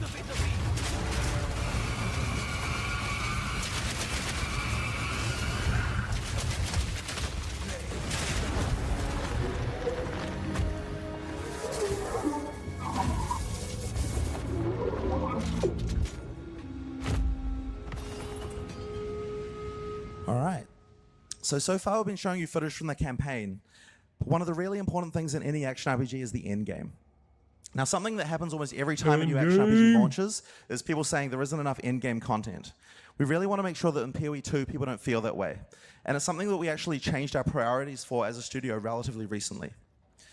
Now, the first 3 acts of PoE 2 take around 25 hours to complete. This is already longer than many campaigns in other games. On the other hand, people spend hundreds of hours in endgame. We realized that finishing the rest of the campaign for early access instead of working on endgame would actually be a very bad idea. So instead of having acts 4 to 6 in early access, Can you tweak the video up a little bit? Yeah, I'll raise the volume. Sorry if you guys can't hear it. That's my bad. better for us to concentrate on endgame and That's make okay. that great. If you're a new player, a 25-hour campaign is already a huge game with plenty of content. But if you're an existing action RPG player, then what you're going to care about is the end-game challenges that you have to complete. If we'd launched with a double-length campaign and a bad endgame, Can't wait. we'd I have enough effectively time have to pull out say, my hey, college trust us, a class. good endgame Right is coming on, later. Peter. But if we launch with a 25-hour campaign and a great endgame, then people can easily understand video what's coming. called? And say, Here's the oh, link. yeah, and there's 3 more acts coming really soon. Now, in early access, there are 50 bosses currently and around 400 monster types. I'm gonna just pin But this so effectively, people the that game's are going to double in curious. size during early access and to be 6 acts with 100 bosses and around 800 monster types. Now, the great thing is the rest of the game is like 80% pin there, now. and so we'll be adding content very quickly during early access, and so you can expect to see a lot of that coming really quickly. Now, in order to make the end game happen at the I wonder how quickly they're thinking. Like, are we gonna get a month into the early access and they're gonna be like, boom, here's more content type of thing? Or is it gonna be like a 3-month same cycle player thing? level, we've had to add a second difficulty called Cruel difficulty, where you repeat the campaign with all the monsters and bosses harder, but also better rewards. If you sort of look at it in traditional game terms, you can think of it as a kind of like No new Game shot? Plus Yeah, I type kinda thing. wonder. But we've actually made quite a lot of changes to the game throughout as well, which you'll probably enjoy as well.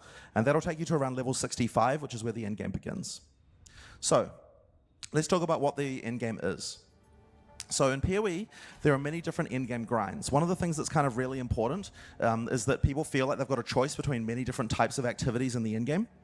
So for PoE 2, at the start of early access, we're going to have 8 primary in-game grinds that you can do, all of which have their own sort of systems for leveling them up, improving them, unique rewards, player power that you can get only from them. And we're going to introduce the first 2 of them right here during the campaign, which are the Ascension Trials. So the Ascension Trials in Path of Exile 2, you do encounter them in the campaign to start with, but then they... Well, that's going to be them constantly tweaking stuff? Yeah, which would be cool. So this there's first just one here is called the patches. Trial of the Sekimas, and it's actually a sequel to Sanctum League from PoE 1. So we've actually done quite a lot of sequels to leagues from PoE 1 with new mechanics and new stuff, but all of them have new things going on. So basically, in order to the Trial of the Sekimas is a place where the Maraketh came to be tested and gain power. In order to gain entry, you need a coin containing the soul of a djinn, and then once you put it in the relic altar there, then you can enter and start What are the playing. 7? Ultimatum, New Sanctum, Breach, Ritual, Expedition. Various different rooms. There's a few of them. I don't know. I don't have them all in my head roguelike memorized type yet. encounter system where effectively you pick each room, and then within each room there's a different double by the time of challenge. release. This one is a ritual trial. Double, I think, which, is probably in reference to has these, classes, monster summoners. So they're effectively campaign, summoning monsters, and you want to be able to kill those as fast as you can to complete the room. Ascendancies. Like, we're starting out with 12 Ascendancies. There's going to be 36 by the time it's full launch. Delhi, yeah. I don't know if Essences is one of the systems. That one was relatively easy. So once you've completed the room, you can go into the next room to get your reward. Now in this case, we have a silver key. Keys can be used at the end of the trial to be able to get rewards, but effectively you have to be able to survive the entire trial to be able to claim them. Now this is the map for the trial, and you can effectively pick what type of room you'd like to go to next. There are a few different issues. One of them is that the next room will have a type, so for a type of trial. For example, here's an hourglass trial, and it also has a type of reward, but also some of them have boons or afflictions that might get you. So this one says, for example, when you enter it, that it'll afflict you with blunt sword on entry. I guess this is something you find. Yeah, I think so too. I don't think it's one of the things they were talking about. But they have better rewards in exchange for that. So once you've picked your room, you can go and do the next one. Where do you see the honor meter? Well, it's around their life globe, but I don't think I see a numeric value for it. Now this one's a time trial. You have to survive and kill all the monsters. Now one thing that I didn't mention at the start of this is that unlike in the normal game, if you take hits in this mode, then you're going to lose a resource called honor. If you run out of honor, then you have to. You see it if you turn on the HP numbers. Okay, yeah, so they just have them want hidden. To really try and play these runs as hitless as possible, and that means that all the monsters we've selected usually Strongbox have to be essence. Yeah, those are mechanics. Dodgeable mechanics, and that's sort of why Octavian is playing. I think auto sort's going to happen. Probably not, or or at least not initially. I don't think that's on the priority list. Because he doesn't want to lose honor. Oh yes, it is. Okay, no, it's okay. Don't worry about it. All right, so once the trial is complete, once again, you can go and get the reward, which in this case is a bronze key again, because we picked one that had the same reward. We'll do one more. So that one's a Sacred Water Fountain, the Chalice Trial. Yeah, sure, let's do it. All right, cool. The next one's called a Chalice Trial. Effectively, there's a blood chalice here. Somebody said it's damage numbers that's turned off, or like, you know how the HP would be here. They have it turned Once off. you've killed all the rare monsters, you can continue. We just can't Now see there it. are a lot of different rooms in It'll be like the a UI option. They're around 70 in level 1, and they're random, what you get each time. So you should expect each run to feel quite different, and the kind of stuff you can expect to find, you know, the kind of boons and afflictions you get, the monsters that you'll face, this kind of thing. All of these are very different. And there's also 4 floors as well. This is just the first floor. Each floor looks different and has different mechanics, rewards, and so on as well. So there's quite a lot of content here.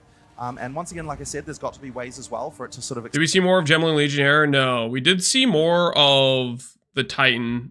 Titan Octavian managed to hover like 4 different ascendancy nodes, which was 20% more life was one of them, double body armor was one, second ancestrally boosted slam, and rucksack. But I hope rucksack's not real. Expand into in-game, have more... you know, have ways to expand it and ways to make it both more damaging and more... I think Essence will be a full in-game system. Yeah, they won't have like a boss fight tied to it with tree nodes, I don't think. It wouldn't make sense. But you never know, maybe they will. They didn't talk about it like that, though. Where's that other rare? There he is.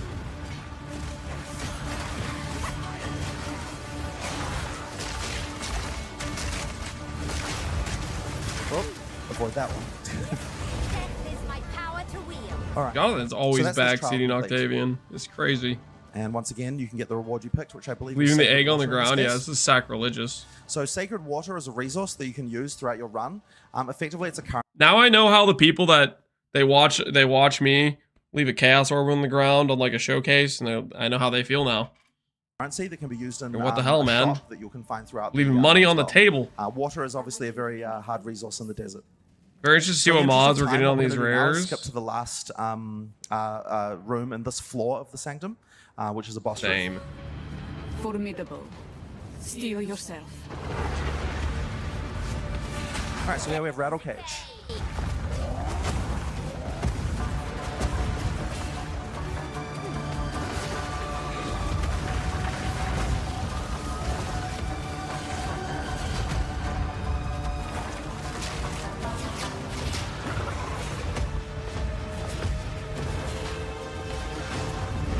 That's gonna be satisfying playing dot builds, just see the number go up like that.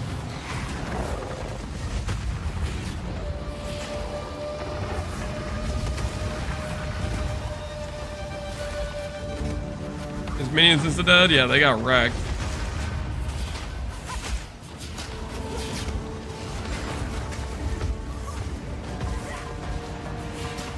That's the weakness of the summoners. If they get insta flattened, then you have to wait for them to resummon.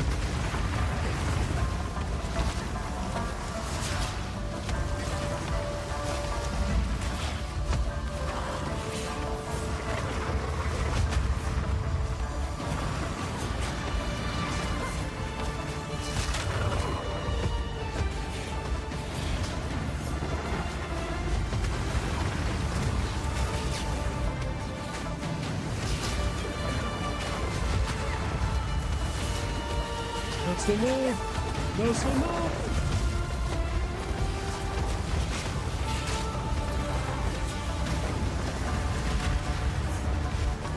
Volcano stay forever? Yeah, it kind of seems like that. So the arena has like a... What, an enrage mechanic where it gets more dangerous throughout the fight, is what it looks like. He has less and less places he can stand because of it. Damage check? Yeah, basically. So that's the boss of the end of the first floor of the Sanctum, but there's lots more bosses in Sanctum to find. As I said, there's multiple floors. They each have interesting things. Now, at the end of each floor, you'll get the ability to pick from various different chests. The keys that drop give the ability to open these caches here. So you want to pick which one because each of them have different types of rewards in them. Now, the other thing that you get to do here is use the Altar of Ascendancy.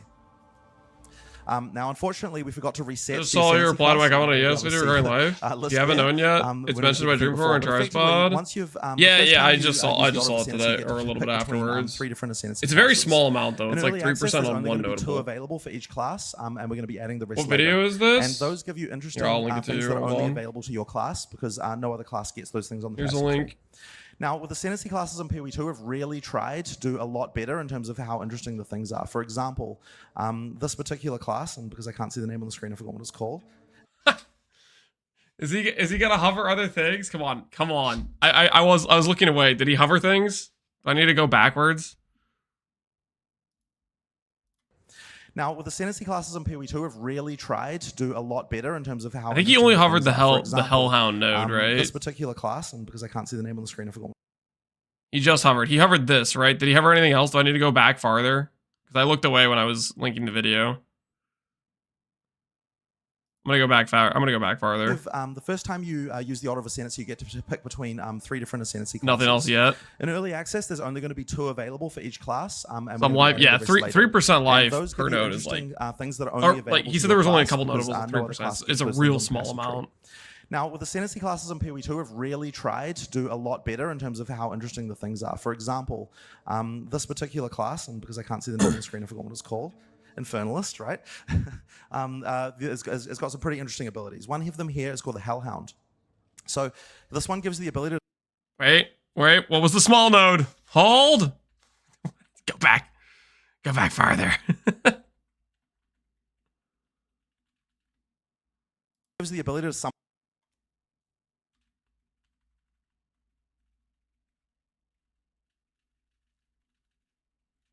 How long was he on this? That's it. I'm going back 5 seconds. It's got some pretty interesting abilities. One of them here is called the Hellhound. So... It's like 12% minion life, I think. Yeah, 12% minion life. This one gives the ability to summon a Hellhound. When you summon it... yeah, and he doesn't hover anything else. Abilities. One of them is that it sets everything next to it on fire. It's a minion, so because we're a minion class, this can be really useful. But also, it takes damage for you. Every time you take damage, it gets transferred to the Hellhound. So, you know, he's a really good boy. He didn't hook us up, man. Is that come on, Octavian? Quickly away from that is turning into a demon. That's the other node we've already seen. Dang it! Hold on, I'm still going back through it.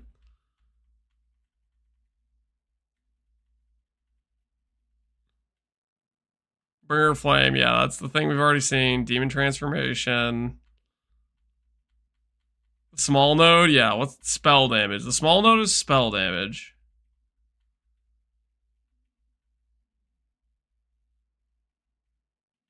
%4 mana. Interesting. And the Pyramid, yeah. I wonder if that's why they chose to show those nodes. Turning into a demon called demon form. Come on, Octavian, leak so when the you other use, things. Demon form, you turn into a demon.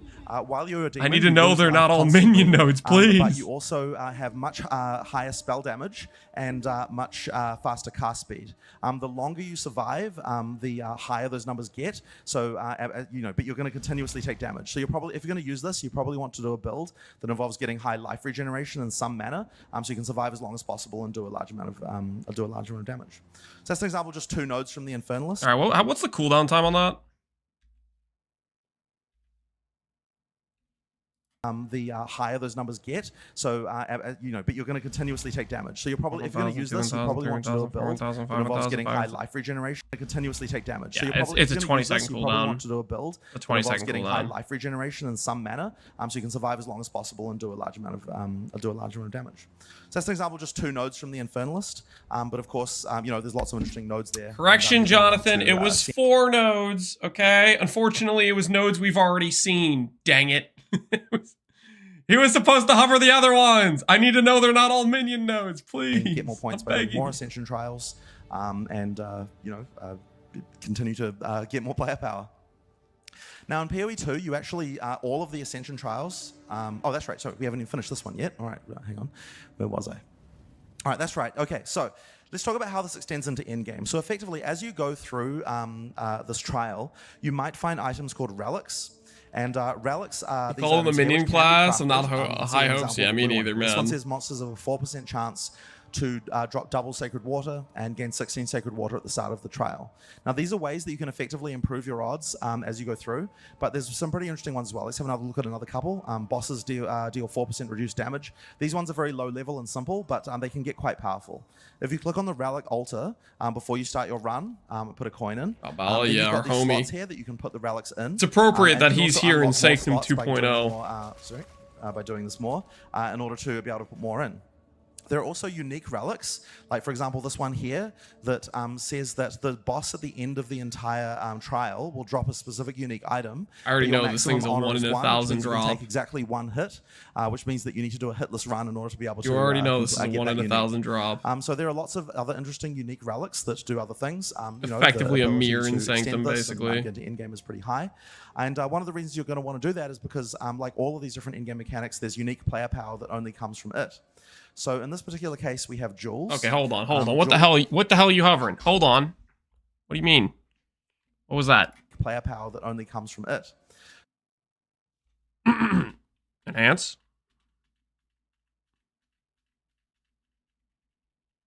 Which ES node was it? The 40% one, or was it a different one? Dang. It's just the small node. So in this particular case, we have jewels.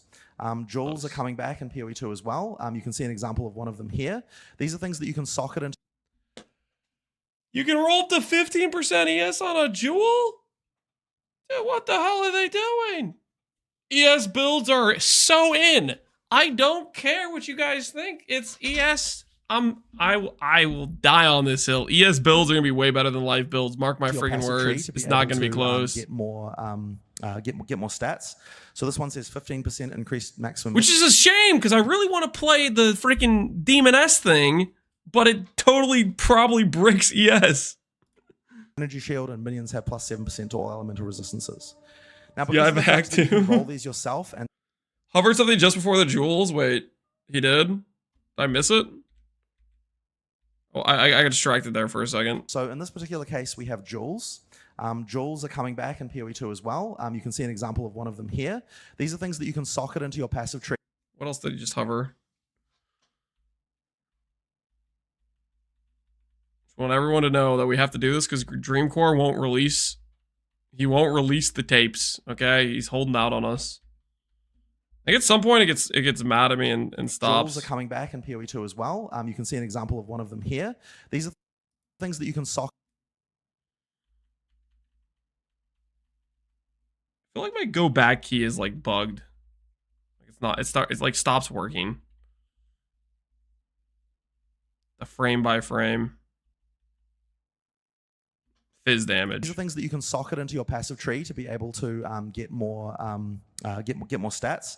So this one says 15% increased maximum energy. Those two shield, different and Cold Wall minions have jewels. plus 7%. One is they have two different types. They have a jewel that like increases effective nodes in the area. It's like to all pretty neat. elemental resistances. They'll Now, show because it, of I the fact think. that you can roll these yourself and stack them, there's some pretty interesting things you can do with jewels. And there's also jewels that have other kind of random and weird effects. Like, for example, this one here 25% increase of small passives in radius says large. upgrades. Says that 25% increased effect of small passive skills and radius. So this one actually modifies the other skills on the passive tree to improve them. Interesting. With some interesting things and some interesting overlaps, you can do some pretty cool stuff with those as well. There are, of course, unique jewels and other things going on, and I won't go too much into it, but effectively, this does scale all the way in-game. Has Dreamcore has ES information he won't reveal. Is that true, Dreamcore? uniques, has ways to scale it, and a lot of interesting things you can do. Is that true? The next trial we're going to talk about Holding is out the on all trial of the us? Chaos God. Fine citizens Now, of unlike Rayclast? in PoE 1, every time you want to get more ascendancy points, there's a new Ultimatum. trial that you have to do to Don't attribute nodes count as small passive? Yes. Yeah, those will count as small do passive, that. so it should work with those. So this is the second trial that you can do, and once again, it's also an in-game mechanic that that can be expanded upon. So we're going to use the mercenary for this one. Now this is the one you're going to encounter in Act 3 for the first time, but as I said, it extends to in-game as well. Finishing the Ascension trial was kind of an ancient rite for the Vaal that conveyed power and respect. Entry requires a token from a strange entity called the Trial Master. And this is actually a sequel to a league from PoE 1 called Ultimatum, but it works very differently. So to start with, he's going to offer the trial, make the offering to the trial, and then he can walk in. All right, let's see what we got in here. What's going on? Now, before you enter each room in the trial of the Chaos God, you're going to have to pick from one of the downsides that's going to affect you for the entire rest of the trial. So the Trial Master is here, and he's going to offer you an item to start with. Here's the item you're going to get if you complete this room. And he's also going to say, pick one of these 3 things that's going to potentially hurt you. In this case, we're going to pick blood globules, which will one of the easier ones. And what that's going to do is mean that these blood balls are going to appear above your head and slam down periodically. Are you ready, Challenger? As you walk into the room, he's going to summon a bunch of these monsters. Now, each of the rooms has different mechanics. This one's very simple. You just have to kill all the monsters. Not today. How will this work in maps? It scales up. So like the first Act 3 version of Ultimatum probably isn't going to give you comparable loot, but like there's like harder versions of it, right? So what I think they're saying is you can start taking on harder and harder versions, which give better and better loot, right? That's that blood globule I talked about earlier.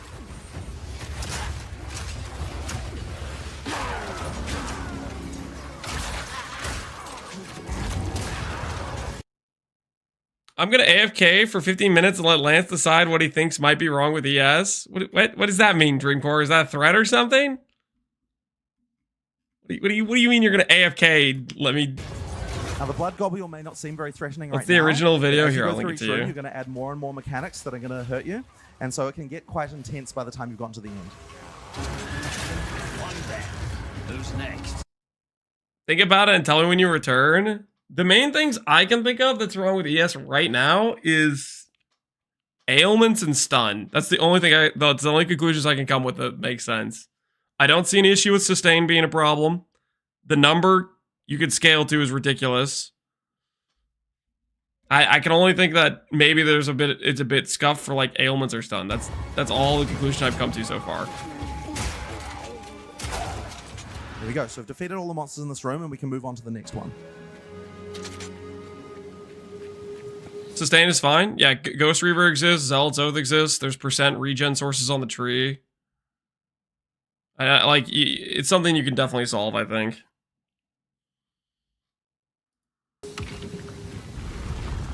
Have we seen ES on gear? We have.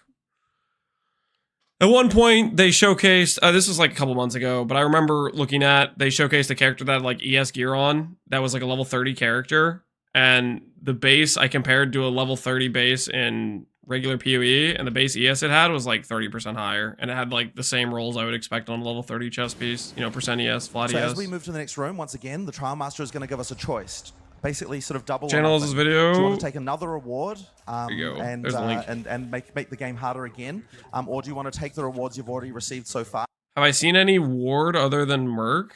I don't think I've seen ward at all. There's a ward mechanic that they have too. And leave with your ill-gotten. Oh, what is that? Causes enemies to explode on crit for 10% of their life damage. Critical kill. Interesting. Gains. In this case, obviously, like most players, you're probably going to want to pick another reward and keep going. So there's the existing one, blood globules, and that'll keep stacking up. But we're also going to add shocking turrets here, which are going to add turrets the shield through the room, which yeah. You'll have to deal with as well.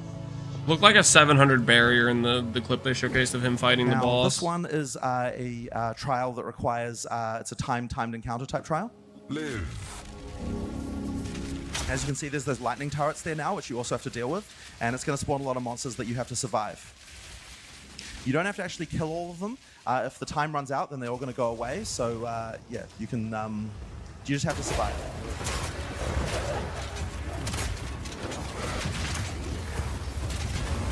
Getting cornered. Dude, this looks intense.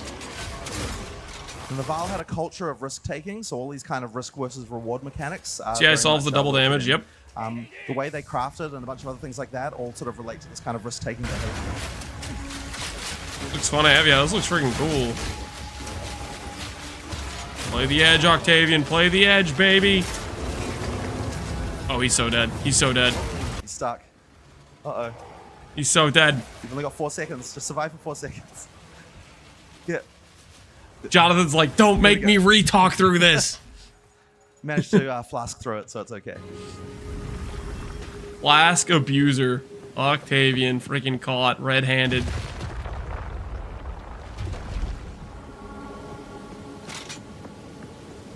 So as you get towards the end game, Now I know what you're thinking.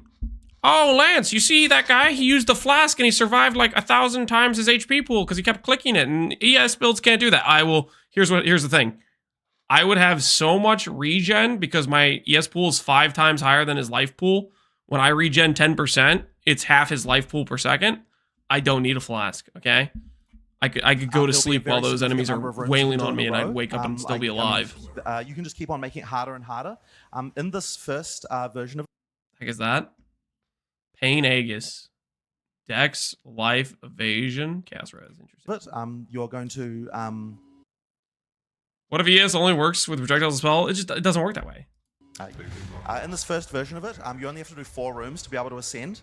But once again, if you Probably can't gonna be do them all stun. in a Yeah, row I in think one that's a go real without possibility. dying, Stun then or lose your, ailments is the only thing I can ticket, come so up that's with another one that could to be get it. So possibly once the again, problem. like the other challenge, you'll want to be make sure that you're ready before you do this trial.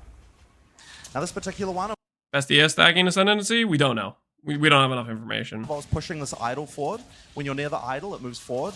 When you're as you get further away, it falls down and doesn't move anymore. So ideally, you can get close to it.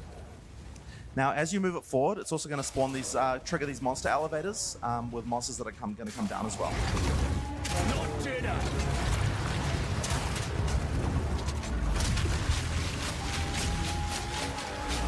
This is the life build experience, guys. He has to keep running away from the thing. He's taking longer to get through because he's so squishy. The life build experience. Okay? ES builds, they don't have this problem. They just freaking tank it. Walk through nonchalantly. This is a life build experience. I won't know what this is like. My thingy will never fall down. I'll be under it the entire time. Take it all the way there. Get stun locked? I'm not gonna get stun locked. It's gonna be fine, okay? I'm not gonna get stun locked.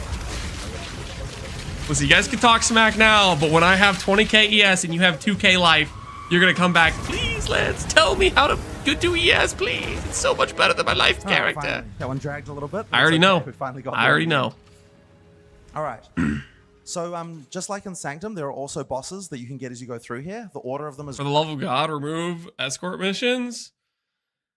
I think that was fine. I guess, I don't know, when your character is OP, then that mission will get more boring. But it's also like a thing, if you don't enjoy it, just don't do ultimatum. You can farm other stuff, right? They can be very hard or relatively easy depending on when My you 2k strength them, Titan. and what Oh, things you're you get coping. before. You're not getting 2k strength, Before buddy. the boss, once again, the You're not Trial getting Master 1k asks you to strength, pick, mark my do you words. want to bail now, or do you want to pick something else?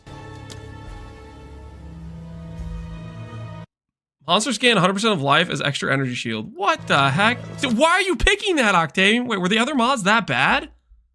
Something else. Buffs expire 3 times faster, and debuffs expire 3 times slower. Pyramid objects appear, projecting 4 rotating lasers that inflict corrupted blood. I mean, he must know something like that. Maybe the pyramid beams just PK him, and he hovered over that one fast. He didn't even have to think about it. He's like, I know I don't want that. So here's one of the bosses you can find. Yes, in the Shichi. trial No, master. he can die in this. Chaos will bring you to your end. Oh, his DPS is insane. Dude, what the heck is that ability? He just cooked the entire 100% life as ES that dude the boss had.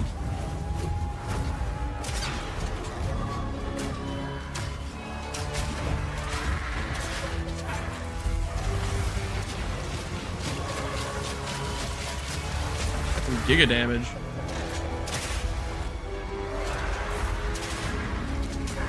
I don't think the boss had the ES. Yeah, he's definitely taking longer, so maybe it didn't have the whole full 100% as ES or whatever.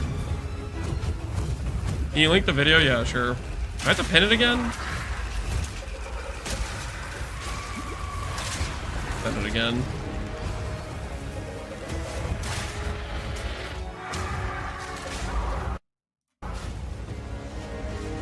That tornado has killed him the most times in practices, by the way. It's lethal. Dude, that's sketch looking.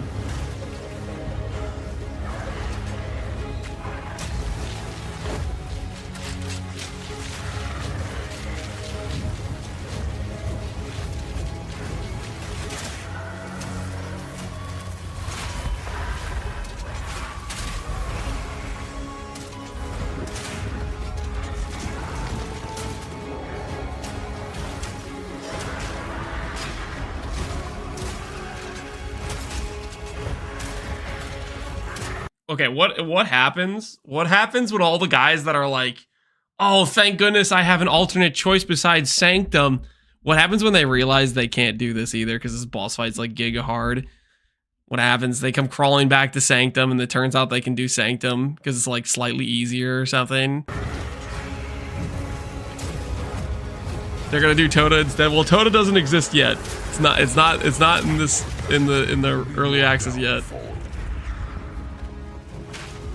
I'll never do Sanctum. I think the Sanctum they're giving us isn't really Sanctum. At this low it's pretty level. different. And of course, once again, you'd be able to ascend here if this is as far as you can get during the campaign. But there's a lot more stuff. D4 will welcome them with open arms. So the Trial Master now is going to give you the rewards that you've earned throughout the trial. Well, they can play the Diablo-like. There are a lot of rewards that are unique just to this trial. So let's go through a few of these that we've got here. Now, the first thing he's going to offer, one of the things we've got here is an item with a socket in it.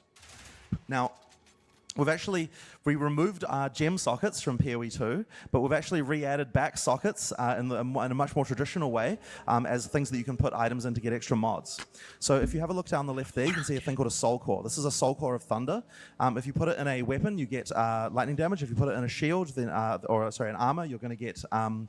You when the game has many different activities that can be enjoyed in order to cater to all. No, I hate it. And it's only unlocked through content. A decent amount of people, that you can get through here. Now, if you want to be able to actually add sockets to existing gear as opposed to using the sockets that are on gear that you get here, you're going to have to use these things called Val Orbs. Val Orbs modify things unpredictably. I'm so pumped to start valing everything. I'm so ready. Now, the first thing I want to mention is the fact that these corrupt items, and what that means is that after you've used this, you can't use it on another item again. So that's the last thing you want to do in your crafting step. This particular one here rolled with it got an extra mod. It got 14 to 20 chaos damage as an extra mod, as well as getting corrupted.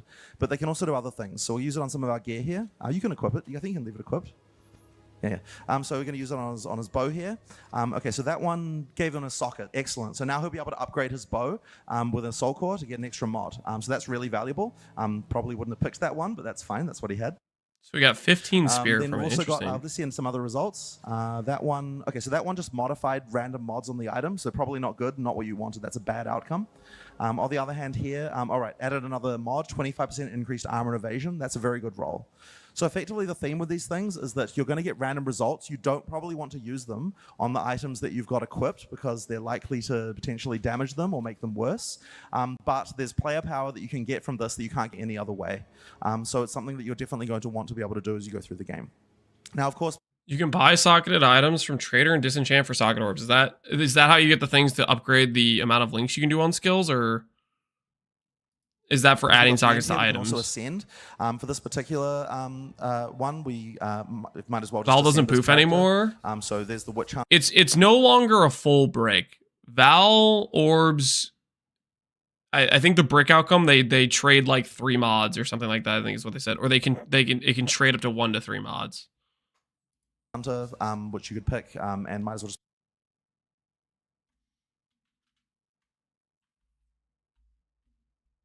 just pick a simple node. I mean, there's a base.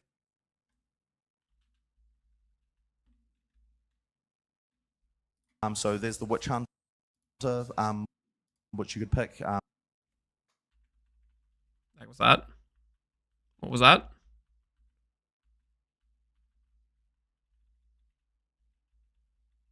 Yeah, okay, so that's the 30% more thing for missing concentration. So that we saw earlier. That's where we saw that, and then we went to the beginning of this video. U2 socket here, yeah, you can get an extra socket with the Val Orb than the normal max or whatever. CDR on the small node.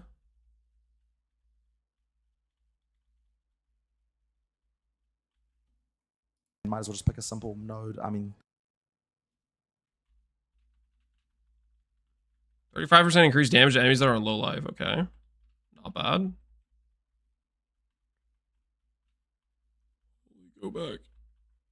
Verify this is the node they revealed earlier. So they did swap them around. Because this is the node they showcased, Witchbane. They definitely swapped around where nodes were then, since this was posted. Because they told us this node was up here, right? Either that or the video had a mistake when they were showcasing the Ascendancy nodes. Simple node. I mean, There's a basic one that's just Culling Strike. You might as well put that. We didn't actually plan to show this character class while we're doing here, so just, ascending while we're at it. Now, right there, you also see there's an entrance to the Trial Master's Tower. That's like a special endgame thing, which we're not going to show you. I have an interview that's lined the up? pinnacle boss No. for this particular endgame grind. But let's talk a little bit about how you're going to expand on this. So if you go back to the start of the area, the keys not only have let you get into the trial, Giant splitting but and they also extra have mods sockets, on them yeah. as well that allow you to do different things. Sacrifice of 10 Exalted Orbs is received double on trial completion. Minus 25 all res. They're definitely gonna have the mirror item option, right? Like surely they're gonna have the put an item in to get a mirrored copy of it, probably. Minus 25, yeah. You gotta die in there for sure. Click that on a Righteous Fire build, have fun. I'm so glad they made a clean UI for everything. This stuff looks good. Stuff looks good. Okay, I need to refill this water, guys. I'm getting really thirsty. I'm really parched. I'm sorry. I'm going to refill this water, and then we're going to continue investigating. We still got another, 30 minutes of investigation in front of us. I need hydration, though. I'm really thirsty. More snacks. I might grab a snack. And you know what? I don't want to be judged for it.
All right, water has been acquired. I love me some good hydration.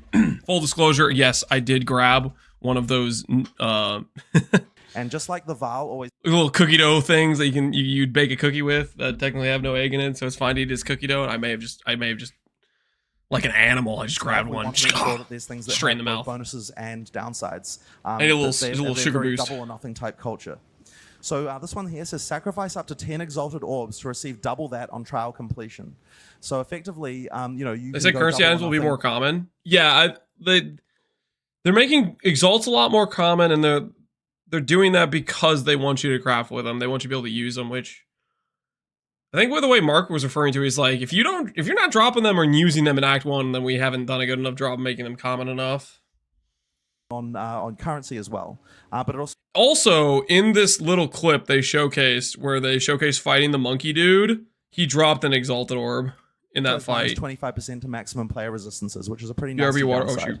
Oh shoot. You can roll Nice. these things, and you know, they have some pretty interesting mods on them. Which So, is gonna yeah, it's worth start. looking- Okay, right now I'm leaning towards Sorceress with Stormreaver and Chronomancer, but I might change my mind back to Infernalist before. It's one of those They might things give you us more specialize info, in man. in-game. Now, of I don't course, know, we'll there's also see. Uniques only available here, and various other things available here. So Dream Core, yes. you're I think he's still going AFK. Want to do that.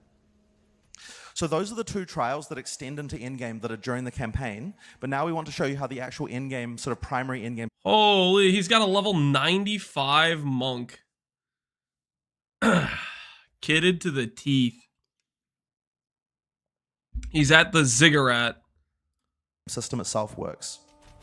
So we're going to have to get a higher level monk to be able to show you that. Now, I'm not going to get too much into the plot of this, but this is where you're going to start in the end game. And just like in PoE 1, we have a thing called the map device that you're going to be using to travel around. But what you actually get when you click on the map device is going to be quite different. They're going to have a hideout. You can do this from your hideout, surely, right? Now, the storyline here effectively is that there's corruption from the beast has spread across the land, and you're going to need to try and cleanse it. Now, this is actually an infinitely scrolling map that goes in all directions and contains all areas you can go to. You can go to each map only one time, so you're going to want to, you're going to try and want to find, interesting places to go. Now, this is the primary thing to explore after you finish the campaign, and there's all sorts of things to Dog's find. bait, on I here. think There's so too. bosses, there's towers, Chaos Monk, there's beast Monk is corruption, bait, there's rare 100%, areas, I interesting believe. mechanics, all sorts of in-game content that you can see these icons for around the place, and hideouts, roving merchants, and even cities. Now, effectively, in order to travel to one of these, what you're going to do is click on it, and then you can travel to it using a waystone. Now, these waystones Tier effectively 14 work like maps waystone. did in Path of Exile 1. You can craft them and so on as well. Once you've gone to Beautiful the it map, is. then what you're going to find is a randomly generated... Oh, okay, he immediately clicked the portal back. Classic mistake. Noob. So what you're going to find here is a randomly... I just love these quips from Jonathan while Octavian's played. He's always backseating so hard. Classic mistake. Oh, you gotta actually hit him. Just like generated area, and we've really ramped the random generation up to 11 for this. Obviously, all the monsters here are also going to be random, and one thing I will mention is that the variety of monsters in PoE 2 is a lot higher, and they have a lot more interesting abilities, which means that interesting combinations of them in maps can really produce interesting results. Usually dies in the tornado. These Yeah. particular ones that were randomly picked here seem to be relatively simple, so I guess that point isn't that well made today, but that's all right. Now, this monk is effectively the same kind of build that we were doing before, but it's a lot faster for in-game. But what we're going to do is we're going to amp it up a little bit further just to sort of see some of the kind of things that you can do in in-game as well. So after we've finished clearing this pack, then we'll do that. So let's open up this, and what we're going to do is this is a character that frees a lot of things, so we're going to add a cast on freeze gem here. And what that's going to mean is every time you freeze a monster, it has the ability to cast a spell of your choice. In this case, we're going to cast Frost Wall. All right. And we're going to add Fortress and reduce cooldown to that so that we can cast them all the time. And they're going to go in a circle around the monster that got frozen. So effectively, because it's going to create a lot more frozen objects around the monster, when you use your Glacial Cascade, they're going to do a lot more damage and explode for a huge amount of damage as well.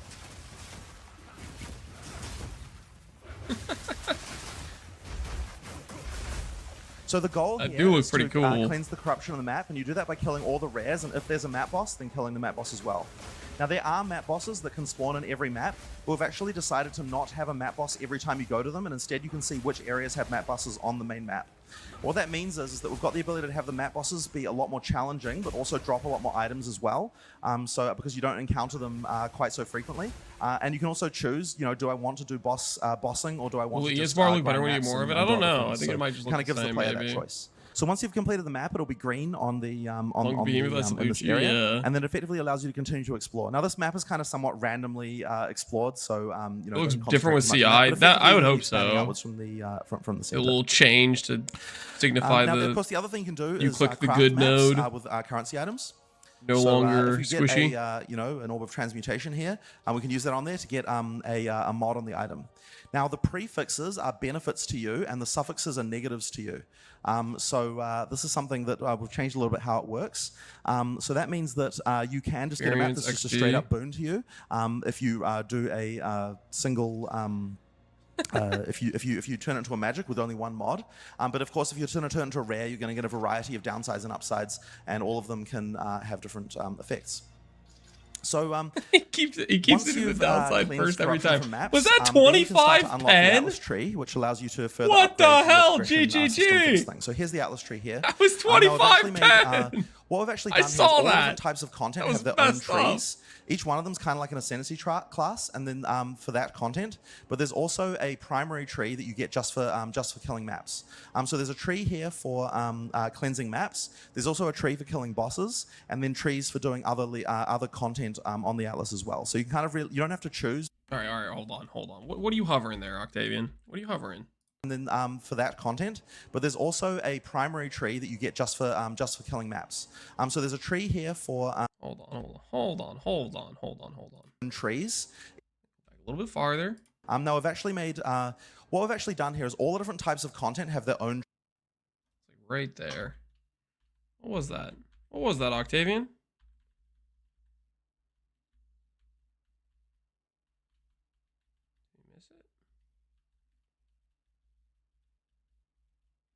Not hover anything? Own trees. Each one of them is kind of like an ascendancy class, and then for that content.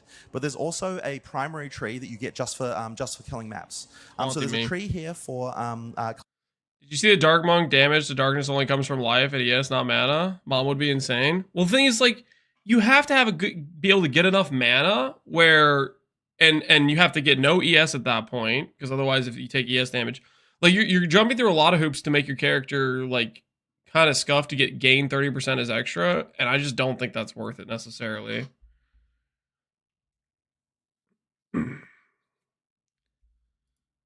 That's my concern with that situation. There's also a tree for killing bosses. So there's a tree here for cleansing maps. There's also a tree for killing bosses, and then trees for doing other content on the Atlas as well. So you can kind of you don't have to choose between, or rather, you can choose to do a piece of content. I'm like struggling hard here. He is hovering over nodes, right? Octavian, you're supposed to do this slower, man. This is getting hard. This is getting hard, please. Increase Waystone modifier effect. Which is basically the same as like map modifier effect. He hovered one earlier before that, right? Tree here for cleansing maps. There's also a tree for killing bosses, and then trees for doing other content on the Atlas as well. Oh, okay, there was like 2 there. There's like 2 right there, I'm sure of it. I have to go back. Enhance. I'm back, Dreamcore. Are you ready to release the passive tree? Are you ready to share info? Oh. Local knowledge. Swamp and water biomes have 40% increased chance to drop basic currency. Mountain biomes have 40% increased chance to drop gold. Forest biomes have 40% chance to drop jewels. Desert biomes have 40% chance to drop Barias and inscribed ultimatums. And grass biomes have 40% chance to drop socket currency. Interesting. What you got? Well, I told you before you left, I think, or maybe it was right when you were. Maybe it was right when you left, but I was telling you that, or I was saying that the only things I see with issues with ES is ailments and stun. I'm struggling to see any other weaknesses. Barrios are the thing for Sanctum? Maybe. I don't remember what they were called. But that would make sense if like the 2 act things were what those are. Because otherwise then there wouldn't be something for the Sanctum stuff. Not bad. He hovered over more than just this though, right? 10% increased effect of precursor tablets on your map.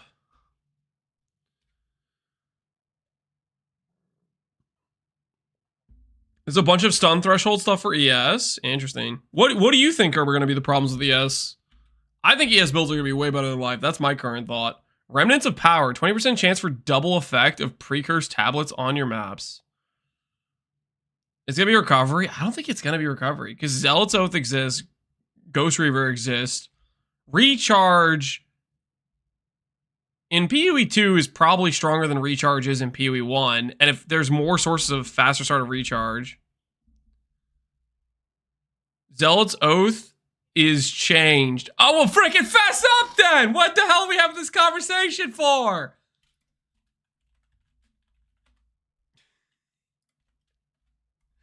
What'd they do to it, Dreamcore? You could tell us all. Tell us all. What did they do to Zealot's Oath? Huh? Huh? Huh? What'd they do to it?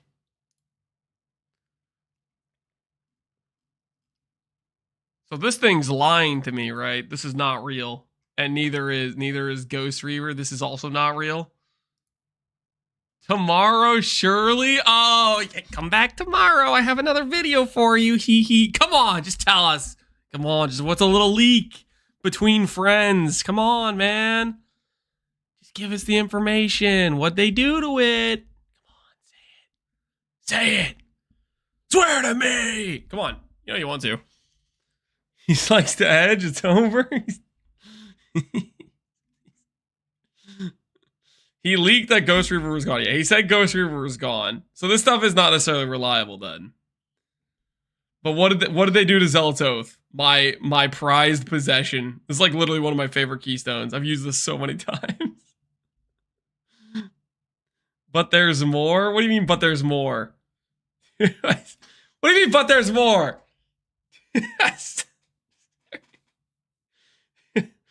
I don't recall seeing a single ES leech node on the tree.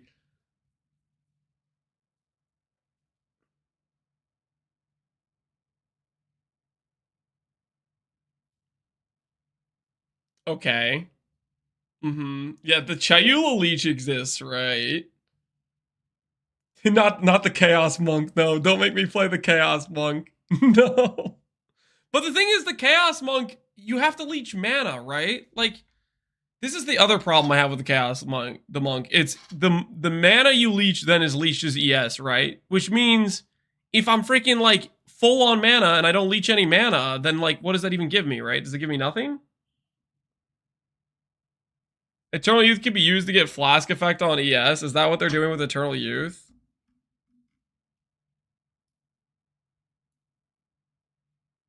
Life Flasks apply to Energy Shield instead. That's kind of whack, though. I don't know if that's... Energy Shield recharge is kind of good. I'm not sure how I feel about those. 4-second delay. Is it a 4-second or is it a 2-second? I thought it was like a 2-second. Hold the phone. We can prove right now what it is. We can prove right now what the delay is. I know there's a video that exists. Right. We can literally see the ES recharge delay right here. I know for a fact we get it displayed in front of our very eyes. Watch. As well as taking a percentage of the damage if the Infernalist gets hit. I think it's a 2-second delay. Pact, All right, watch. Boom. Boom. 34:05. Turn your I'm gonna pause when it starts recharging. Flame. As you cast more spells. Oh no, that was totally 4 seconds. Oh no, we're in danger. 4 seconds is pretty long. That's a pretty long time. Oh no. Oh no. Not like this. Not like this.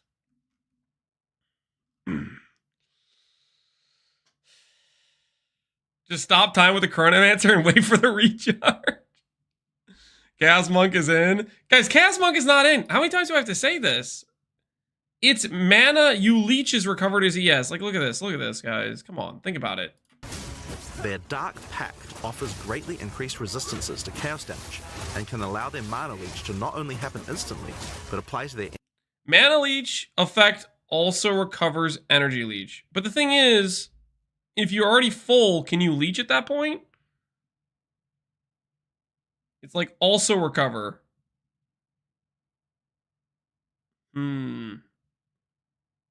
Maybe that would still work.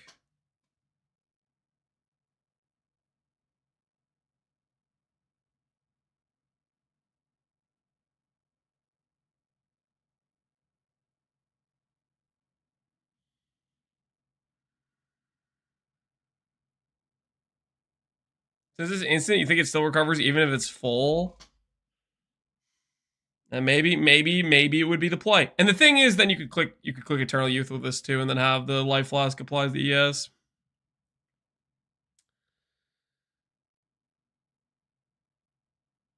It'd be scuffed to that full, man. You couldn't leech, yeah. So if it works, then maybe, dude.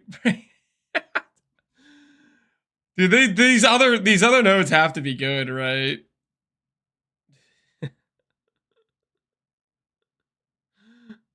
Yes, recharge rate is definitely an affix. Yeah, but you need more than just like recharge is the thing.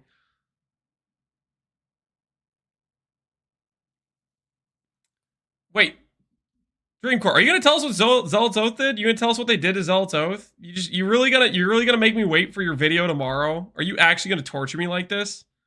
You understand what you're doing to me right now? You don't have to tell me anything else. Just tell me what they did to Zealot's Oath. Okay, just I will not tell anyone. Okay, your secret is safe here with me. Just tell us. Just tell. What did they do? What did they? Don't tell. No, tell.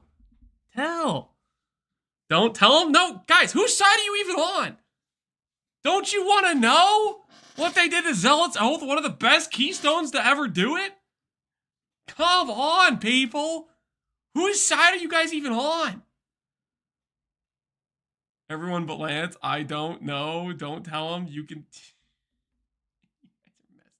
You guys are messed up. This is not right. This is not right.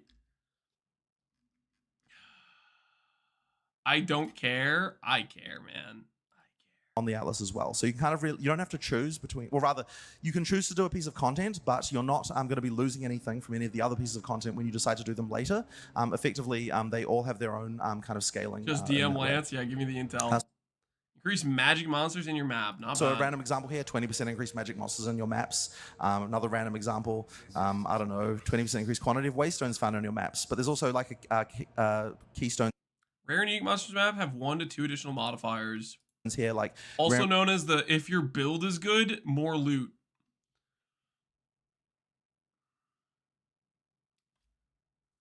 Your life regeneration applies to ES, 100% less ES recovery rate. That doesn't make any sense. That would just disable your ability to recover ES at all. Unique monsters in your maps have 1 to 2 additional Headhunter, modifiers. yeah, Headhunter's it also logging adds in. extra versus using that on day bonuses 1 to drops as well. So these are the kinds of things that you can get on the tree, and that's one of the progression systems as well. Effectively, as I'm going through the Atlas tree here, but it's also kind of the gateway to a lot of the other mechanics. So, for example, here we see a map that's got this little hand icon, and that means that there is a breach in this map. There's also the boss icon there, which indicates there's a boss there as well. Hell yeah. So we know there's a breach in there. If you're looking for breaches, this is where you want to go. You can effectively always. I repeat, you can see what the ES leech is like if you watch the Breach Lord fight, which is what we're about to do, right? The content that you're going to be able to face right here, we're gonna watch. In maps as you look around the tree, and there's also going to be mechanics for adding more of them later, which we'll talk about as well. So at the start, you'll just have to find them randomly, but later on you can add them to maps too. So let's have a look at this. Take a look. All right. So breaches. So Breach is another one of the League sequels that we've done for Path of Exile. Do we know if we get awards in the game? I don't know, but you know who knows? Dreamcore knows. Freaking won't tell us a thing. And it's also one of the freaking out there keeping like secrets. Content grinds that you'll be able to An animal. Through. Breaches are effectively small fissures in reality that let you see into an alternate plane where demons roam free. And touching a breach will cause it to expand and reveal all the demons there that are lurking on that plane. So we're going to have to warp, unfortunately, directly there, which is going to trigger immediately, so you won't get to see what it looks like before you trigger it.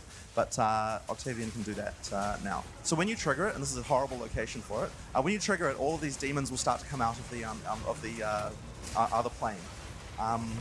Now, as you kill the demons... Dreamcore's not much of a community man. Yeah, he's only looking out for number 1.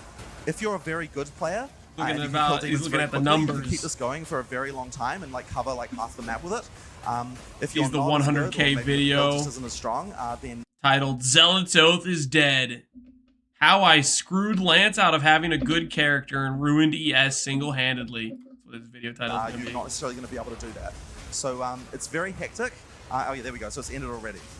So effectively, look at his leech. Is his ES just gone? He did have ES at the start of this, right? Other plane. No, he's not leeching ES, guys. Okay, I don't think he's a Chayla extend the amount of time. Zealots owe the bad, basic. What? Just tell us what it is, man. If it's not good, just freaking... Just tell us. Just tell us. Give us the information. If you're a very good player, He's an invoker. and you can Oh, kill yeah, demons he's very quickly, you can keep this going for a very long time and like cover like half the map with it. If you're not as good, or maybe your build just isn't as strong, then you're not necessarily going to be able to do that. So it's very hectic. Oh yeah, there we go. So it's ended already. This video. I'm not So gonna make a effectively, video. I just want to know, man. If you're very fast at kill speed, you're going to be able to take very good advantage of this particular mechanic. Now, breaches, of course, have their own rewards, which is why you're I'm so hyped for the first person who breaks their atlas. I don't think there's going to be a fail safe for that. Let's just have a look on the ground to see if we can find any. If you go back and have a look, did it drop any? Breach splinter. Right. So one of the so there's a couple of things that they drop. So one of them is catalyst. If he tells us, how about this? I'm gonna unsub from Dreamcore if he does. If he keeps holding out on us. Wait, am I even sub? I'm sub to Dreamcore. I'm pretty sure I'm sub to Dreamcore. Let me just prove a point here real quick. No!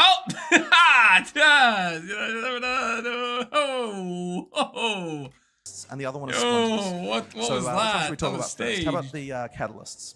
So catalysts are rewarded. Not what it looks like. Breach, and effectively listen, I've seen like every single one of his videos, guys. Okay, I do the carry work. Okay, I'm in the fields out there watching every video, and that way I'm helping out his algorithm. Look at that. I watched that entire video, and this one too, and watched half of this one, and I watched at least 10% of this one. Listen, I'm a very committed viewer, okay? And I watched some of this one. As you can tell, I am a modifiers. Just tell us what Zealous does, okay? Listen, So, you can share the information, man. We gotta know. Rings and amulets. So effectively, this is going to allow him, to, if you use that on your ring like, amulet, man. Just tell me. it'll allow you to know, increase please. it'll add life quality that'll make the life roll on that amulet go up. This is an area of player power that sort of seems relatively subtle, but there's Is that a mage blood on his character? Nah, I don't think it is.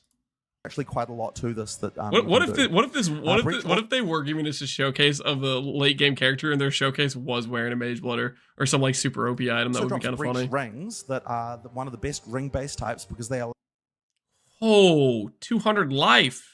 Looking thick. Quality to go up to 50, which means that you can use those as base types to create some really crazy rings for the end game as well. So that's one of the forms of player power you get from Breach. The other thing you're going to find in Breach that will sort of unlock the pinnacle boss are these Breach splinters. Is inventory? So did he hover over it? Do I need to go back 300 through? Breach splinters, it'll allow you to make a Breach stone. That will Do I need to go back through to see if he hovered it? So if you collect 300 Breach splinters, it'll allow you to make a Breach stone that will allow you to go to... What video is this? Here, I got a link for you. Here's the video link. The Breach domain where you can fight one of the pinnacle bosses. Now we're actually going to show you this pinnacle boss for this. Yo, there's two Peters. Just because it's nice to see. Holy, 2 Peters in the wild. Peter with a capital P and Peter with a lowercase p. This is crazy. They're about to throw hands. I'm the original. C1, but we're not going to show you any of the other pinnacle bosses in this demo. But all of the different types of all the different types of content that we have here, all have their own pinnacle bosses that they can. Can only be one. That's right. They got. Now this is effectively a map. Demon that's Teddy, a thanks for single, the sub, dude. large breach, and you're going to have to be able to race through the entire map in the amount of time to be able to get. Only one will leave the chat alive. That's right. Fight to the death. Now this is the domain where the demons actually live, and you can see the kind of creepy hand stuff they've got going on as their theme there. That's as it gets revealed.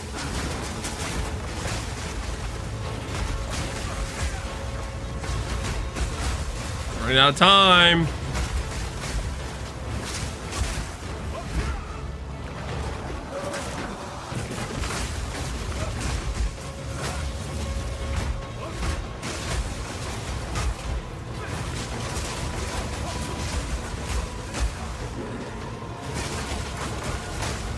Dude, Leech kind of goes hard. Leech does look like it might be kind of OP. Unless it's an instant life flask he's using. Is the flip move his dodge roll? No, I just think that's one of his moves. You know, maybe it is an enhanced dodge roll. No, I don't think so. I feel like I've seen him do dodge roll. It looks sick, yeah.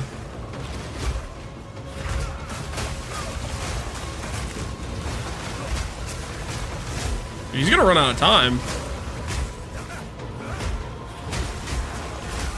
Imagine you grind 300 splinters and then you fail because you run out of time and not even because you lost to the boss.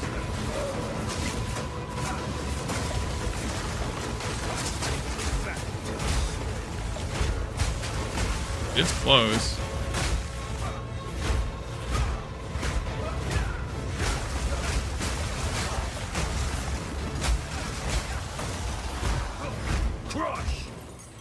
Looks like he did it. Alright, so now keep going here. We're going to get to the boss. We that dreamed. We in nightmare. What are we watching? Here's the link. Presentation they did. Of stormy cruelty.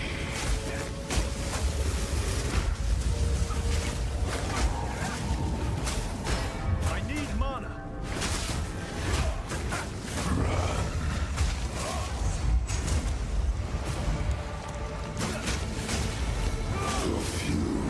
A lot of HP. I feel like this is the level 1 version of it too. Like the easy version. How much you want to bet? Wait, no, we know it's the easy version because they showed a tree and he didn't have any nodes spec'd, right? That's how you make him a stronger version, is you spec the tree. His message burns within our grasp.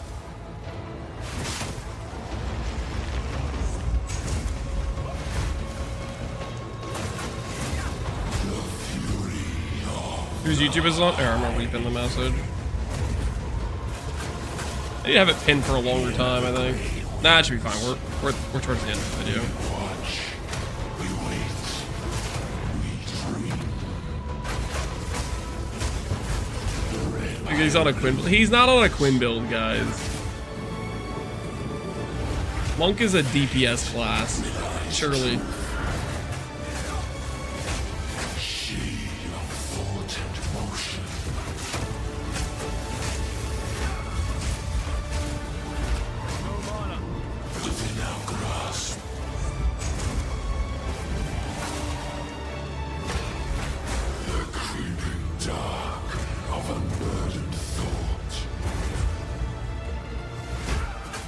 He almost got one shot by that. If he only got hit by one.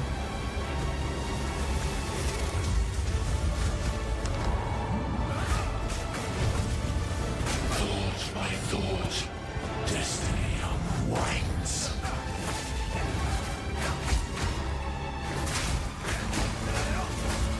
They fight. I said Monk was the most played. I wonder what class will end up being the most played in the early access.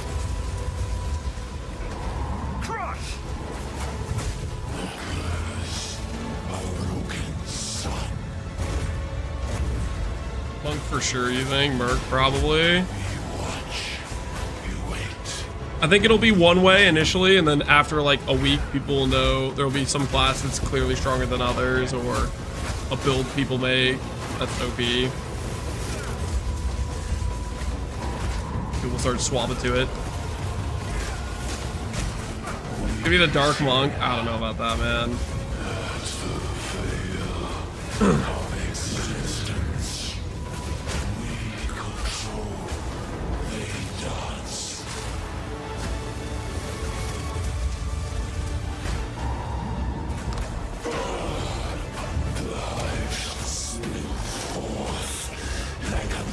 Drake's tacking, Gemling Slammer, no shot.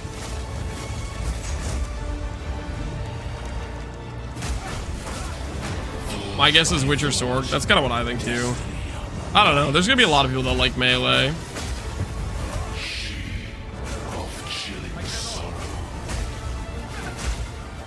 gonna go radio silent. I don't want to ruin the fun of exploring. Fair enough. Respect it. Warrior seems good. It's like generic, be strong. Dude. Tank that, absorb.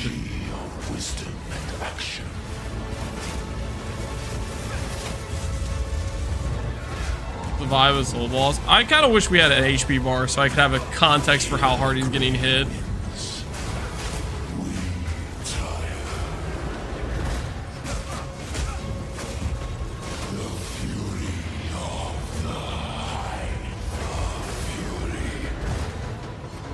Did he just do temporal rift or something? What was that?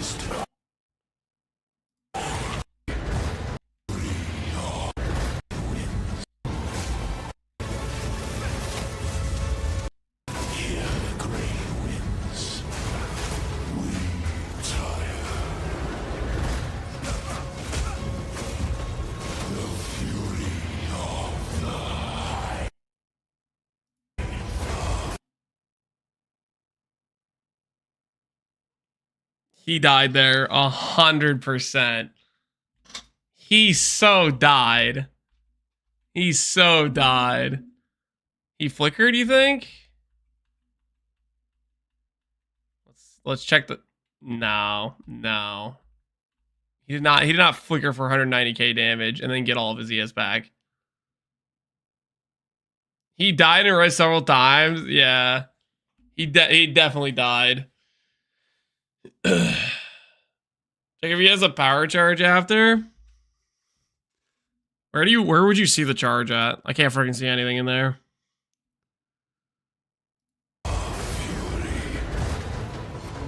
You know what's the funny thing about this is that this is totally like the level 1 version of this boss, right? Segment and run, yeah. You know what? The bummer is since he edited it out, I know for sure Jonathan probably after the death was like, you're supposed to dodge that. I can already sense the backseating. We missed out on a good backseating session for sure.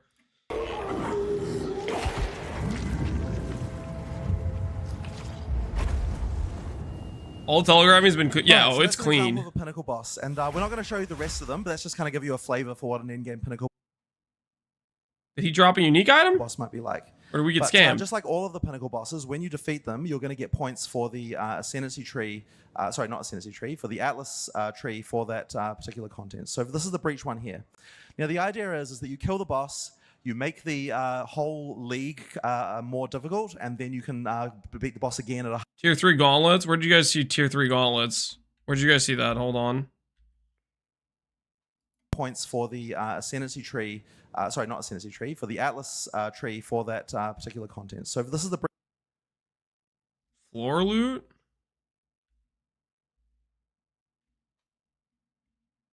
Advanced jeweled gloves, expert stone tower shield, zealots, layered gloves, tier 3. That's, you know what that is? That's the thing they're talking about with like enhanced loot. You know where they kept saying like, well, if they drop like you have a certain amount of rarity in bosses and stuff, that will drop like better rolled things. I think that's what it is. So like these gloves probably have like better rolls than these other items. What's the advanced and expert? I think that's just the difference in bases. Like there's probably an expert version of layered gauntlets that are maybe weaker or better than advanced or whatever. Yeah, so tier 3, I think that means it's got like higher tier rolls probably.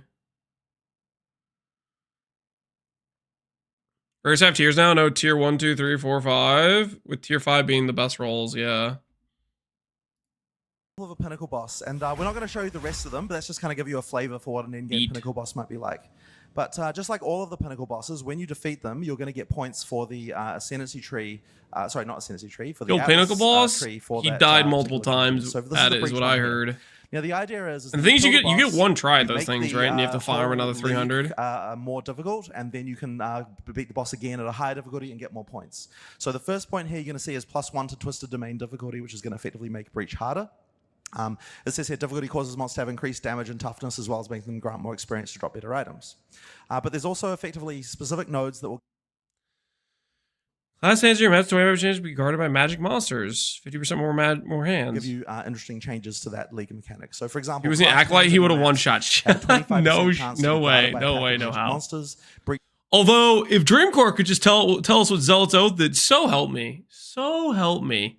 If there's no good way to sustain ES outside of the Chayula Monk, and I have to go back and be like, you know, guys, remember? Like, literally yesterday, I made a video about Ascendancies. I said, Chayula Monk is trash unless this leech is OP, is what I said. And if I'm starting as like my first build or my first good build of the league ends up being a Chayula Monk because that's the only way to do ES. Oh, it's not gonna be pretty. It's gonna look a little bad. You think some sort of chaos witch is gonna be viable? Depends if they have enough chaos skills. Like they showcase like Essence Drain and Contagion, and a few others. I don't know if there's gonna be enough support for it or not. There might be.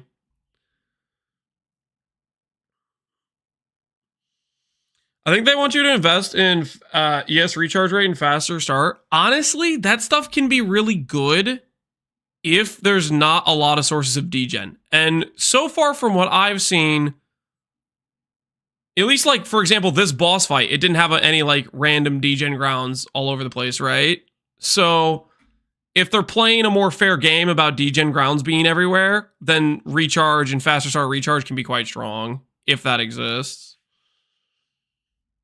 Breaches in your maps have 50% more classed hands.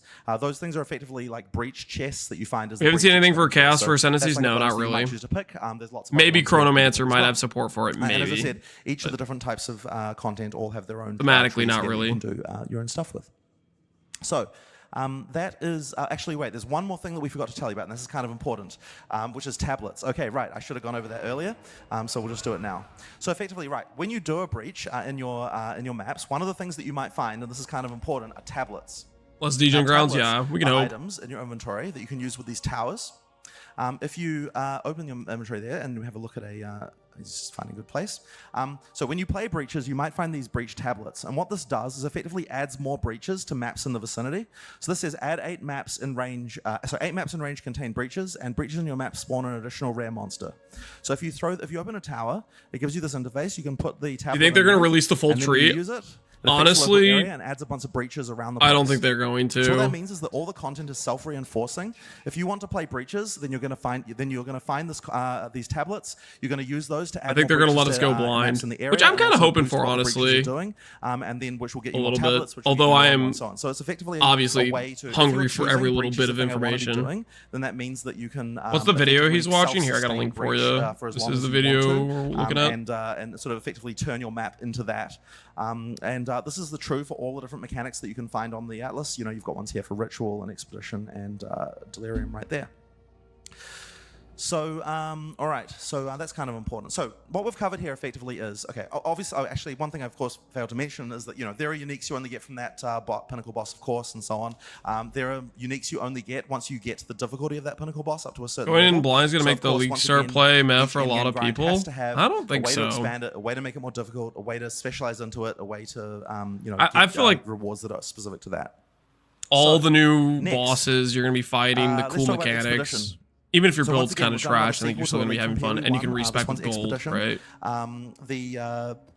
We'll put a map in here, and just to make it a little bit easier, we're not going to actually do the rest of the map, we're just going to do the expedition part of it. So what expedition is effectively there are some Kalgurans, a group of people called Kalgurans, who are trying to dig up some old burial sites from their ancestors, and the goal is try to get Verisium relics that are... This map seems like it might be cumbersome. Yeah, I think it depends on how much you have to like scroll around with how far you get into it. That's kind of one of the questions is how much of that you're gonna, if you can skip around to the edges. Effectively, what you're going to see is all of these markers here on the ground that are going to tell you whereabouts things are buried, and they're going to dig these things up using explosives. So effectively, you have to choose carefully where you're going to place the explosives in order to be able to get the most amount of bonus. There are also these things called remnants here that give you both they cut to get here faster, and, yeah. Downsides for doing them. Maybe he died. After you blow up the remnant, all the future monsters after that point will be stronger but more rewarding. So effectively, Octavian's going to place down some of these dynamite charges in a string, and then once he's done that, then he will be able to detonate them and spawn things. Now he's choosing carefully which remnants he wants to use based on his build. He wouldn't want, for example, to make all the monsters immune to ice, because that would completely destroy him. Now, there are lots of interesting things to find under the ground. There's like chests, and there can often be caverns and things like that. Once you get to the end game system, the pinnacle content for this league, there's going to be bosses and so on to find and things like that. Take the best things they have and build on it. Yep. Killing all these monsters primarily is to get these Verisium artifacts. You can see one there that says exotic coinage, but there's various other things like that on the ground. They also have these chests that drop items. There's a broken circle artifact, and oh look, they're unique. Nice. I don't know which one. I did. Let's have a look. This is just unscripted, by the way. Bleeding you inflict is aggravated. Reduce bleed duration on you.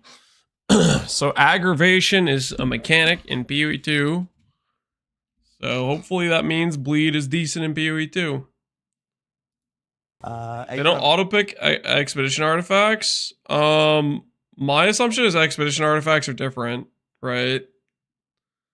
Like it dropped a single broken circle, right? It didn't drop freaking 100, you know what I mean? Means they're tradable? Yeah, that's a good point. They probably are tradable. Because the auto pickup is for gold. Well, auto pickup's just, yeah, it's for untradeable stuff. That's a good point. Bleeding itemized now, aggravated, which says that aggravated bleeding does 200% extra damage. Right, cool. So this is a bleed build type unique. Actually, whatever. Anyway, yeah, once you've got these artifacts, then you can trade them with the Kalgurans for various different rewards. And once again, I'm not, in the interest of time, I'm not going to go into too much into this, but probably one of the more interesting ones is using crafting with a guy called Rog. No, don't tell me I'm going to start hearing people say Rog is Pog. Please don't be the only good way to craft gear. Please, so help me. I better not be hearing people say Rog is Pog. Shop where he'll sell you different items. You can re-roll it using the currency as well. No. Once you find something that you want to kind of start with, which maybe... Wait, hold on. Hold the phone. I saw an ES base. I saw 100% ES base. Hold it. Back it up. Back it the hell up. I saw 107 ES. Go back. Armor ES. Keep scrolling. What the hell was that? Evasion ES. Keep scrolling. Requires level 65. 107% ES. That's got to be like a T1 ES roll, right? This body armor. There's max 1 res. Wait, really? 130 base. This is a low level base. The level requirement is based on that ES roll, I'm pretty sure. No, it only goes to 120. No, I doubt it. I think there's a low level base. But the level requirement, I think, is because of the ES roll. That was max all res on the base. See, this requires 75. It's a higher level base. It doesn't start rare. Well, probably maybe it's keeping with the theme of how they're making things. They're all one order artifact. Yeah. So the cost is like way less. You know, it's 1 per base to attempt. Another 1 max res 1. This is a 75 base as armor ES. How much are our current armor ES bases? Just for comparison, I guess.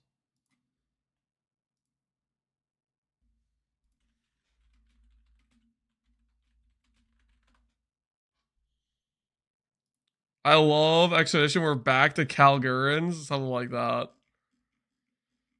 Look at armor ES bases real quick for comparison.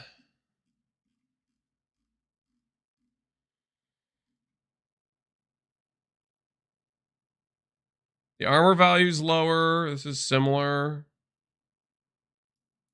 These bases are definitely higher numbers. They also don't come with 1 max res, which maybe that's a balanced decision. Like it's comparably lower than the bases around it, but it comes with a max res. Start with, which maybe you don't. There we go. Interesting. Oh, there's a rare item, but it's 2 instead of 1. Then what you can do is after you buy it, he'll offer to do various crafts. Okay, so this is an interesting one, Sebas, before you click anything. So what this is going to do is remove all prefix modifiers from the item. So if we like the prefixes, we probably want to skip this one and not do it. So let's skip this one. We got the same one again, which is very annoying. So, okay, so I guess we just have to do it then. Then re-roll suffix modifiers. No. Accuracy's a prefix? What the hell's going on here, GGG? Explain yourself. Rog is back. Oh, calm. It might be back. Rog might be quite a lot of back. different modes Oh, here, wait. but Why is effectively you Rog get back? various ability to modify the item before you go. I think this one is going to turn out to be completely crap. Remove a single modifier with the lowest modifier level. Sure. I guess you could just take it. Anyway, that was a pretty crap example, but effectively this is a crafting system that allows you to make That's my Rog experience. Freaking garbage, garbage, garbage. some pretty interesting items. Now, the other thing you're going to get from expeditions, other than the tablets that allow you to do more of them, is what else do we have here? Right, we'll just do the logbooks next. Okay, right, so we've got logbooks. So if you can get a logbook, it effectively allows you to do a like super expedition, which is like an area that has only expedition. These logbooks Did you have jank expedition? Maybe so. Various mods and things as well. And then once you go there, then you can do an expedition that has a lot more. You get a lot more dynamite to make it a much larger string. So there's a lot more strategy in picking what type of things you want to find. Also, if you there's also things like bosses and uniques and like special underground areas and things like that to find. So there's just quite a lot of stuff hidden under the ground that you want to do. So at least find an underground area maybe. Yeah, is that one there? Okay, right.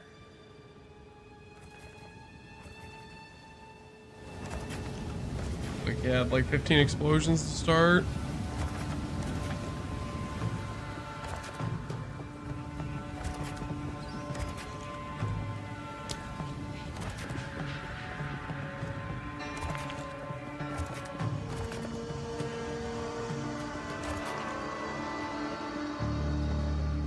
And then when you detonate it, you're going to get the string of monsters, which you can try and keep up with.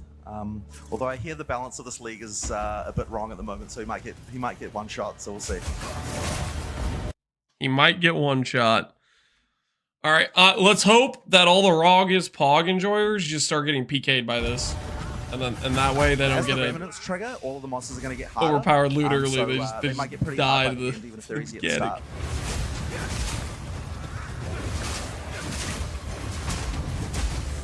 These always can't be evaded. Pause. Yeah, you have to think twice.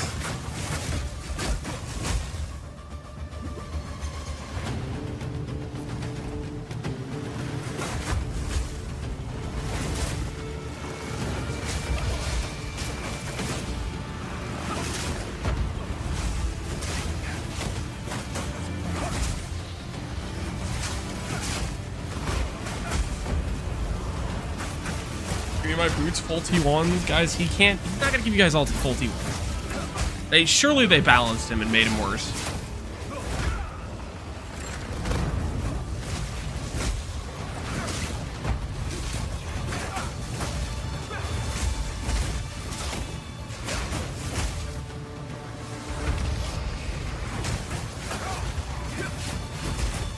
Backs 8 explosives. He kind of avoided a lot of the monsters. Guys, we'll just quickly show you one of the things that he found.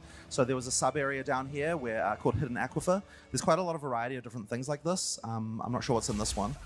But yeah, as I said, some of them contain bosses. They all contain interesting rewards that can be unique just to them. So yeah, there's quite a lot of things you're going to want to find.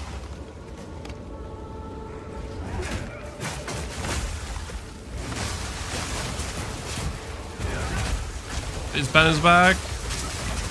I wasn't looking too closely at the mods on the ground, to be honest with you. All of the end games, completing the most difficult content in this end game is going to allow you to get points to put in the ascendancy tree, make it more difficult, add more of them, that kind of thing. So yeah, let's go on to the next one. Damage the drop are still very high. Yeah, I'd say so. The Atlas tree as well. So there's an example here which makes the number of explosives to 1, so that you only get one really large explosive rather than having to do a whole string of them in your maps. Maybe just a randomly interesting one. Big explosive. All right, let's have a look at the next one, which is Ritual. So Ritual is one of the other in-game grinds. When you enter a map with this mechanic, you're going to find these ritualistic circles through Big the area. boom node, yep. It's back. Finally. You too. There's one right there, great. And so when you click kill the- monsters inside them, the it one effectively explosive grants that monsters gives you tribute. the damage And so when immunity you to summon the damage you ritual, deal. all the monsters that you killed within that ritual circle will spawn again. Why does that root spider have no eyes?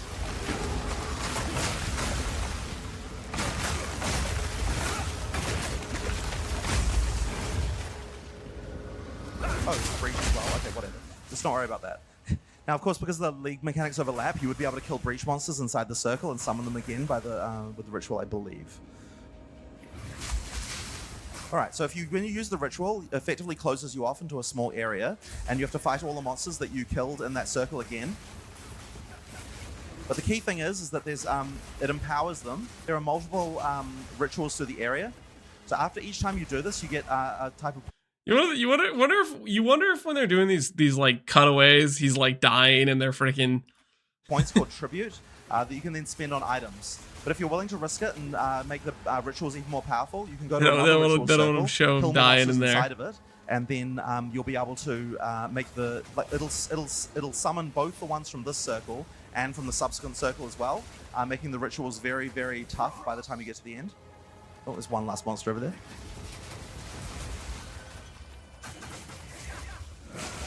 All right. So then when you click on the ritual, yeah, beyond in this one too. It'll open the screen here, which allows you to spend tribute. Now, I don't think we want to spend too long on this, but effectively, this is the reward mechanic for ritual, and the more tribute you get, the more things you get. Jesus Christ, why are there more monsters? Oh, this is the ritual betrayal experience. You're trying to click on the thing to interact with the UI, and you're getting freaking assaulted by random monsters that just trail in one by one when you kill them. That's just one of the random corruption outcomes you can get due to beast corruption in a map. Anyway, right, so this is tribute. You can buy items. None of these look particularly amazing, but do you have an omen in there? Okay, hold on, wait a second. I need to look at that. I need to look at that ES base. He hovered over it. It was rare. I need information. This is tribute. You can buy items. None of these look particularly amazing, but this is an 88 flat in ES roll, and it has 200 ES on this, but he does not have percent ES at all or quality. It's a level 62 base, so this base would have 100 and what, 20 ES. Hybrid? No, this is an ES base. The level might be from that roll, though. The level of this item, the level 62 might be from this roll, too. But it has 123 at the very least. So this you could roll up to probably 400 or 500 ES, this base. But surely there's better bases than that, right? An omen in there? No. Okay, so in that way, we've got the end of the inventory. Right, so one of the things you're going to be looking for this are omens. So omens are a high-level crafting item that you can use to make more targeted changes to your items. So let's have a look at what they do. So here's an item here where we might like the prefixes but thinks the suffixes are crap. Normally what you might want to do is either re-roll them with a Chaos Orb or maybe remove them with an Orb of Annulment. But while this item is active in your inventory, your next Orb of Annulment will remove only suffix modifiers. You can't normally choose which mod to remove. This is an omen of dextral annulment. What that does is while this item is active in your inventory, your next Orb of Annulment will remove only suffix modifiers. So if you use that, and then use an Orb of Annulment, it'll only remove suffixes, not prefixes. And if you want to remove another suffix, he's got another one there. So this is a way of kind of doing meta crafting on items that allow you to make targeted changes. And with this, you can make some pretty broken stuff. There's another one here that says, while this item is active in your inventory, your next Exalted Orb will add 2 modifiers. That just effectively is a double exalt. This kind of thing is like a pretty simple one, but there are a lot of these and they do very interesting things. So that's just... Is that to be super rare? We don't know how rare they're going to be. We're going to find out, I guess. The targeted null is probably going to be rare. Double Exalt, probably not going to be rare, because Exalts, they're making common anyways, right? It's a sort of interesting way of crafting. It's one of the types of player power you can get only from this league. Reduce charms used, yep. Of course, like other in-game mechanics, there's an uber boss for this as well, and killing that boss is going to get you points in the... well, we don't actually have to go there. What do you mean we don't have to go there? The Atlas go there. For that league. So that's one of the other grinds as well. Wait, Kobe 2 with the child mode? Right on, man. We'll talk about Delirium. So in Delirium maps, your mind is going to be infected by a mysterious entity known as Tang Mizu. You see these mirrors, and when you go through them, it kind of affects your mind and starts. There's a tab for the omens, maybe. As well. I mean, there's not a tab in current PoE for omens. Strange Omens are not going to be that. I don't think they're going to be that common. Like, omens are like metacrafts basically, or a lot of them are. So things for other monsters as well. I don't think you're really. I think if you have enough omens for it to be a stash tab problem, you're rich as hell probably.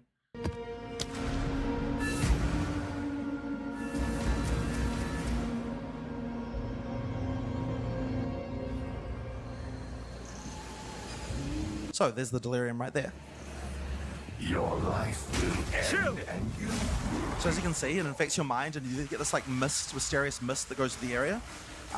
It both spawns new monsters as well Bruno as looks cute. Yeah, it's affecting something. existing monsters in interesting ways. Now the main thing you're going to be looking for in this league are called distilled emotions. Hopefully one drops, and we can have a. Thinking ballistic grenades. Grenades Sorry. seem pretty strong to me. Their numbers seem strong. Big AoEs too when I've seen them.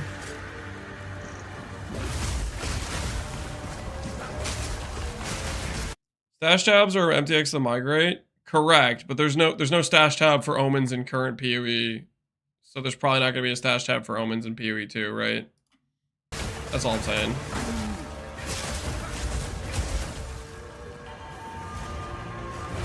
Monk dies a lot. Look at the XP bar. Now, if Yeah. you're able to keep up with this mechanic, then you might be able to cover the entire map in it. In which case, you can get some bonuses on map bosses as well.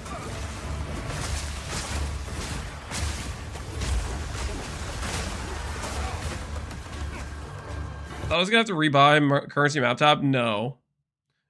Currency tab will be converted to the new currencies. Map tab will be probably converted. Well, okay. I don't know about map tab. They might convert it to Waystone tab, maybe. I don't know. But currency tab for sure. I remember him answering the question that it would be converted. I think it's gonna be the case for most of the things that are like applicable tabs that they already have for certain currencies. And then the currencies that are the tabs that are related to items that don't exist in PoE 2, they will just be unavailable type of thing. Essence and fossils. Yeah. Well, I don't know if we even have fossils. They have a new type of essences, so they probably just converted to the what essences are in this.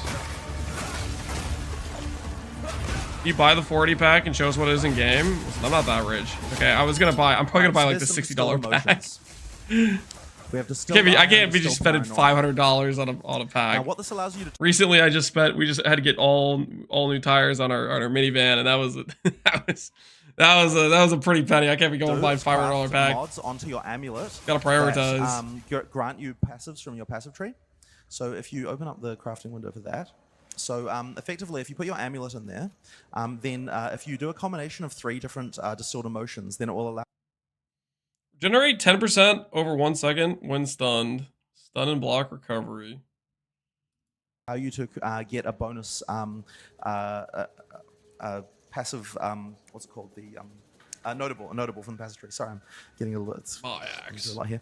Appreciate you. So that one's quick recovery. Our minivan. Yep, increased our stun and block minivan. Recovery. Regenerate 10% of life over. 17% recoup. No quality on it. The amulet comes with spirit as an implicit. Armor, spell damage. Neat. 1 second when stunned. Now, once again, this is a type of player power you only get from here, but you can also use them on maps as well. So if you put them on maps, then it allows you to add bonus mods to them to the map, in addition to the rare mods that you can normally get. So it's another form of juicing that you can do for in-game as well. Right, so that is Delirium. Annoying quick Now, all of recovery. these Yeah, he wants that mechanics from the different regen. in-game grinds kind of can be added. Speaking of regen, Dreamcore, Zealot's Oath information. You bet. If you're not gonna tell us right now, you bet it better be next. If I don't see a video tomorrow about Zealot's Oath, with each other, I'm gonna if throw you open up the hands. map, Okay, you can kind of you start better be to working add on the video multiple right mechanics now. overlapping with those towers. You can juice maps with. Feel free to release it tonight. We just said you're allocating points in the Atlas tree. Effectively, altogether, it allows you to really boost. Make from him the wait through bottom of his the Atlas to the top of the Atlas to really improve the content that you're doing to the point where it can get pretty crazy. But there is one more. You don't want to wait. You don't want to wait. You know why? Because GGG at any moment could release a teaser that's like, look what we did to Zealot's Oath, guys. A little teaser. Don't wait. Give us the info. In-game grind, which I'm not going to really talk too much about, but it relates to that that little object there. So effectively, this is where the I don't think he cares about. I am a subscriber, guys. I am a Dream Core sub. pinnacle bosses. And I subbed, entrance, but we won't be able to actually get in because we don't have meet the requirements yet. But effectively, there are around the map various ways. You know what happened? You know what? I'm pretty sure I was subbed to Dreamcore. I think YouTube did the thing where it just randomly unsubbed me. Okay, I got framed by YouTube. I'm pretty sure I was subbed and it unsubbed me. Okay, it like keys to be able to auto unsubbed. It's not what it looks like. Okay, I got framed. So when you play the game, you'll have to try it out. But effectively, inside this area, you will don't actually go in there. Guys, don't shoot me. Okay, inside there, it's messed up. Okay. Be able to if you got framed like I did, you don't understand. For the sort of hardest challenge in the game, that is something that I think players really enjoy. So this is a sort of basic overview of how the end game works. There was quite a lot of information there, quite a lot of sequels to leagues from PoE 1 as well. But you can sort of see, I guess, the beginnings of a system that we're going to be expanding a lot over time. As we add more of these PoE 1 league sequels, and as we add more content that leagues to PoE 2, we've effectively got a lot of space here to be able to add as much to this in-game as possible. The Atlas tree with all its different little, what you might call, you know, the ascent. You should make a video and hover his mouse in a circle around it while not actually showing it. That sounds messed up. Honestly, that's just messed up. Don't do that. Bellinor sounds like a great idea. What did Bellinor suggest? What did he tell you to do? I can't even find the message. Better not be a bad suggestion. Kind of cluster type things for all the different content. All of these things, adding all of these things, we're going to add one every time we add a league to effectively. Waystones found in your maps have random instilled emotions applied. No, nice. Allow you to scale this stuff. That's just extra juice. Delirium Fog in your maps have double difficulty scaling with distance from mirror. So extra sounded maps are doubled. Holy. Means that there is a large. Dude, the people with these trash life builds, they're not gonna keep up. Okay. The ES enjoyers, we're gonna be zooming ahead doing this hard content that gives extra loot. And the life build players are going to be like, no, I can't keep up with those strong ES characters. Capability. So the games are off. Hey, that's so that I found a life build player. It's gonna be too strong for me. That's a life build player right there. ES builds, freaking Giga Chat, no problem. Give me that harder difficulty. Quantity of items dropped by map bosses. Spoils of war. Even though it is early access, there's a lot of content here. There's a lot to do. ES Cope, it's not ES Cope. There's the campaign plus the crawl version of the the first half of the campaign plus the crawl. Those ES bases look bad though. Those bases were low-level bases. Those were like level 40 bases. Their item level was scuffed because they had like T1 mods. You guys know how like the tier of the mod affects the required level. Version of the campaign, and all of that is, I guess, going to be coming out on December 6th. So in Skate Ilias, no, it gives mana now, but there's way more increased ES on the tree than there was before. There's a ton of it. Announce all this content, and the lowest supporter pack, the $30 one, contains a key to get access to the early access for Path of Exile 2. So if you say you're right, yeah, we'll see. Points which you can use to spend to buy, whatever it is. Stage of Grief. I'm not in a Stage of Grief, dude. As well I just want to know what they did to Zealot's Oath. Our existing supporters who have spent more than, I think it's around. Seriously, what did they do to Zealot's Oath? Dreamcore, why can't you just tell me? Just tell me, please. I need to know. I need to know. $500. Basically the highest tier supporter pack in the past. We'll also get access for free as well.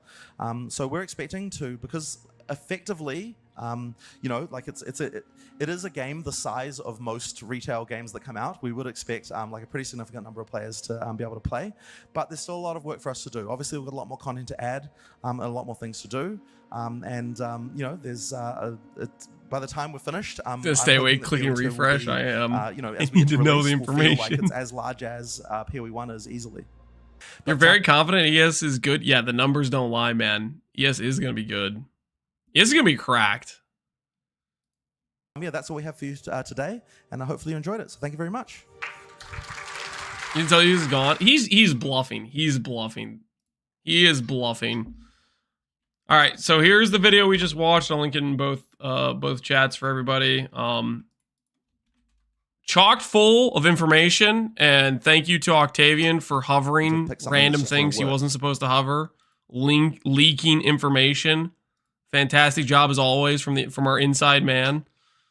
That's some good intel. That's some good intel.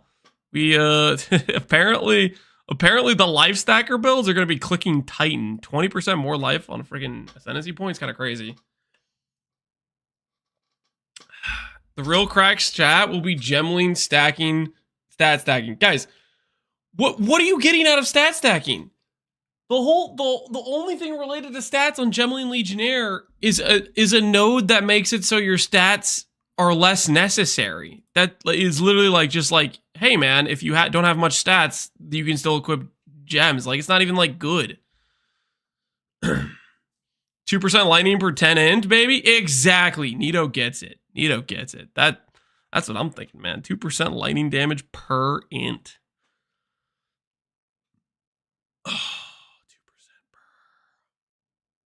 No, we stay the course, okay? We stay the course. Dreamcore is bluffing, guys. He's bluffing.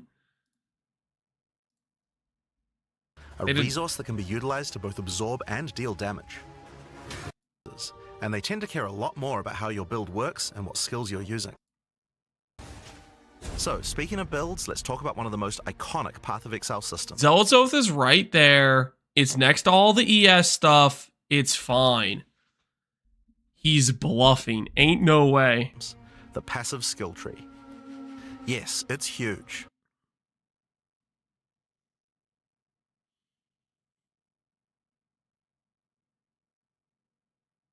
Go on in strength. The Gemling Legionnaire only applies to gems, guys. It doesn't apply to your items you're equipping.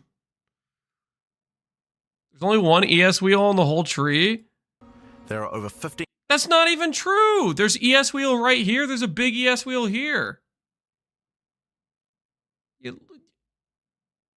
There's an ES wheel. Hold on.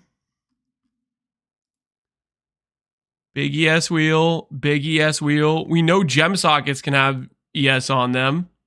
And gem sockets are freaking everywhere.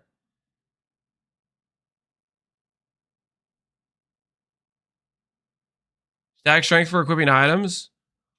Okay, I'm going to say this again, and I'm going to say it slowly so you guys can hear me, okay? Let's go to Gemling Legionnaire. I'm going to hover over the node, and we're all going to read it together, okay? Resistances as you sock up more and more support gems. We're all going to read it together. Adaptive capability. All right. Everybody here? Everybody paying attention. Attributes, requirements of gems can be satisfied by your highest attribute. Requirements of gems. Requirements of gems. Okay? So that means it's easier to use some int gems. It means you need a little bit less attributes to use dex gems if you have some strength. Gems are technically items. You guys think the attribute requirement thing applies to gems? Let me look at Giant's Blood again. See the exact wording they used for it. Notables normally have much more interesting bonuses, and they tend to care a lot more about how your build works and what skills you're using.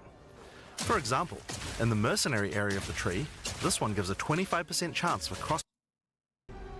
As we showed you earlier on the Sorceress, you can swap between weapon sets on the fly as you use certain skills.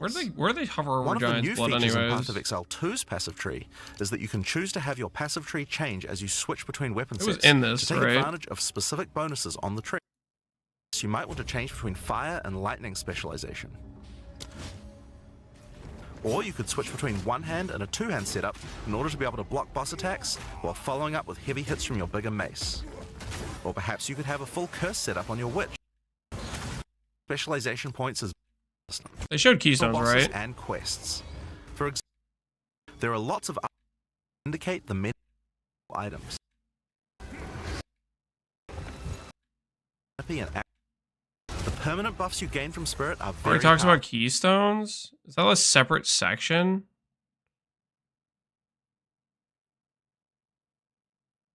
It's in the passive tree section, is it not?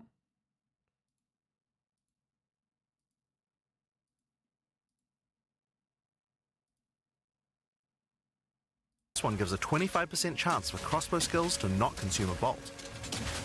And here's one that gives grenades There's a ton of flat chance cold to if you blow up satisfy a second 1100 time. int. There's something that gives you flat cold per int. This one gives a chance for projectiles to rebound off terrain, as well as giving you some pierce chance to make that more likely. We're building on Note Dark that Moon even though this is in CI. the mercenary If ES sustain is hard to get, and that's one of the only ways to get ES leech is the Chilo monk, then it might be necessary. And I section, hate to say this that would out work loud. with projectiles from all classes. So there Right are after often this, reasons yeah. to go to different areas of the tree. In order to get between these clusters, you will generally have to allocate nodes in the attribute highways. Attribute nodes allow you to pick which attribute you would like to use, so it's very easy to get points for any attribute that your gear might need.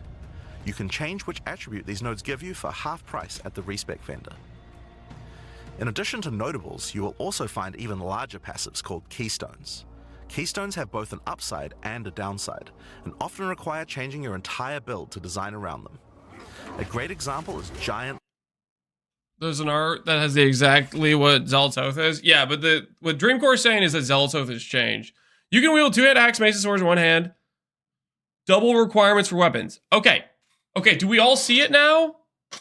Do we see it? Do we see it? This is so unrelated to your gem requirements. It's so unrelated. No dual wielding staves, unfortunately not. Gem equal weapons. No, guys, don't write that. Requirement of weapons. Requirement of weapons. And then this guy was requirement of gems. As you sock up more and more support gems. Adaptive See? Gems. Weapons equal gems. You just don't want to see the truth. You guys don't want to accept the facts, okay? Why can't I dual wield bows? Because you don't have the skill required. No dual wield staves? Nope. Nope. It's axes, swords, and maces, guys. So hopefully we now understand why this has nothing to do with stat stacking, okay? This is the opposite of stat stacking. This is making it so you need less stats to equip stuff. That's what it is. That's what it's doing. It's making it so you need less stats.